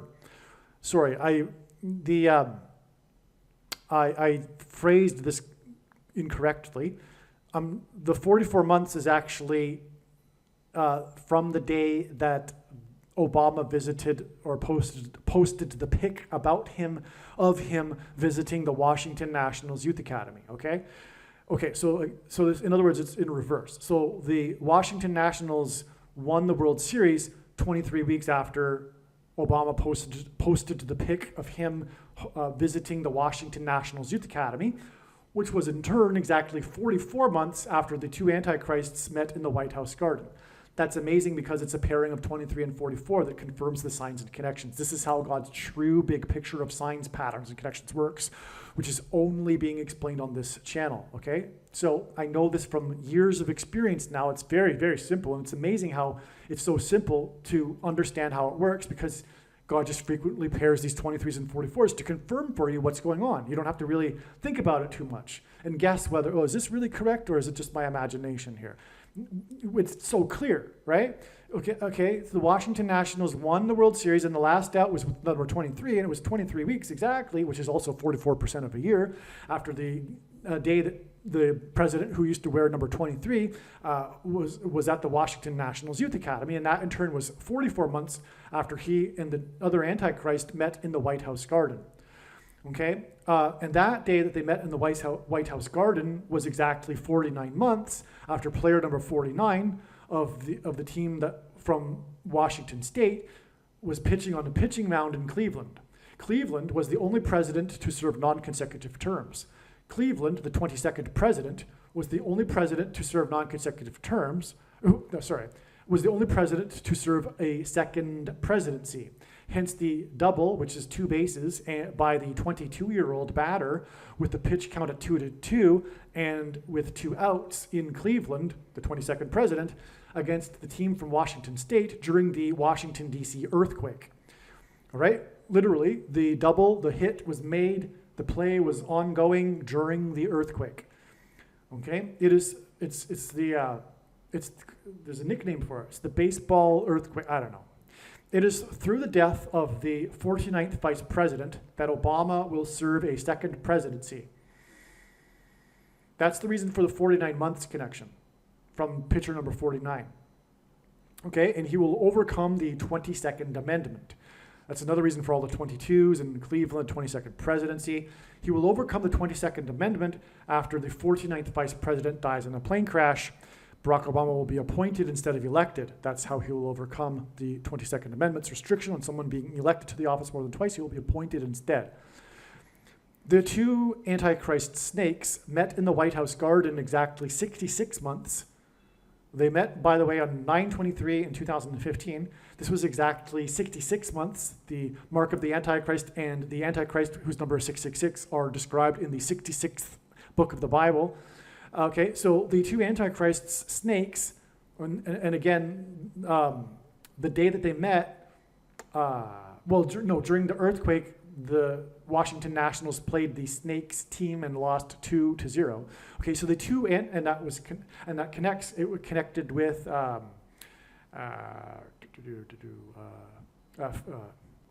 49 months. Okay. So the two Antichrist snakes met in the White House garden. So it's, in other words, 49 months from the earthquake in Washington, D.C., to the day that the Antichrist snakes met in the White House. And then in turn, it is exactly 66 months before the Suez Canal ship got stuck, clogging the world's trade artery, the Suez Canal, which was symbolic of the clogged arteries that people get from taking the thing. That's what God was communicating there. And when did that happen? It happened, and which is why the ship got stuck when the things first started to be thinged, put into people right at the beginning. It was March 2021, right? Okay. Now, it was actually March 23rd, to be precise. And by the way, that date was exactly 42 months after the Revelation 12 rapture sign was fulfilled in the night sky. And the rapture will be an escape, a rescue from the Antichrist, who will be enforcing the thing. Okay, and so that's why, another reason why the ship got stuck on that date, it was symbolic of what people are being raptured from. Okay, the thing, the mark of the Antichrist, which was what was being hinted at, obviously. I mean, not obviously, but well, also the ship became free, got unstuck due to the moon tide, and the moon symbolizes Jesus. The moon is a giant rock, and in the Bible, rock is symbolic of Jesus. So, okay. Which is why in the Bible, watching for the timing of the moon is important, and why watching for the Lord's signs, including moon signs for the Lord's return, is important. So, the ship got stuck in the Suez Canal 32 days, which hints at 4 times 8 and the 48th president, Antichrist, after Hank Aaron died. The 32nd prime number is 131, and G131 in Strong's Greek Concordance is the word that means blood disease, which is what a person gets when they take the thing. The home run king, Hank Aaron, number 44, as in the 44th president, died 6 + 6 + 6 days after he took the thing publicly at the request of the agency in Atlanta. Number 44 died exactly 444 weeks after the mass shooting in the theater in Colorado, which is why I expected a prophetic sign on that date, and then that was the day that the home run king died. And he really, and his death is the biggest sign of all regarding the thing and how it is the mark of the Antichrist. Player number 44, the home run king, died 444 weeks exactly after the mass shooting in the theater in Colorado, the Batman movie massacre. And in God's signs, mass shootings are symbolic of the thing. The bullets that come out of guns and go into people are symbolic of things that come out of things and go into people. The SHOs. Okay, and so anyway, the Dark Knight Rises massacre was in turn exactly 42 months, and in Bible prophecy, the period of 42 months is symbolic of the period of the Antichrist, after the Dark Knight, the 44th president, rose at his inauguration. And so there's so many more connections beyond that too, right? Because it also is exactly 117 months after the first of the mass school shootings in Colorado also. And Colorado is the 38th state, and the 38th president was the only president to never have been elected. He was appointed, never elected vice president or president, just like Barack Obama will be appointed. And it's also, Colorado's the highest state, and the name Bama in Hebrew means high place, and on and on. But also the 107, well, no, I've explained it in other videos. Make sure you watch, and this is a very serious admonition here, make sure that you watch the Trucker Freedom Convoy prophecy video. The trucker, I'm talking about the Canadian truckers, right? Make sure you watch that video on this channel. Now, G500 is the word for Antichrist, okay, in the Greek Concordance. The W sign on July 6th, 2024 was exactly 500.00% of a calendar year after the prophetic flooding in Washington, D.C., including the Washington Monument on July 8th, 2019. All right? Oh. This, by the way, was exactly... Okay, I'm so glad I remembered this. All right, just in time for this video here. So now we're talking about this prophetic flooding in Washington, D.C., okay? So the flooding included the prophetic flooding in the basement of the White House, in the offices, in the office of the media press corps, which was a prophetic sign, a judgment from God condemning the wicked, lying, left mainstream media that is most definitely on their way to the lake of fire. Okay, and unless they repent immediately. Also, there was flooding in the Pentagon. This was covered in the news, okay? There was flooding in the floor of the Pentagon, the marble floor. So we had, and it was also flooding at the Washington Monument. So there's this big flooding day in Washington, D.C. on July 8th, 2019, which was partly because of what I explained earlier, how Washington, D.C. had experienced its wettest 365-day period in history, which is why there's so much flooding with, some rain in one day here on July 8th, 2019. Okay, now this date, it hints at Antichrist because it's exactly 500.00% of a year before the W sign, the Washington Nationals baseball game. Just more confirmation of how important this July 6th Washington Nationals baseball game is, okay?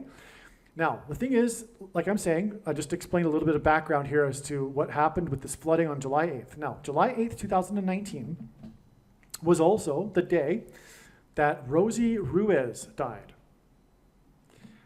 Ruiz was already mentioned in this video. That's the last name of the catcher that caught the foul tip, as in the bird foul strike.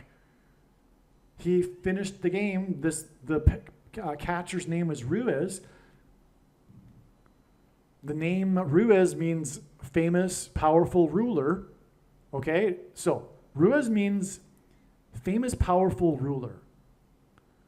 The bird foul strike of the end of the game there, 8 + 8 days before Kamala Harris's predicted bird strike foul crash,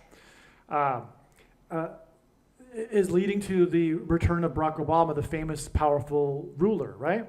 Well, July 8th, 2019 was also the day, July 8th, this day of the flooding in Washington, D.C., was the day of the death of Rosie Ruiz. Rosie Ruiz is infamous for having cheated and to win the Boston Marathon. In the 84th Boston Marathon. The 84th Boston Marathon, what she did, and I used to live in Boston, she ducked into one of the subways and she got on a subway and got ahead in the Boston Marathon, came out of the subway entrance and snuck her way onto the marathon road and then crossed over the finish line pretending to be out of breath and all of that. And she wasn't caught right away. The only reason why she was caught as well is because she tried to also steal the New York City Marathon and then got caught. Otherwise, she wouldn't have been caught probably with the Boston Marathon theft. So Rosie Ruiz got caught for cheating. She died at the age of 66, which hints at the Antichrist, 666. Her name is Ruiz, which means powerful, famous ruler. But Ruiz died and we're talking about Washington here because she died on the day of the flooding in Washington, D.C., the prophetic flooding. And what she's famous for cheating. And how is Obama going to become the president again? Through the shoplifted referendum in the year that ends with the 2020 referendum that was exactly 999 weeks after 9/11, and the number 9 is the most important number in God's sciences from the Bible. It symbolizes God's judgment. Okay, so Rosie Ruiz died at the age of 66 on the day of the Washington flooding sign, with the Washington, D.C. monument even being flooded. Okay, and that date, July 8th, 2019, was exactly 60 plus 60 plus 60 years after the birth of John Rockefeller. And 60 plus 60 plus 60 years, first of all, the 84th marathon is the one she cheated on. Well, the name Obama in Hebrew gematria is equal to 84, and he was born on the date 8/4.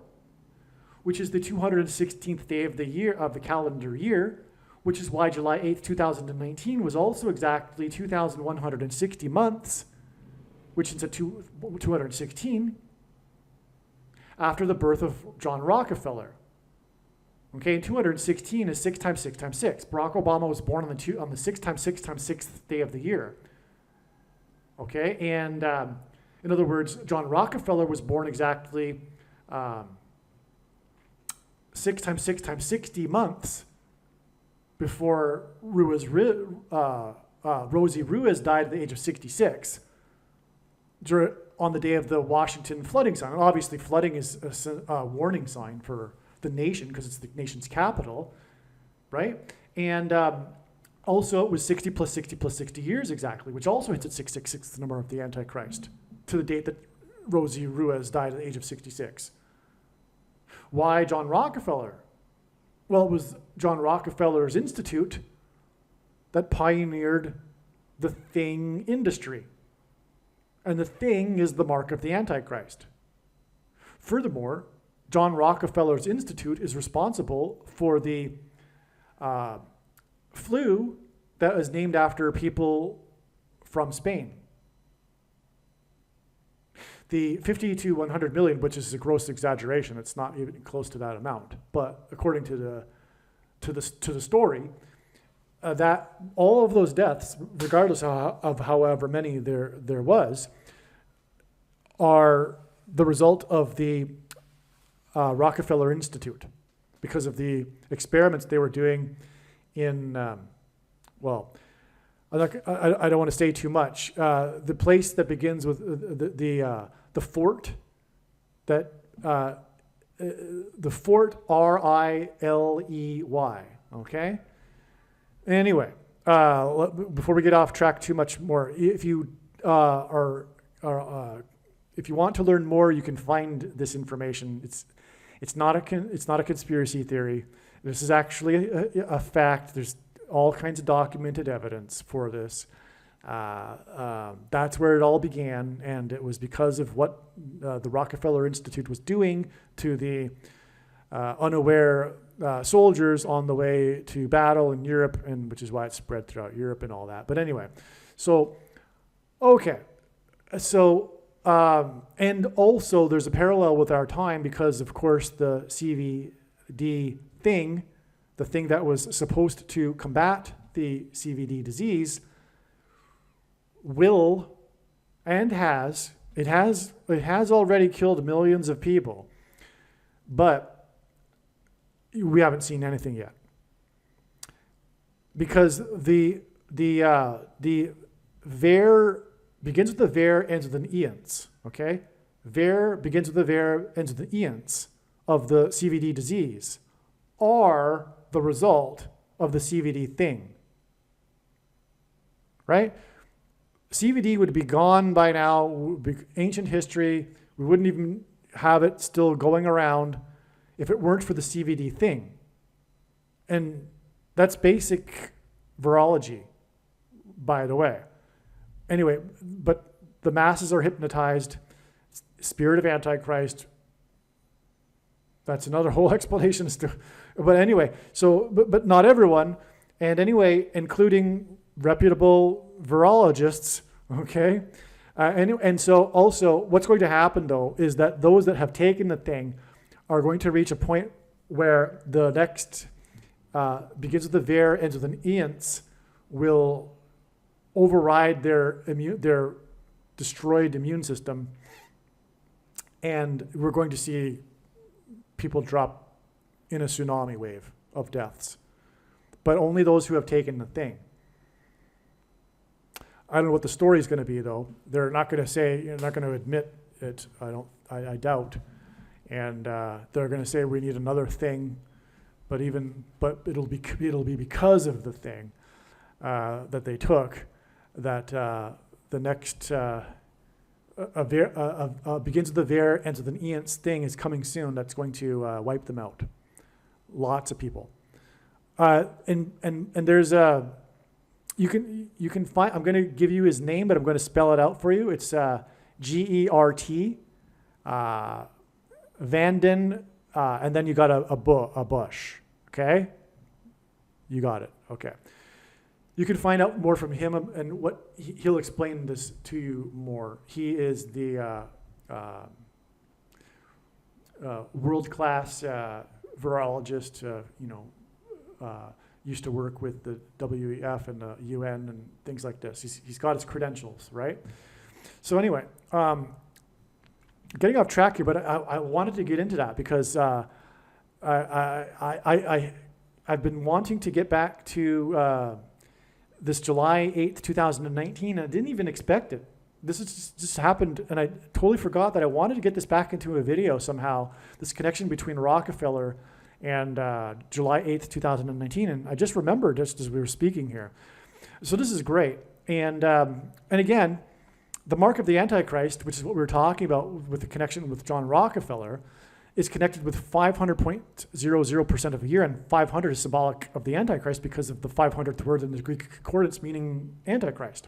And it connects to July 6th, which again connects with 8 plus 8 days to the date it is predicted Kamala Harris will die near the X in a plane crash, which will point to the mark of the Antichrist. All right, so, wow, okay. So,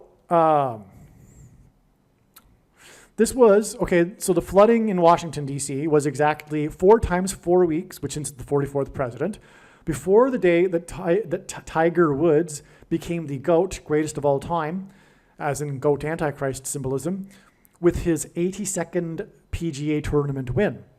This was at the Zozo tournament in Japan, and in English, Zozo is derived from, I believe, Greek, meaning it's a name for a demon.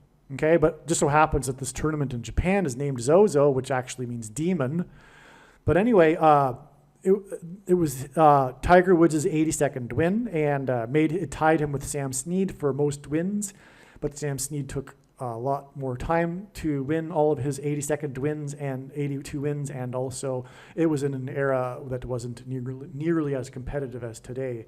So anyway, this tournament in Japan is the only one in the PGA that's played in Japan, in the PGA Tour. This tournament that year, in 2019, was delayed a day due to epic flooding of the golf course from a typhoon. Okay? And it was exactly 4 times 4 weeks after the other flooding in Washington, D.C., and God uses 4 times 4 weeks because of the 44th president who was in Washington, D.C. This golf course, God pointed to this golf course. It is the only location in the world in which, because the golf course was flooded, it is the only location in the world in which a particular microbe is found. This microbe that was discovered by a microbiologist who is also an avid golfer, picked up a sample one day, a Japanese microbiologist, and shared it with his colleague in the US, and the two of them went on to win the Nobel Peace Prize for their discovery of I'll spell it out for you, the IV and ends with an ectin.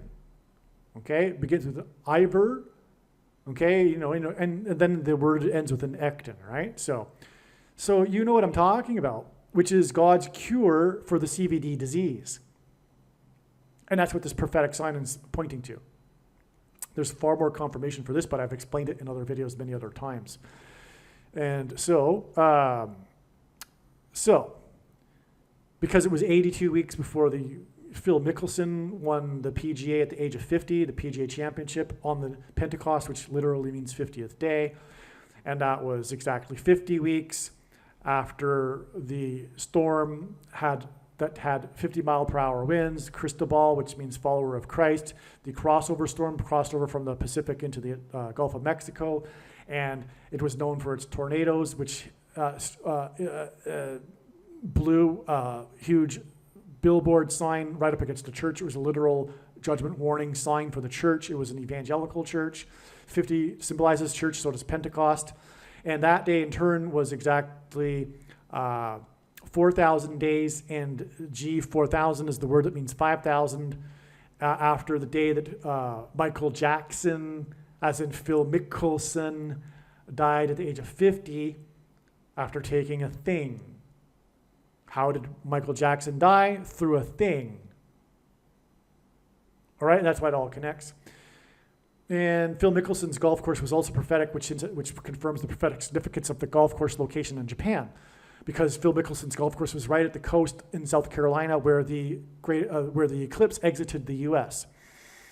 So there you have it. I actually summed it up really quickly. It was exactly 82 weeks after Tiger Woods' 82nd win. GOAT stands for greatest of all. And I just explained all that. So anyway, okay, that's all confirmation that the begins with an IV and ends with an ectin thing is the cure for the CVD disease. Now, so let's see now. So the flooding in Washington, D.C., including at the Washington Monument, and by the way, it all connects to John Rockefeller, the pioneer of the thing industry, as I just explained, because it's 60 plus 60 plus 60 months, and then exactly 4 times 4 weeks to Tiger Woods' win at the Zozo Championship, okay? The Zozo tournament. Now, the flooding at the Washington, D.C., including the Washington Monument, on July 8th, 2019, was 2 times 30 days, which is the number 23, after the tree fell at the Washington Monument. Okay? The Washington Monument flooding was also 2 times 23 days, which is at 223, the 48th prime number, which is at the 48th president, after the tree fell at the Washington Monument a second time during the prophetic tornado warning at the Capitol building on the day that Obama posted his picture of him with the Washington Youth Academy kneeling in front of him. Okay. Again, the prophetic W is the 23rd letter in the alphabet, and this sign on July 6, 2024, at the Washington National Game, in which the run difference in the score was 8 runs, during Hurricane Beryl, the 8th Beryl storm, was 1,711 days after the Nationals won the World Series with an 88-mile-per-hour pitch against batter number 23, which was in turn exactly 23 weeks after the Washington Nationals Youth Academy kneeled in front of Barack Obama on May 23, 2019, and Barack wore jersey number 23. The Academy kneeled in front of Obama 8 times 8 times 8% of a year before the 8-run difference in the score in the Washington Nationals game during the 8th storm named Beryl. H 1288 in Strong's Concordance is the word Barak. I should say Barak, which means to kneel. By the way, this is the big climax to all of this, okay? The H1288 word in Strong's Concordance is the word Barak, and it means to kneel. The name Barak means to kneel. Okay? And so the definition of this word Barak is to kneel, by implication, to bless God as an act of adoration, also by euphemism, to curse God or the king as treason, which is exactly the word we would use when speaking of kneeling to Satan. When we speak of kneeling to Satan, when I use this phrase, it's the exact meaning of this word, because it's an act of treason. It's like symbolic of kneeling to God or a king, but it's a euphemism in this case, kneeling to Satan, because it's the opposite. It's like the opposite of the true meaning. It's a form of treason. When one kneels to Satan, it's a form of treason. And taking the thing, the mark of the Antichrist, which is the thing, is tantamount to kneeling to Satan. That's the entire point of why it is the mark of the Antichrist. It is tantamount to denying Jesus and kneeling to Satan. Okay, and that's this word here, okay? 1288. Okay, so the Washington Nationals WW sign on July 6, 2024, during the storm named Beryl, which hints at Barry and Barak, was almost exactly 1,288%. In other words, it was 1,287.95%. It's 1,288%, in other words, of a year after the Washington, D.C. earthquake on August 23rd, 2011. We get a direct connection from this extremely prophetic Washington, D.C. earthquake during the presidency of Obama that caused significant damage to the National Cathedral. And July 6th, 2024 is 5 days before Carter's death, and which is 5 days before the funeral at the National Cathedral. Which is the reason, again, for the 1711 days connection from the World Series win to the July 6th barrel storm and Washington Nationals sign, the W sign. And W will be at the funeral. He'll be the fifth king lined up, okay? And he turned 78, right? Again, the big reason we're talking about all of this is because George W. turned 78, which hints at the seventh and eighth kings, and he turned 78 on the date 7/6, July 6th here, on the day of this W, Washington W sign. Okay, but this is the climax. This is the big jaw-dropping thing here, okay? So the Washington Nationals W sign on July 6, 2024, during the storm named Beryl, which hints at Barry and Barak, was exactly 1,288%, and the 1,288th word is Barak, of a year after the Washington, D.C. earthquake. Again, this earthquake that cracked the Washington Monument was on the day that the Snakes team beat the Washington Nationals 2-0. The game that started at 7:26 p.m., which hints at the rapture, the escape from the mark of the Antichrist, the thing.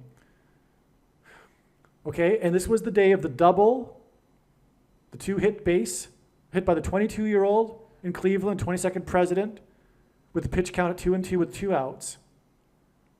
Jesus said to look for earthquake signs of his return. Not only is the extremely prophetic Washington, D.C. earthquake 1,288% of a year before the Washington Nationals WW sign on July 6, 2024, and the storm named Beryl, which hints at Barry and Barak, which is what that word means, 1,288th word, Barak. But it was also 4,701 days. 4,701 is the 1,288th semi-prime number. 8 exclamation marks. Okay, so there's this connection between the earthquake and the Washington Nationals sign on July 6th is 1,288% of a year, but the number of days also hints at 1,288 because 4,701 is the 1,288th semi-prime number.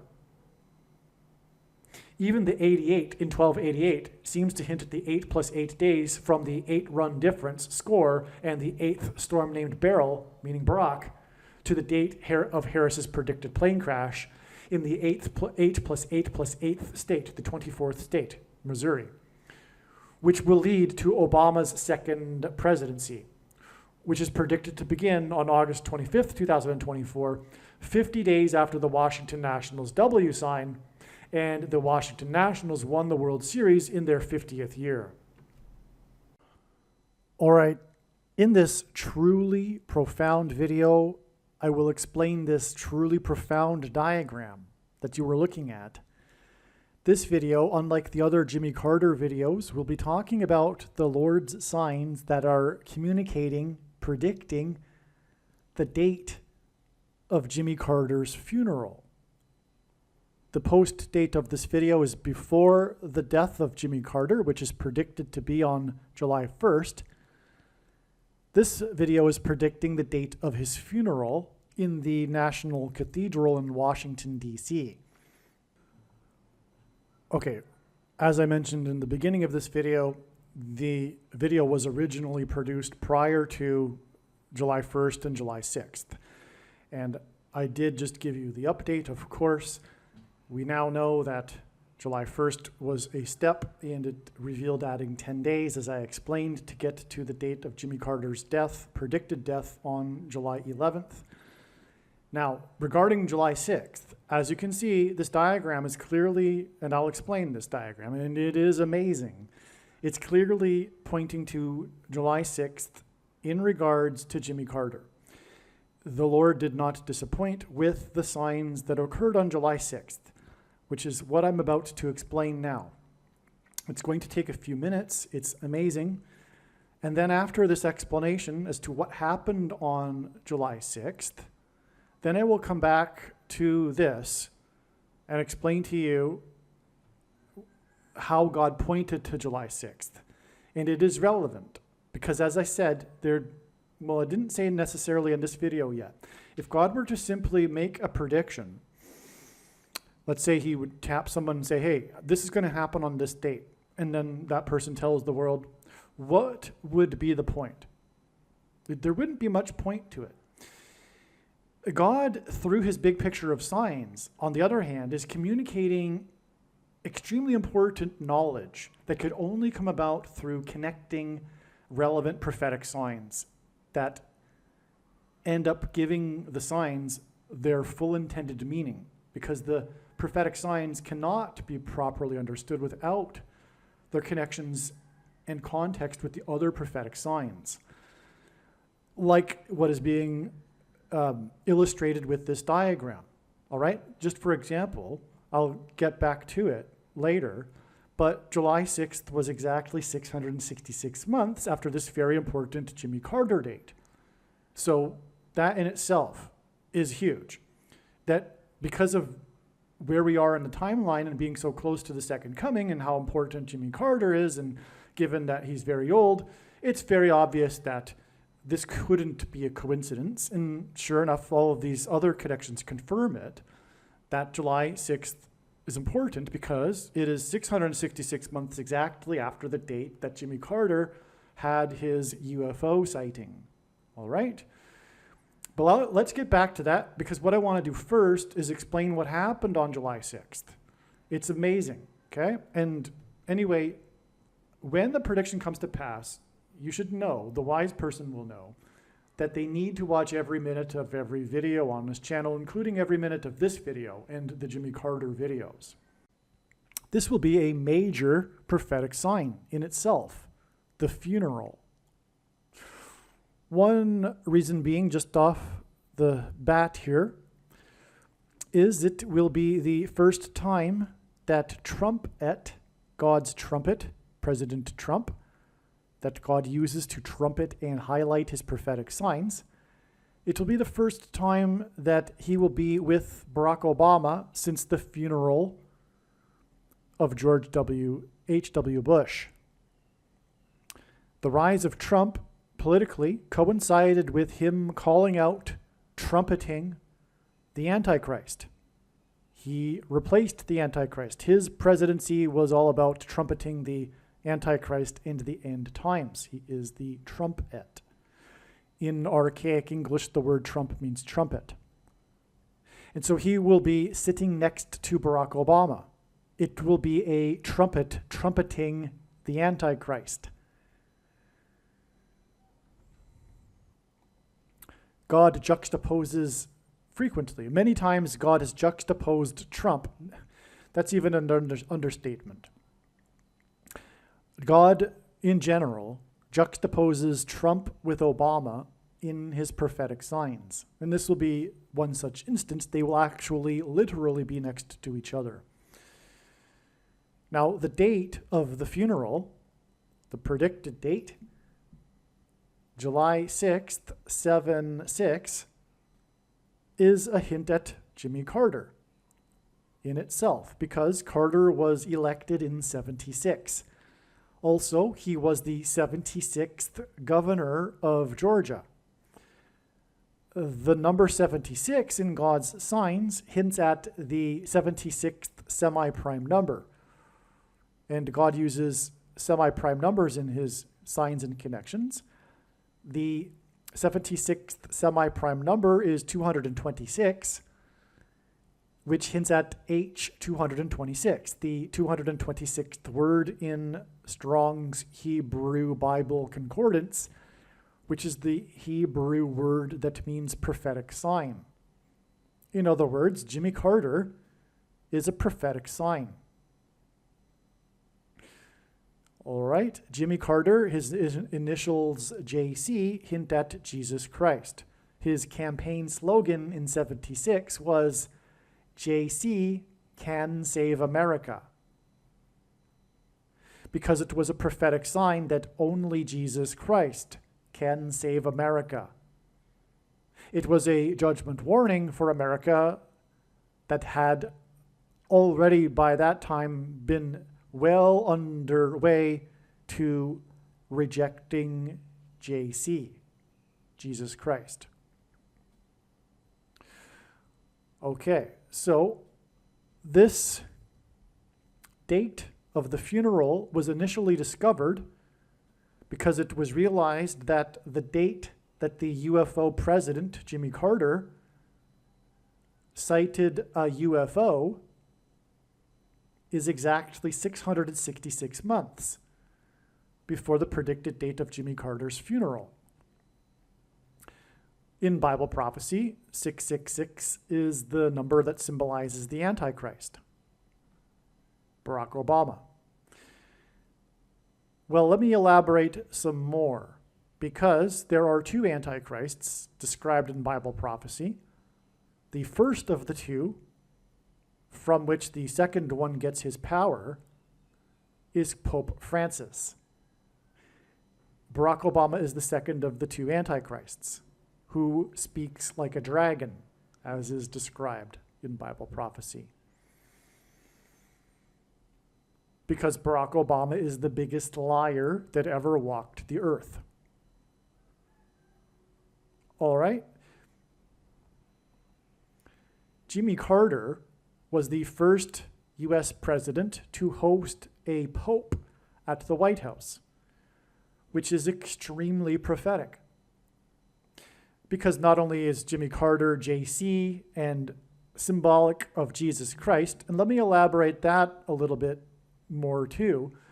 Jimmy Carter was born in 1924 and he will die in 2024. It's a 24 to 24 because the 24th word, 2424th word, in Strong's Greek Concordance is the word Jesus. And so JC hints at Jesus Christ, and the dates, or rather the years in which he was born and will die, also hint at Jesus. Okay, but that's not to say that Jimmy Carter is symbolic of Christianity or anything like that. In fact, it's quite the opposite. But I've already explained this more than enough in the other Jimmy Carter videos. He is, in fact, Jimmy Carter in God's Signs, a foreshadow, someone with many, many parallels with Barack Obama. Deceivers. Moralism people. Jimmy Carter's presidency was known for his moralism. He was known for his actions during his presidency were motivated by his moralism. Everyone knows this about Jimmy Carter. This is the big thing about Jimmy Carter. He was, well, for example, during the oil embargo, he turned down the thermostat in the White House and wore sweaters. Barack Obama is constantly moralizing to the public, to people. He's the great moralizer, but it's phony. And the moralism that Obama spouts is lies. He is the constant liar. He speaks like a dragon, as is described in Bible prophecy. All right, so that's why we have at Jimmy Carter the parallel foreshadow for Barack Obama, trumpeting the Antichrist Obama. Okay? Now, what I was getting at is that popes have always been antichrists, lowercase a. Bible prophecy is extremely clear. Old Testament prophecy, more than clear, that the Antichrist would be a pope. There wouldn't have been a Reformation, for example, without this knowledge. That knowledge, of course, has been conveniently lost right before the end times so that the Pope can fool the masses. But the office of papacy is in itself the height of blasphemy.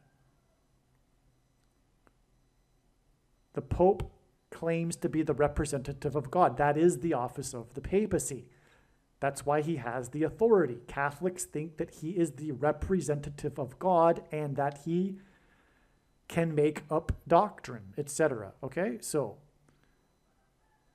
popes have always, in Bible prophecy is clear that one day the Antichrist would be a pope, which is Pope Francis. Which is why the president that is the parallel foreshadow for the second of the two antichrists, who is symbolism that points to Jesus, because Jimmy Carter's brand of Christianity isn't Christianity, just like Catholicism isn't. Jimmy Carter would be is more of a secular progressive than a Christian, his brand of Christianity. But Carter hosted the first pope at the White House, so this is very significant. It's not only that the first pope was at the White House, but it was also Carter. And that date points to Barack Obama too, because October 6th, the date of this visit of the Pope, John Paul II, is exactly 44 years and 9 months to the date that it is predicted that Jimmy Carter's funeral will take place at the National Cathedral, known as, also nicknamed, the spiritual home of America, which is why it suffered massive damage in the Washington, D.C. earthquake during Obama's presidency. It was a judgment warning. But this connects with 44 years and 9 months because God in his signs pairs the numbers 44 and 9 together to confirm the signs and connections. And this is how God's true big picture of signs, patterns, and connections works. It works on the principle of second and third and multiple witnesses confirming a matter as the Bible says is required, and this is what makes what is being explained on this channel true and not a product of one's imagination, and different and unique than everything else on the internet that claims to be an analysis of God's prophetic signs. And one simple way, if we think about it, in which God would provide a second witness for us is through pairing certain numbers together, such as 44 and the number 9. And I know this because I have been studying his big picture of signs from morning until night for more than full-time hours for more than 6 years. But it is simple. 44 and 9 because the 44th president became the president in 2009. That is only scratching the surface of the 44 and 9 and why they are paired together. All right, and that's why we have this 44 years and 9 months before this prophetic sign regarding Obama. In fact, maybe Obama will say something prophetic at the funeral. I wouldn't doubt it. There probably will be even more to this prophetic sign. But the fact that he will be in attendance along with Trump is in itself the sign. All right. Now, Bible prophecy describes in chapter 17 of the book of Revelation the 7th and 8th kings. Okay, the 7th king in the prophecy is Pope Francis. That's also more than clear because the 7 kings are symbolic of Rome. It's widely known.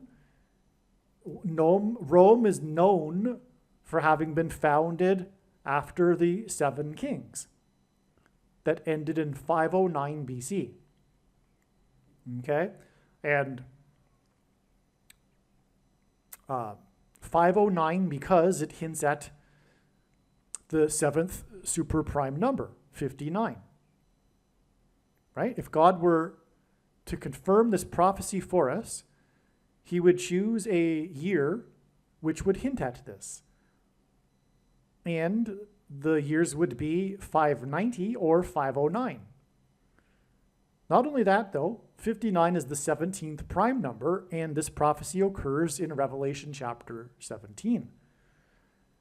But it is the 7 kings we are talking about that ended in 509, and 59 is the 7th super prime number, because 17 is the 7th prime number. That's also a way to point to Revelation 17. the fact that seven.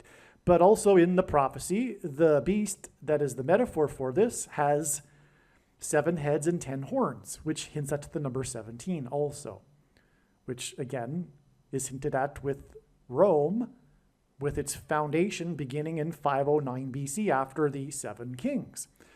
Well, so the 7th king is Pope Francis. It's very clear that it's the Pope. It's the prostitute that rides the beast. The beast, as it is described, was, isn't, and will be again, as it's described. And that's because Rome was the seat of power in Western civilization. Then Napoleon stripped Rome of its temporal powers. It suffered the mortal head wound, as is described. The beast suffered the head wound. It was no longer the temporal center of power. And then it will be briefly again at the end, just as Bible prophecy says. So the Bible prophecy also speaks of the 10 kings giving the power to the beast, the 8th king, who is of the 7 kings. Right? The 8th king is the beast, which is the revived Roman Empire, with Rome as its capital. The seat of authority, not just spiritual, but temporal as well. Okay, so that's the 7th and 8th kings. And the 7th king, the prostitute, the harlot, rides the beast, the 8th king. It's very clear if you read that prophecy. Okay, because it even says in the prophecy that the 8th king is the beast, right? Okay, so we have a 7 and 8. So God uses the number 78 to hint at this, which is why on this big day here, that will be pointing to the Antichrists, George Bush, who will also be in that seating arrangement, will be celebrating his 78th birthday. All right? And that's why, by the way, this funeral will be 7 months and 8 days after the funeral of Rosalind Carter, at which Laura Bush attended. She will be attending with George Bush, who will be turning 78, 7 months and 8 days later, which hints at the 7th and 8th kings. This is amazing. Okay, now, and that's all about Pope Francis, because the second beast gets his power from the first. Barack Obama gets his power from Pope Francis. Who will get his power? Pope Francis, when the key, and the Vatican and Rome are symbolized by keys, opens the shaft to the bottomless pit, and the fallen angels cross over into the earthly realm, as described in Revelation chapter 9, which is symbolized by Revelation chapter 9:11, which speaks of the king, King Abaddon, the king of destruction. Okay, which is why George Bush will be there in attendance. He is the 9/11 president, which hints at Revelation 9:11, symbolically beginning 7 plus 7 plus 7 days after the funeral for the president who was inaugurated in 1977.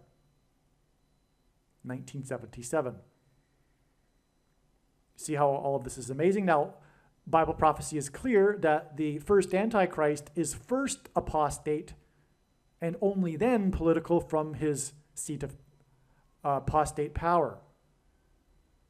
That's the Pope. That is not anyone else.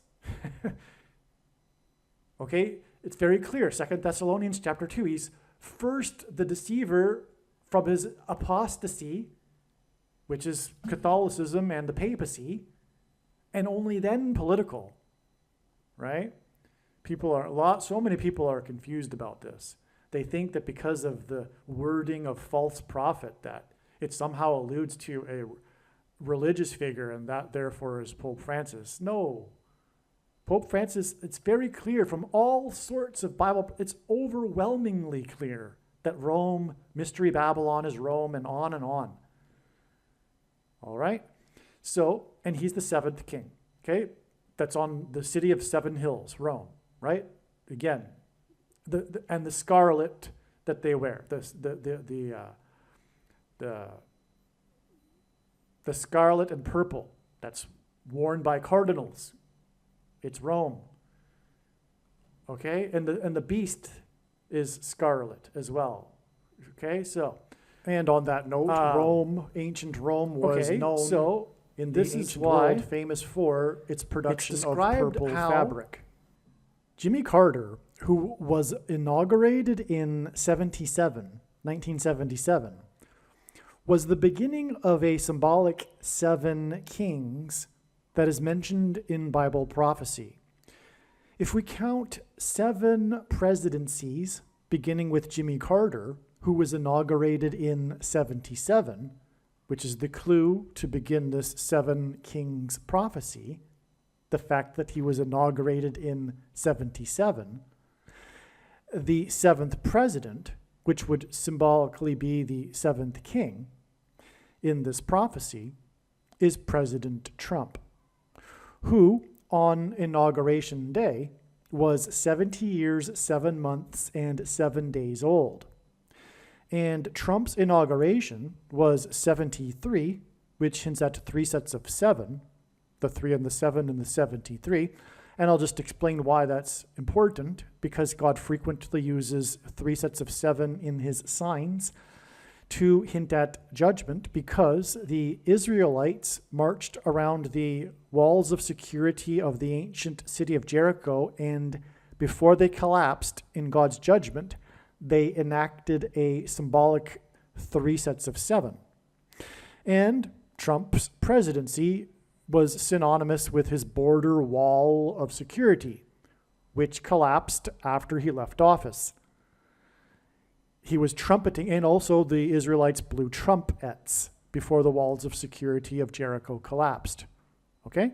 So, on Inauguration Day, Trump was 70 years, 7 months, and 7 days old exactly, and it was 73 days, which hints at 3 sets of 7, after he was elected by a margin of 77 electoral votes. The day he was elected by 77 electoral votes was in turn exactly 73 weeks after he first descended the golden escalator and announced his candidacy for president. In the context of Jimmy Carter's funeral, this provides an astounding prophetic sign. At Carter's funeral, the 5th king, George Bush, and I'm talking in the future, this is a prediction, but at Carter's funeral, the 5th king, George Bush, will be 78 years old.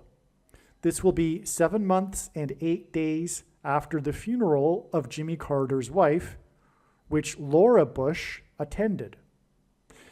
Trumpet, God's trumpet that he uses to trumpet and highlight his prophetic signs, especially trumpeting the Antichrist and the arrival of the Antichrist, Trumpet will be sitting next to Obama for the first time since the funeral of Bush Sr. All of this seating arrangement, this order of presidents on the bench at the funeral, or in the seats, this will hint at the 5th, 6th, 7th, and 8th kings described in the prophecy in the book of Revelation. And that prophecy is all about their chronological order. That's what the prophecy is about. In the prophecy, the 8th king is said to have been, is not, and will be again. This prophecy is about a revived Roman Empire. The Vatican in Rome was stripped of its temporal powers by Napoleon at the end of the 18th century, but in the last days, Rome will again be the capital seat of power of the Western nations. However, in this Jimmy Carter sign and 7 presidents sign, God has demonstrated a secondary fulfillment, a symbolic overlap that identifies the second of the two antichrists described in Bible prophecy. Because that is the primary purpose of the prophecy about the seventh and eighth kings. It identifies Pope Francis as the seventh king and the revived Roman Empire as the eighth king that is said to be of the seven kings, but isn't quite the seventh king. And in other parts of the prophecy make it clear that it is the Roman Empire. All right. Just like how Rome was, is not, and will be again, Barack Obama was, is not, especially at this moment of the funeral, with the chronological order of the presidents sitting next to each other, and will be the president again. Just like Rome, Barack Obama was, is not, and will be the president again. The reason why Biden is not the eighth president in this symbolism, in this prophetic sign, is because Biden isn't really the president. All of the people in the current administration are Obama's people, and it is in reality a second Obama presidency. As well, it is during this presidency that Obama will take over as president after Joe Biden will step down, predicted to be on August 2nd. Okay, so you can see in this diagram what I was just explaining. This lineup of the presidents in chronological order in the seating arrangement at the funeral will be hinting at the funeral of the president who became the president in 77, the first of the seven symbolic kings here, this secondary overlap fulfillment, if you will.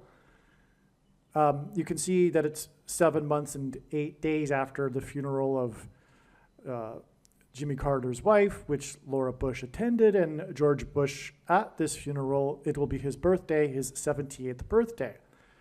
That's just amazing. It's clearly pointing to this prophecy about the seventh and eighth kings.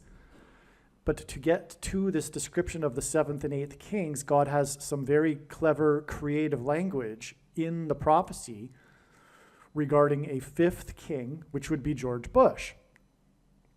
Okay? And okay, so I just explained everything. Now, also, this prophecy about the seven kings, beginning with the president who became the president in 77, is also why we have this 7 plus 7 plus 7 days to King Abaddon Day, Antichrist Day, July 27th, 2024. Revelation 9:11 about King Abaddon, which is just more clever play on all of this. This is a 3 sets of 7, and I just explained why 3 sets of 7 are relevant in God's signs, as I just explained. So from trumpeting the eighth king, by him virtue being the seventh king, the eighth king that was, isn't, and will be again, trumpeting, and as I said, the trumpets were blown in the 3 sets of 7 with the Israelites. We have a 7 plus 7 plus 7 from the seventh king here in this sign, God's trumpet that he uses to trumpet and highlight his prophetic signs. So this gives us 7 plus 7 plus 7 days to the day of the rise of the seventh and eighth kings. The seventh king primarily being Pope Francis, and again the eighth king that the seventh king is riding in that prophecy, because the prophecy describes much more than just a seventh and eighth king. It's all allegory. It's all symbolism. The seventh king is the prostitute, as it says, and the prostitute is riding the beast, which, as it says, was, is not, and will be again, the Roman Empire. Okay, so that's the beast that the seventh king rides as from his seat of power in Rome. Okay, so I think I've explained this. This is an amazing thing. This is so amazing to actually see this illustrated in God's prophetic signs, this fulfillment of the seventh and eighth kings. It's so amazing. Okay, so this is why it's described how the Pope the Antichrist will get his power through all false signs and wonders and wicked deception from Satan. That will begin on July 27th, 2024. Something is going to happen. I think it's most likely the day that Pope Francis will announce that aliens have arrived and have made him the ambassador for the world. All right, this will be the test of faith for quote-unquote Christians, because although most quote-unquote Christians do not understand this, it is impossible for there to be aliens. And if you believe so, you are not a Christian. And that will be how, because the primary purpose of the end times is to weed out who is and who isn't a Christian, and this will be one of the tests of faith. Aliens. And I'll just say, if it's not obvious, because it isn't, I know from anecdotal evidence, and polls, surveys, that most people don't know what I'm about to say, but they should. It should be very obvious. In the Bible, if you have a biblical worldview, the earth is the center of the universe, and man is the center of God's creation, which is why God became a man. Christianity is about Christ, God becoming a man and dying for the sins of man and conquering death by resurrecting himself in a body of a man. And if there are aliens, and if they visit us, it would imply that they are superior to us. What does that mean? Does that mean that God took the form of other aliens and hopscotched around the universe, dying on crosses and paying for the sins of other aliens as well? Or does the atonement of him as a man apply to other aliens too? Okay, so it's silly to think that it's compatible in Christianity for there to be aliens. Okay? But the Pope will announce, likely on July 27th, whether or not he does do so on that day, something symbolic is going to happen on this day that will begin this period of the demonic realm colliding with the earthly realm. Okay? And this will be how Pope Francis becomes the Antichrist and leader of governments overnight. All right? When I believe, it's quite logical, that it's because aliens will make him the ambassador for the world, but it'll of course be demons pretending to be aliens. All wicked deception. All right, now, regarding this connection here, we had left this out. It's exactly 129 months between Carter's UFO sighting and the day that Carter hosted the first Pope at the White House. That's relevant because God uses 129 to hint at G129 in Strong's Concordance, which is the word for blood. And God also uses the word for blood disease in his signs because the thing, which is the mark of the Antichrist, gives people blood disease. And the thing is the mark of the Antichrist in its current form. It does not need an additional something to go with it, such as an additional technology or false form of religious worship. And it does not need a supposed new age of dispensation after supposedly all quote-unquote Christians will be raptured. In fact, one of the main reasons for why most quote-unquote Christians have already taken the mark of the Antichrist is that it is judgment for this doctrine, which is Nicolaitan, and as Jesus said, he hates this doctrine and is coming to make war with the sword of his mouth on those that teach and have the works that are a product of this doctrine that says that the things written to the seven churches does not apply to Christians and only applies to people after the supposed all Christians will be raptured nonsense. It is nonsense because, first of all, the letters were written to the churches in Asia Minor who were Christians before the rapture. And anyway, this dispensationalism is rooted in sovereign grace and Calvinism and free grace, which both lead to once saved, always saved. Our righteousness is as filthy rags, one verse that was taken out of context by Luther to develop his entire theology, etc.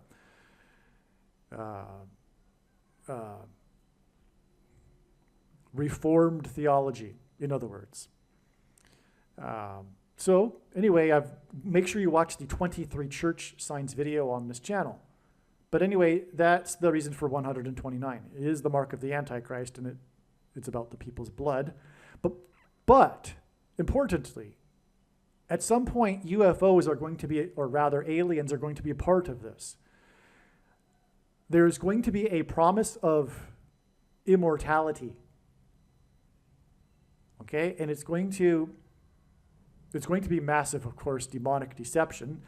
It'll be the big climactic lie of the age, and it will parallel the first ever lie told in the Garden of Eden when the serpent suggested to Eve that she will surely not die.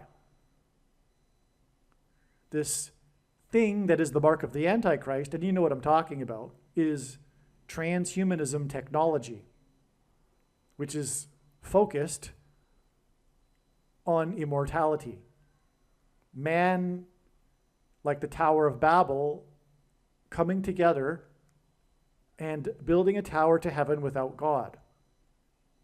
This quest for technological immortality. But anyway, aliens are going to come and promise something of this related to the mark of the Antichrist. For those who have already taken it, etc. So, now, how that plays out remains to be seen. I know what God is communicating, and this will be explained in other videos. Make sure you watch all of the videos and every minute of them. Obviously, when the prediction comes to pass, the wise person will know to do that.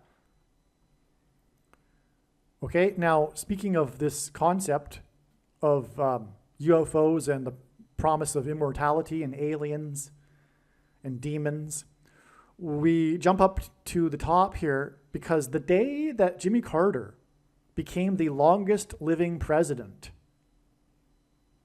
was a major prophetic sign because of the date. He became the longest living president in history on the date 3/22, March 22nd. The date 3/22 hints at Genesis 3:22, which is what I just mentioned, which is when the serpent suggested, which is about immortality. And the Lord God said, "Behold, the man is become one of us, to know good and evil. And now, lest he put forth his hand, and take also of the tree of life, and eat and live forever." Genesis 3:22. Now, Carter is the UFO president because he had the UFO sighting and he filed an official report of his sighting with International UFO Bureau, okay, as I've explained in the other videos. And it's amazing because the UFO president connects to the date that he is predicted to have his funeral from the date that he became the longest living president. That and the date itself hints at immortality, living long, living forever, etc. Prolonged life through the technology, through the promise from the demons that will be coming. It's amazing. Okay, now this connects with exactly 276 weeks.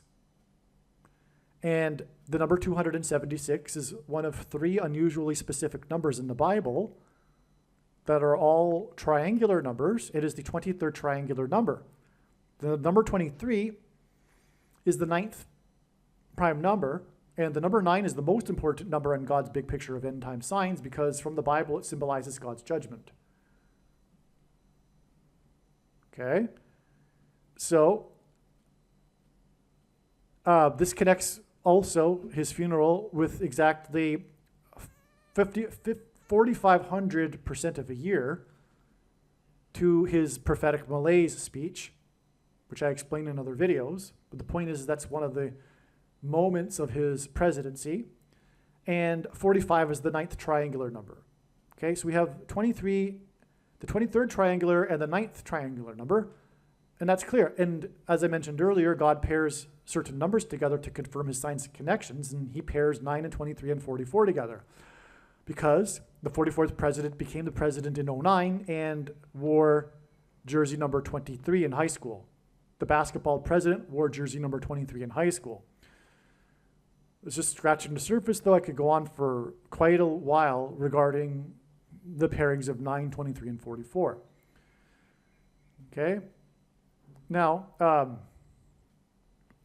so in other words, this is a second witness. This connection here, the 9th triangular connection, is a second witness to this 23rd triangular connection,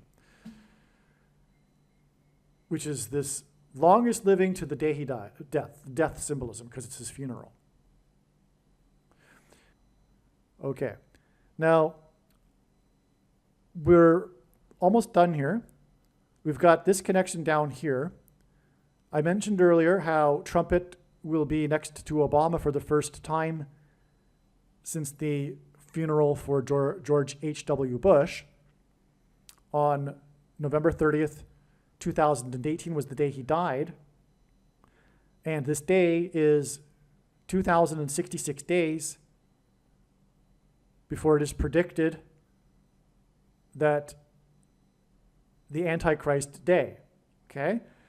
This hints, 2066 hints at 266 because the Pope is the 266th Pope. So this is an amazing connection because also on the day that George W. Bush died was the day that the snake, the big snake, was caught on the western wall of the Temple Mount, which is where the age will climax with the Antichrist on the Temple Mount, making Jerusalem an international city. All right, and of course, snake is symbolic of Satan.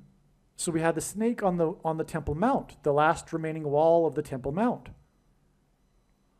All right, now, and again, this George W. Bush, because George Bush spoke at this funeral, right? And George Bush will be at this funeral, and he'll be 78, which again hints at the 7th and 8th kings, which identifies the Antichrist, Pope Francis. But also on the day that the snake was on the Temple Mount and George Bush died was the 7.0 earthquake in Anchorage, Alaska. 7.0 because well, I'm jumping ahead, but because of the 7 days here, because in the Bible, the Israelites marched around the walls of security of the ancient city of Jericho for 7 days and enacted a symbolic 3 sets of 7, because then they marched on the 7th day 7 times while blowing 7 trumpets, as in trumpets. And then the walls of security collapsed in God's judgment due to an earthquake, which is the reason for the 7.0 earthquake in Anchorage, Alaska. It also hints at 70, and Jesus said, well, so I'm jumping ahead here. Jesus, let's see, which way do I go? Let's come back to this because we need to finish this up here.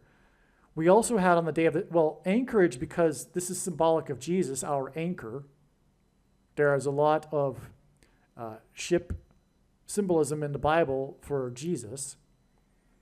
And the only building that burned as a result of the earthquake was an evangelical church. It was the roof of the church, which hints at the church because the church age began in the upper room on Pentecost. Okay? So this was a judgment warning for the church, one of many church roof destruction signs including, for example, the cathedral in Paris that burned, which is another story. The day that Michelle Obama was on the cruise in the river, and the cathedral is situated on an island in the middle of the river, and her cruise had to be redirected because of the fire, the Notre Dame Cathedral fire, because Michelle Obama will become the president after Kamala Harris's predicted death, and then Barack Obama will replace Michelle as the president. Well, anyway, on this same day as this prophetic earthquake was this prophetic earthquake, the 3.8 magnitude earthquake, right as leaders were arriving for the G20 summit on this same date in Buenos Aires, Argentina, which is where Pope Francis is from. He was the cardinal from Buenos Aires, Argentina. Okay? Now, 3.8 hints at 3/8, which is the numeric value of the name Jesus in Greek in gematria. Now, this earthquake occurred right in the path of totality of a prophetic eclipse, and on, actually. But this is sufficient. This was also the 69th something regarding an international yoga festival in Buenos Aires. It coincided with this, which, by the way, in the most central prophecy is a 69 period followed by a 70th period. The 70th period is symbolic of the end times and the Antichrist, which is the reason for the 7.0 earthquake in Anchorage, Alaska that burned the church. Okay, so this is amazing. It confirms this 2066, which hints at this 266th Pope, who is from Buenos Aires, Argentina. This earthquake in Buenos Aires, Argentina, with the gathering of the leaders at the summit, is 2,066 days before Antichrist Day. This connection is huge, all right? I want to emphasize that. Not only that, though, on this day, Pope Francis was sitting in Rome, and he got very angry with things that Trump was saying, and he was angry with America, like all leftists are. They hate America, they hate individualism, they hate freedom, they hate capitalism. Okay? Because Pope Francis is a Marxist. That's not even controversial. Everyone should know that. There's evidence for that. He used to subscribe to communist magazines delivered to his house that's come out, anyway. He is a Marxist. And anyway, that's why he was very angry. And on this day of this earthquake and everything that I'm describing, the snake on the Temple Mount, etc., he called for a reporter to the Vatican to be interviewed. And in the interview on this day, he spoke of his anger, his discontent with America, and said that the world needs a government body with teeth in order to rein in America. Okay. All right. So, and that's the thing about America, is it's God's Gentile nation, which is spiritually why the left hates it and wants to bring it down, to bring in the global order. America is the thing that stands in the way of the global order, the sovereign nation of America. Furthermore, more specifically, it is the conservative Christians that are, and conservatives that aren't Christians, that stand in the way of the global order that Pope Francis desperately desires. That's why America must be brought down and destroyed by the Antichrist and evil and the left, which is evil.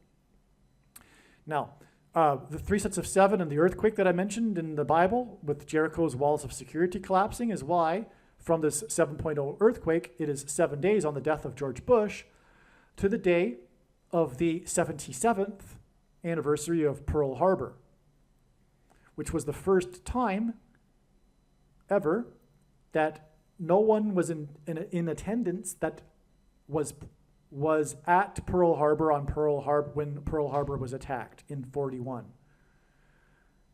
The people that were still alive that were at Pearl Harbor in 1941 could not make it. They were too old. So this was the first time The reason for this relevance is George Bush is known for World War II symbolism. He was the youngest pilot. And in the Pacific Theater, which began with Pearl Harbor. Now, Pearl Harbor was on the date 12/7 because of Revelation 12:7, which says that war broke out in heaven and Satan and his angels were cast down to earth, which is this day here. Okay? Now, war broke out in heaven in Revelation 12:7, which is why war broke out for America on 12/7 in 1941. Now, George Bush was the last of the GI generation presidents. Carter will die after him, but in chronological order of presidents, the last of the GI generation presidents was George Bush. He, in other words, symbolized the passing away of a generation. The first time that no one was present at the ceremony that was alive during Pearl Harbor also represented a passing away of a generation. That's because Jesus said that when the fig tree puts forth its leaves in the springtime, and in the Bible, the fig tree represents Israel, and Israel was reborn in the spring, May of 1948, Jesus said that a generation would not pass away before the second coming. Psalm 90:10 tells us that a generation is 70 years, which is why on the day of George Bush's death, the passing away of a generation was the 70.0 earthquake in Anchorage. Oh, it's an amazing, and it was 7 days before the 77th Pearl Harbor passing away of a generation. This is huge. This is so huge. This is like, it should be made, a video in itself should be made about this because it's that important. And then, as I'm saying now, it's now known that this date connects with the date that symbolizes the Pope to the Pope Day, the Antichrist Day. It's amazing beyond words. Now, what's also amazing is that exactly this number of days that in Bible prophecy is mentioned 7 times as symbolizing the period of the Antichrist, we subtract this number of days back and we get the day of this earthquake in the Gulf of Aqaba between the Sinai Peninsula and Saudi Arabia on the beach of Nuweiba. Nuweiba Beach is the beach of the Exodus. It is where the 1 million or so Jews gathered in their escape of Pharaoh of Egypt and his army when the Dead Sea, the Red Sea parted. Right at Nuweiba, so the Gulf of Aqaba is quite deep, but right at Nuweiba Beach, there is this underwater land bridge, this shallow underwater land bridge between the Sinai Peninsula in Egypt and Saudi Arabia. There's all kinds of evidence that this is the location of the crossing, where the waters parted. The name Nuweiba in the native language is rooted in Moses parted waters. That's what Nuweiba means, in fact. There's evidence at the bottom of the sea of chariot wheels of the drowned Egyptians, as it says. There's inscriptions on the other side of ancient Paleo-Hebrew talking about the crossing. And those weren't put there in modern times because no one is allowed to go there because of Saudi Arabia. The Saudi Arabia knows full well what's there. There's all kinds of ancient Hebrew inscriptions in that area of the desert. Further inland as well, near what is Mount Sinai as well. And Islam is the spiritual enemy, and it knows what all of it means. It means it's evidence for the Bible, and so that's why it's set up shop there with Saudi Arabia and prevents any form of tourism whatsoever from going and investigating that, but some people have gone and found it. And they've taken pictures. It's all documented. It's not a conspiracy theory or anything. And anyway, so there's all kinds of evidence that this is the crossing, all right? And it was at Nueva Beach, and that's where this earthquake was. It was a 5.2 earthquake, which hints at the number 52, which hints at 2 times 26, and the 226th word in Strong's Hebrew Concordance, which means prophetic sign. In other words, the magnitude of the earthquake confirms that this is a prophetic sign. Okay, and the Israelites that crossed were known as the Exodus generation. This is the name, the term used, the Exodus generation. Because a generation passed time in the desert before crossing into the promised land. There's more to it. But it's the Exodus generation. And we are talking about this profound connection to the passing away of a generation signs with the death of Bush and the Pearl Harbor sign. And it's all coming to the end of the age with the passing away of the generation as Jesus described in Bible prophecy, which is why all of this connects with this number that points to the 266th Pope, Pope Francis, the Antichrist, on Antichrist Day. It's the end. It's so amazing, okay? And I think I've explained that now. By the way, just random here, I'm just looking at it. Rosalind, because it hits at Roswell, which is more confirmation of the UFO president. But I explained all that in the other video anyway, so never mind. Okay, now one last connection here. Antichrist Day will be exactly 68 months after Barack Obama, the second of the two Antichrists, whose name Barack Obama in simple English gematria equals 68, which is the reason for the 68 months. This was the day that Barack Obama made a quote-unquote private visit to George Bush on his deathbed, 3 days before he died. Now, what was said in that meeting? I have to wonder. It was 3 days before the snake came onto the Temple Mount. Who knows? Who knows? Why did Obama make a private visit to Bush? Who knows? But anyway, this does, regardless, identify Barack Obama because of all of what I just described here, with the snake on the Temple Mount on the day of Bush's death. Okay? It isn't a coincidence that this Antichrist Day is 68 months after Barack Obama visited George Bush on his deathbed in a private visit. But it all connects to this too, because George Bush's funeral connects to Jimmy Carter's funeral. These are obviously the last two presidents that have died. That in itself is the connection. But also, again, Trump will be next to Obama, and they haven't been together since then. Okay, that's why this connection here between Obama and Bush, because Trumpet was with Obama at this funeral. Okay, this video is now complete. When the prediction comes to pass, you should know that you need to watch every video on this channel. I think a wise person would know that. And also, make sure that you don't ever stop sharing this video.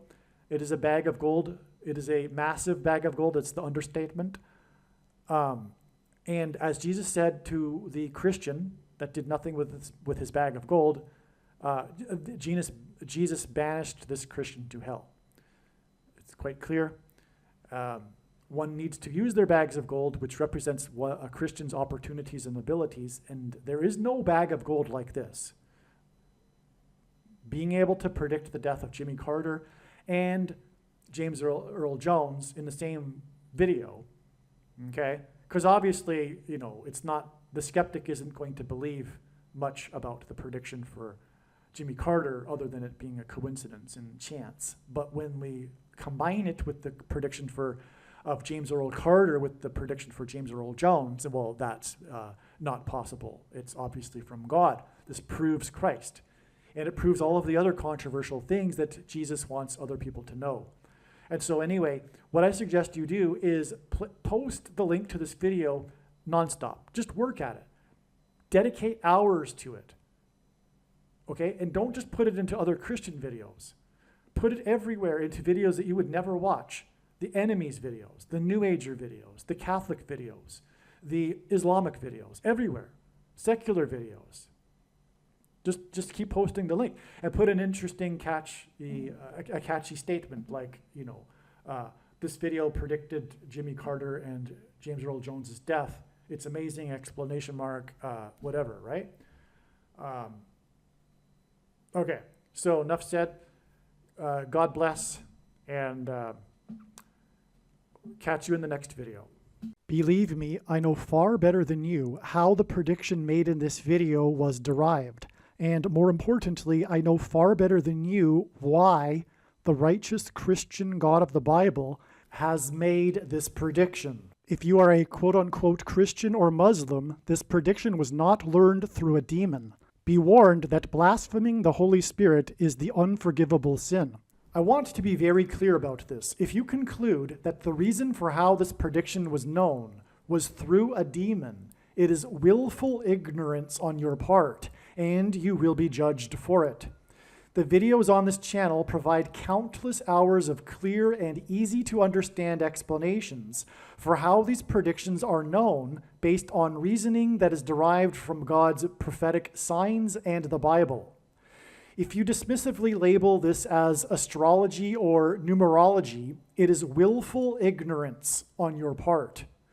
The wise men recognized the prophetic sign in the night sky that was the Star of Bethlehem. Were they practicing demonic astrology? If you ask the average quote-unquote Christian today if they can name one single prophetic sign, they wouldn't even understand the question.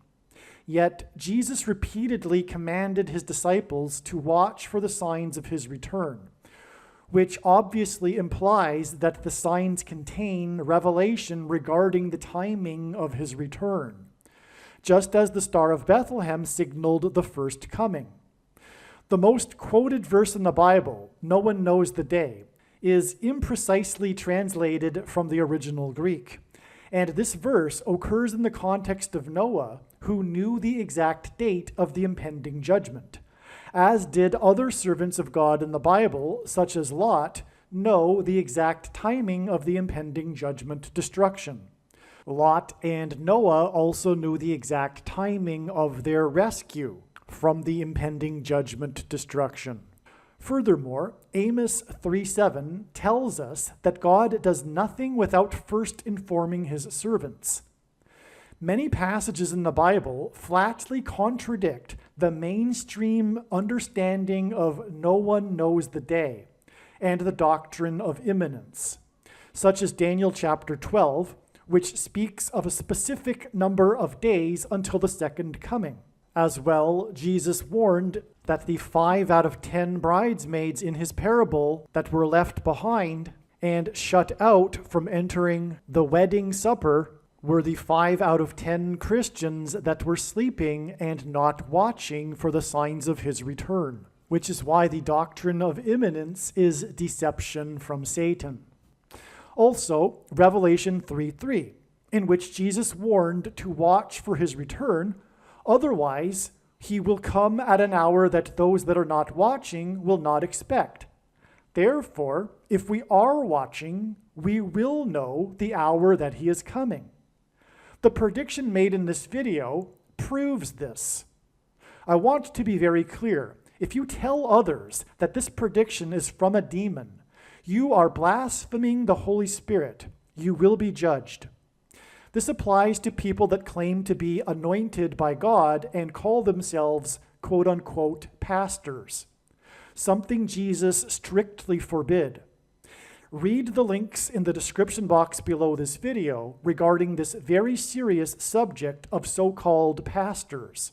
Pastors are the many anointed ones that Jesus warned would lead many astray. The word Christ comes from the word Messiah, which means anointed one, And there are other instances of anointed ones in the Bible, such as King Cyrus, that aren't references to Lord Jesus Christ. Jesus said that there would be many people claiming to be an anointed one that would lead many people astray. Exactly what has been happening ever since the institution of bishops, priests, reverends, and pastors. Obviously, Jesus could not have meant that there would be many people claiming to be Lord Jesus Christ that would lead many people astray. The few people that have ever claimed to be Lord Jesus Christ have been ridiculed and regarded as someone in poor mental health. In other words, Jesus could only have been referring to the supposedly anointed priests and pastors. That said, it is more dangerous than ever to be following a pastor in these last days. The word Nicolaitan is a Greek word that means ruling over the laity. In other words, it means leaders ruling over the common folk. Jesus strictly forbade the leader-laity model of assembling, and in Revelation chapter 2, Jesus said he is coming in the last days to make war with the sword of his mouth on the Nicolaitans for their doctrines and works.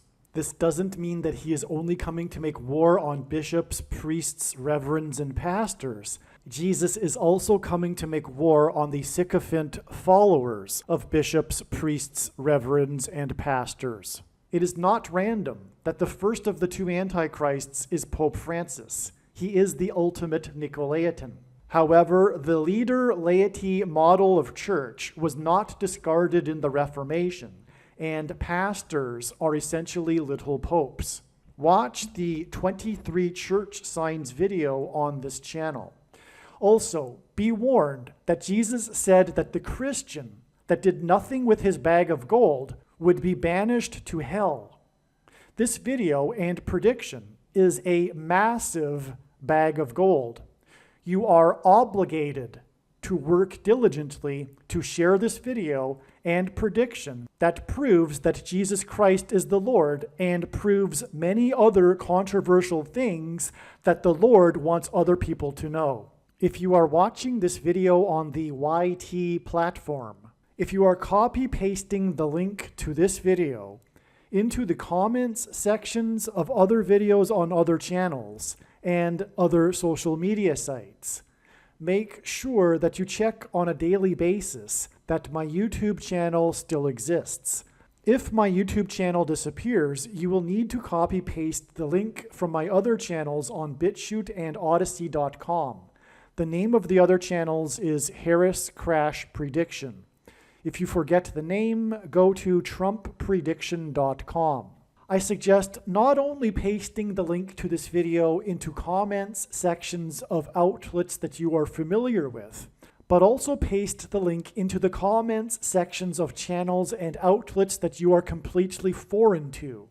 For example, if you are an evangelical Christian, post the link onto Catholic sites and New Ager sites and atheist sites and Jewish sites. Post it everywhere. And obviously leave an interesting sentence about the prediction. For example, this video predicted that Jimmy Carter would die on July 1st. You will be amazed! ! If you are a New Ager or New Spirituality person, this prediction was not learned through somehow tapping into the supposed universal collective consciousness.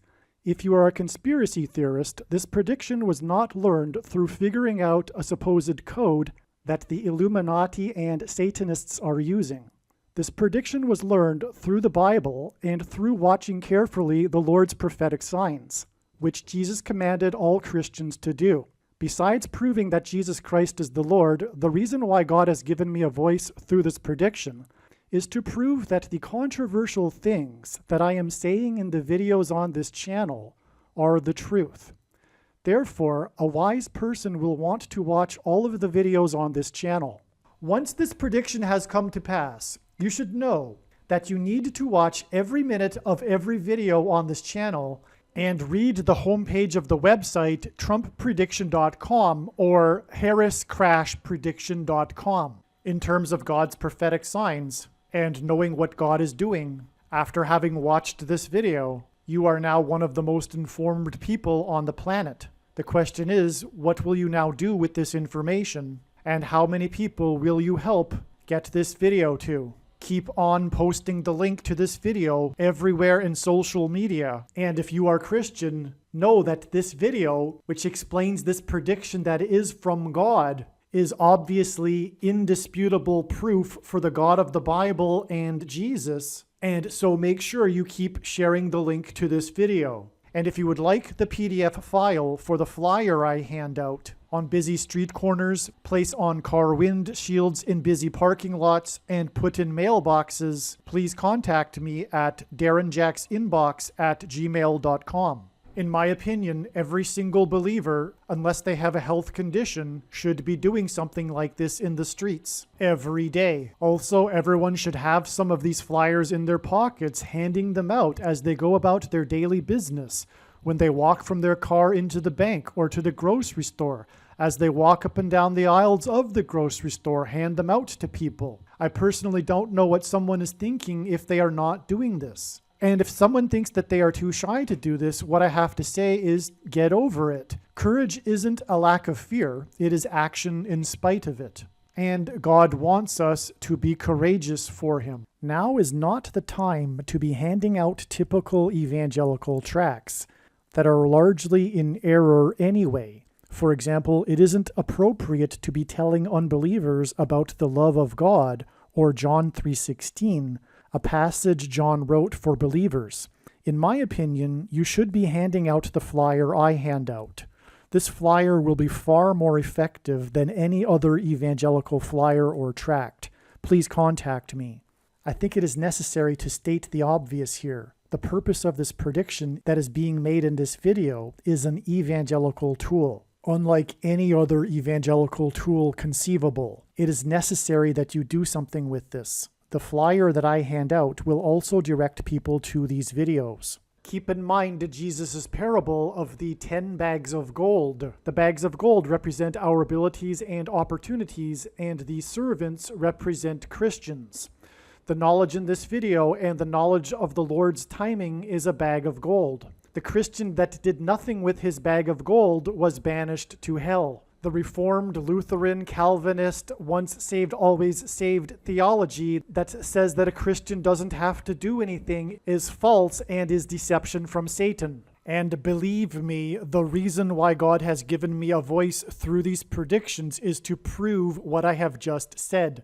Make sure you watch the 23 church signs video on this channel. Also keep in mind Ezekiel chapter 33. But if the watchman sees the sword coming and does not blow the trumpet, so that the people are not warned, the sword comes and takes any one of them, that person is taken away in his iniquity, but his blood I will require at the watchman's hand. If you choose to not do anything about the information you have learned in this video, in other words, tell and warn others about it, it would have been better for you to not have learned this in the first place. If you really believe in this ministry and have the spiritual eyes to see that it is from God, then I have a small one-time favor to ask of you. It isn't financial. Please email me and let me know that you would like to help. The reason why God has given me a voice through this prediction, the purpose of this prediction in this video that is from God, is to prove the following things that I am saying. Make no mistake, this is the purpose for why God has given this prediction, and to not appreciate this is to miss entirely the point of this prediction from God, the purpose of this video, and the purpose of this video channel. Make sure that you also watch the video on this channel titled God's Purpose for These Predictions. Aliens and UFOs are demons masquerading as aliens and UFOs. These so-called aliens will make Pope Francis their ambassador for the world. The Pope is the first of the two antichrists. Catholicism isn't the Bible and isn't Christianity. Catholicism is ancient pagan religion presented in a wrapper to make it appear like it is Christianity. We know from the Old Testament that the thing that God detests the most is false pagan worship and religion. The Jews were exiled to Babylon for mixing pagan religion into their Judaism. And this is exactly what Catholicism is. It is a mixture of pagan religion with Christianity. If you are Catholic, believe me, you need to repent of this Catholicism immediately and have nothing to do with Catholicism. It is not a legitimate denomination of Christianity. Make sure you watch the video titled The Truth About Catholicism that is on this channel and visit the website. Catholicism is the wolf in sheep's clothing. There will likely be a massive Mary ghost that the whole world will see, but it will be demonic deception. Praying to Mary is praying to demons. God absolutely hates the pagan worship and traditions within Roman Catholicism. Please understand that I am only trying to help. I am not saying that God hates Catholics, to be clear. The New Age or New Spirituality or Consciousness religion is evil deception from Satan. The supernatural experiences that Catholics experience that confirm for them that Catholicism is true are demonic deception. The same applies to all other false religions and New Age spirituality. In 2 Thessalonians, it says we get the deception we ask for. But these spiritual experiences are demonic deception for those that refuse to love the truth and so be saved. In other words, it is foolish to rely on spiritual or mystical experiences, and those that do are asking for demonic deception. Satan is very real, he is very powerful, he has enormous power, and he doesn't fool people as a being with two horns and a tail. He presents himself and his powers as an angel of light. New Age near-death experiences are deception from Satan. There are also many near-death experiences of hell. Why would you believe the New Ager ones and not the ones of hell? The supernatural highs from yoga and meditation are demonic deception. They are the counterfeit Holy Spirit. Miraculous healing as a result of New Age practices such as Reiki, crystal work, yoga, etc. are demonic and from the power of Satan. There is absolutely no New Age or collective consciousness type of explanation for how these predictions were known ahead of time. They were known ahead of time through Bible prophecy and watching for God's prophetic signs. Jesus was not just another supposed enlightened master like the supposedly enlightened Buddha. Jesus was God incarnate, and he is the only way to eternal life and to God the Father. The New Age religion and New Spirituality is in truth worship of the self. It is transgression of the first commandment, and it is the height of false idolatrous, false God worship. We are not God.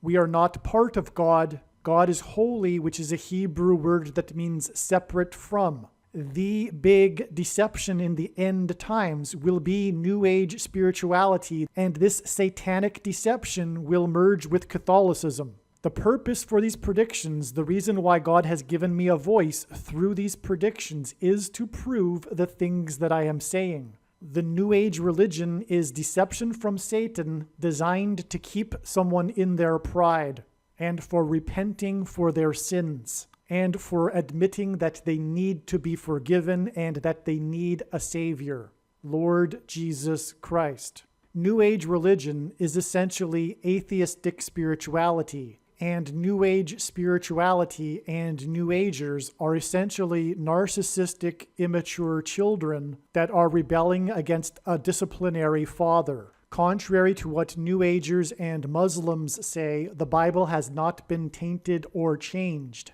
This is a lie from Satan. There is no evidence for this. And in fact, the evidence is overwhelmingly to the contrary. If you hold the New Age belief that life is for learning lessons, and that whatever we supposedly don't learn in this life, we will supposedly learn in the supposed next reincarnation, and if you believe that there is no need for justice, that Adolf Hitler and the child rapist and murderer will get off the hook, not only do you have a sick, twisted view of the world and your values are morally repugnant, and not only are you an enemy of the true God, which is the God of the Bible, the God of Israel, but you will go to hell unless you plead for mercy for your sin and believe in your Savior, Jesus Christ. The New Age Hindu belief that all religions are authentic expressions of the truth is a lie from Satan in order to expunge the West of its traditional Judeo-Christian values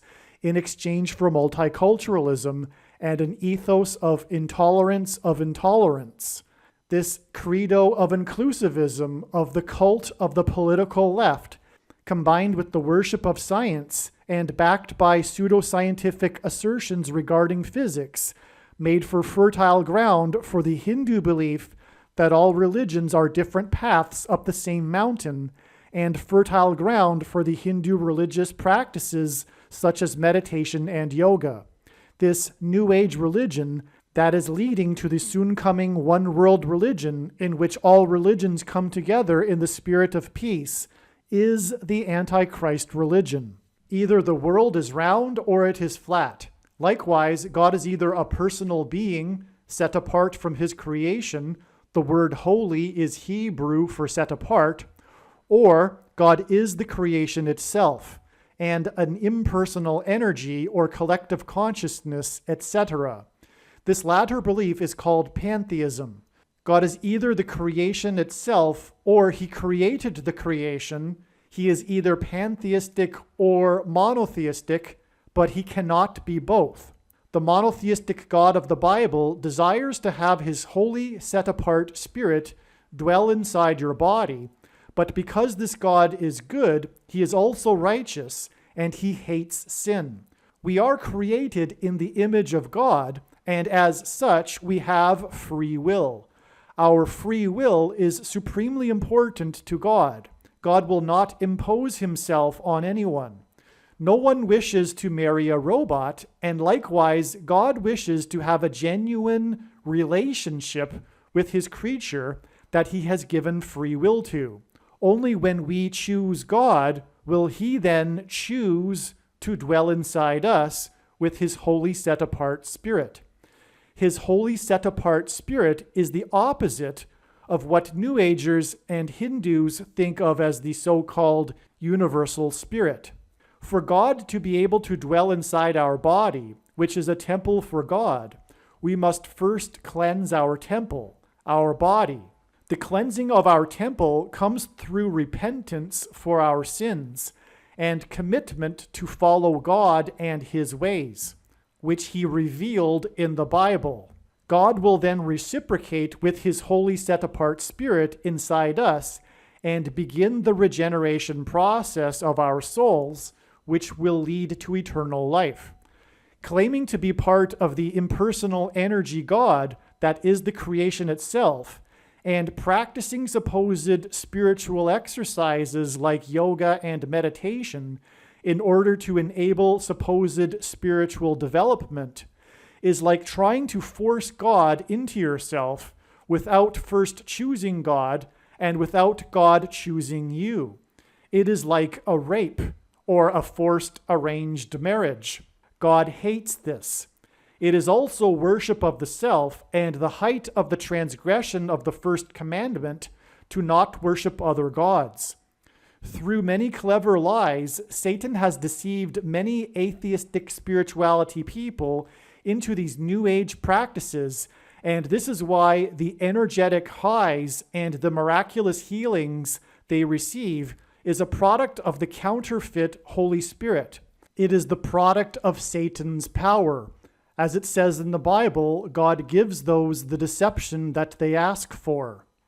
You will go to hell unless you repent of New Age spirituality, and the purpose of this prediction that is from God that is in this video is to prove this to you. There is a spiritual reality behind the material world that we see. The wages for sin is death. Sin means to miss the mark. No one is good, all have sinned. Because of sin, people are captives of the ruler of this world, Satan. People's souls belong to Satan, whose power over people is death. God took the form of a man, Jesus Christ, and paid the ransom that is owed to the ruler of this world. Through Christ's death and resurrection, he defeated sin and he overcame Satan's power in death. It is through Christ and His Spirit that it is possible for everyone to be forgiven of their sin, and we can have eternal life if we choose it. We can choose to follow Jesus out of captivity from sin and Satan, or we can choose to reject this and remain a slave to this world, sin, and to Satan. If one rejects Jesus Christ, after they die, they will pay the price for their sin in hell, and then they will die the second death, and their soul will cease to exist. Believing in Christ means much more than simple intellectual agreement. It means to repent of sin and completely commit one's life and become a willing slave to Jesus and His kingdom. Jesus said we need to be born again, which implies a death of the self and a death to this world. Believing in Jesus implies living out one's faith through taking action that typically involves risk and sacrifice. This demonstration of faith through action is what it means to have faith and to believe in Jesus. Some Christians will tell you otherwise, but they are deceived and they ignore countless passages in the Bible. This channel is not a daily or weekly update on the latest news. Rather, this channel is a library that has documented God's true big picture of signs, patterns, and connections. Hopefully you at least found this introduction video to be interesting, and if so, please leave a like and upvote the video, and please consider sharing the video. It is essential that everyone immediately read the homepage of my website, TrumpPrediction.com, or PredictionsProveIt.com, and also check out the other information that I have linked to on the website. You should also pause this video right now and make a note of my other social media outlets. You never know when you will need them, and you might not be able to find them later. Also, if you want to download these videos as podcasts, I now have a podcast channel at Podbean, which is named Predictions Prove It.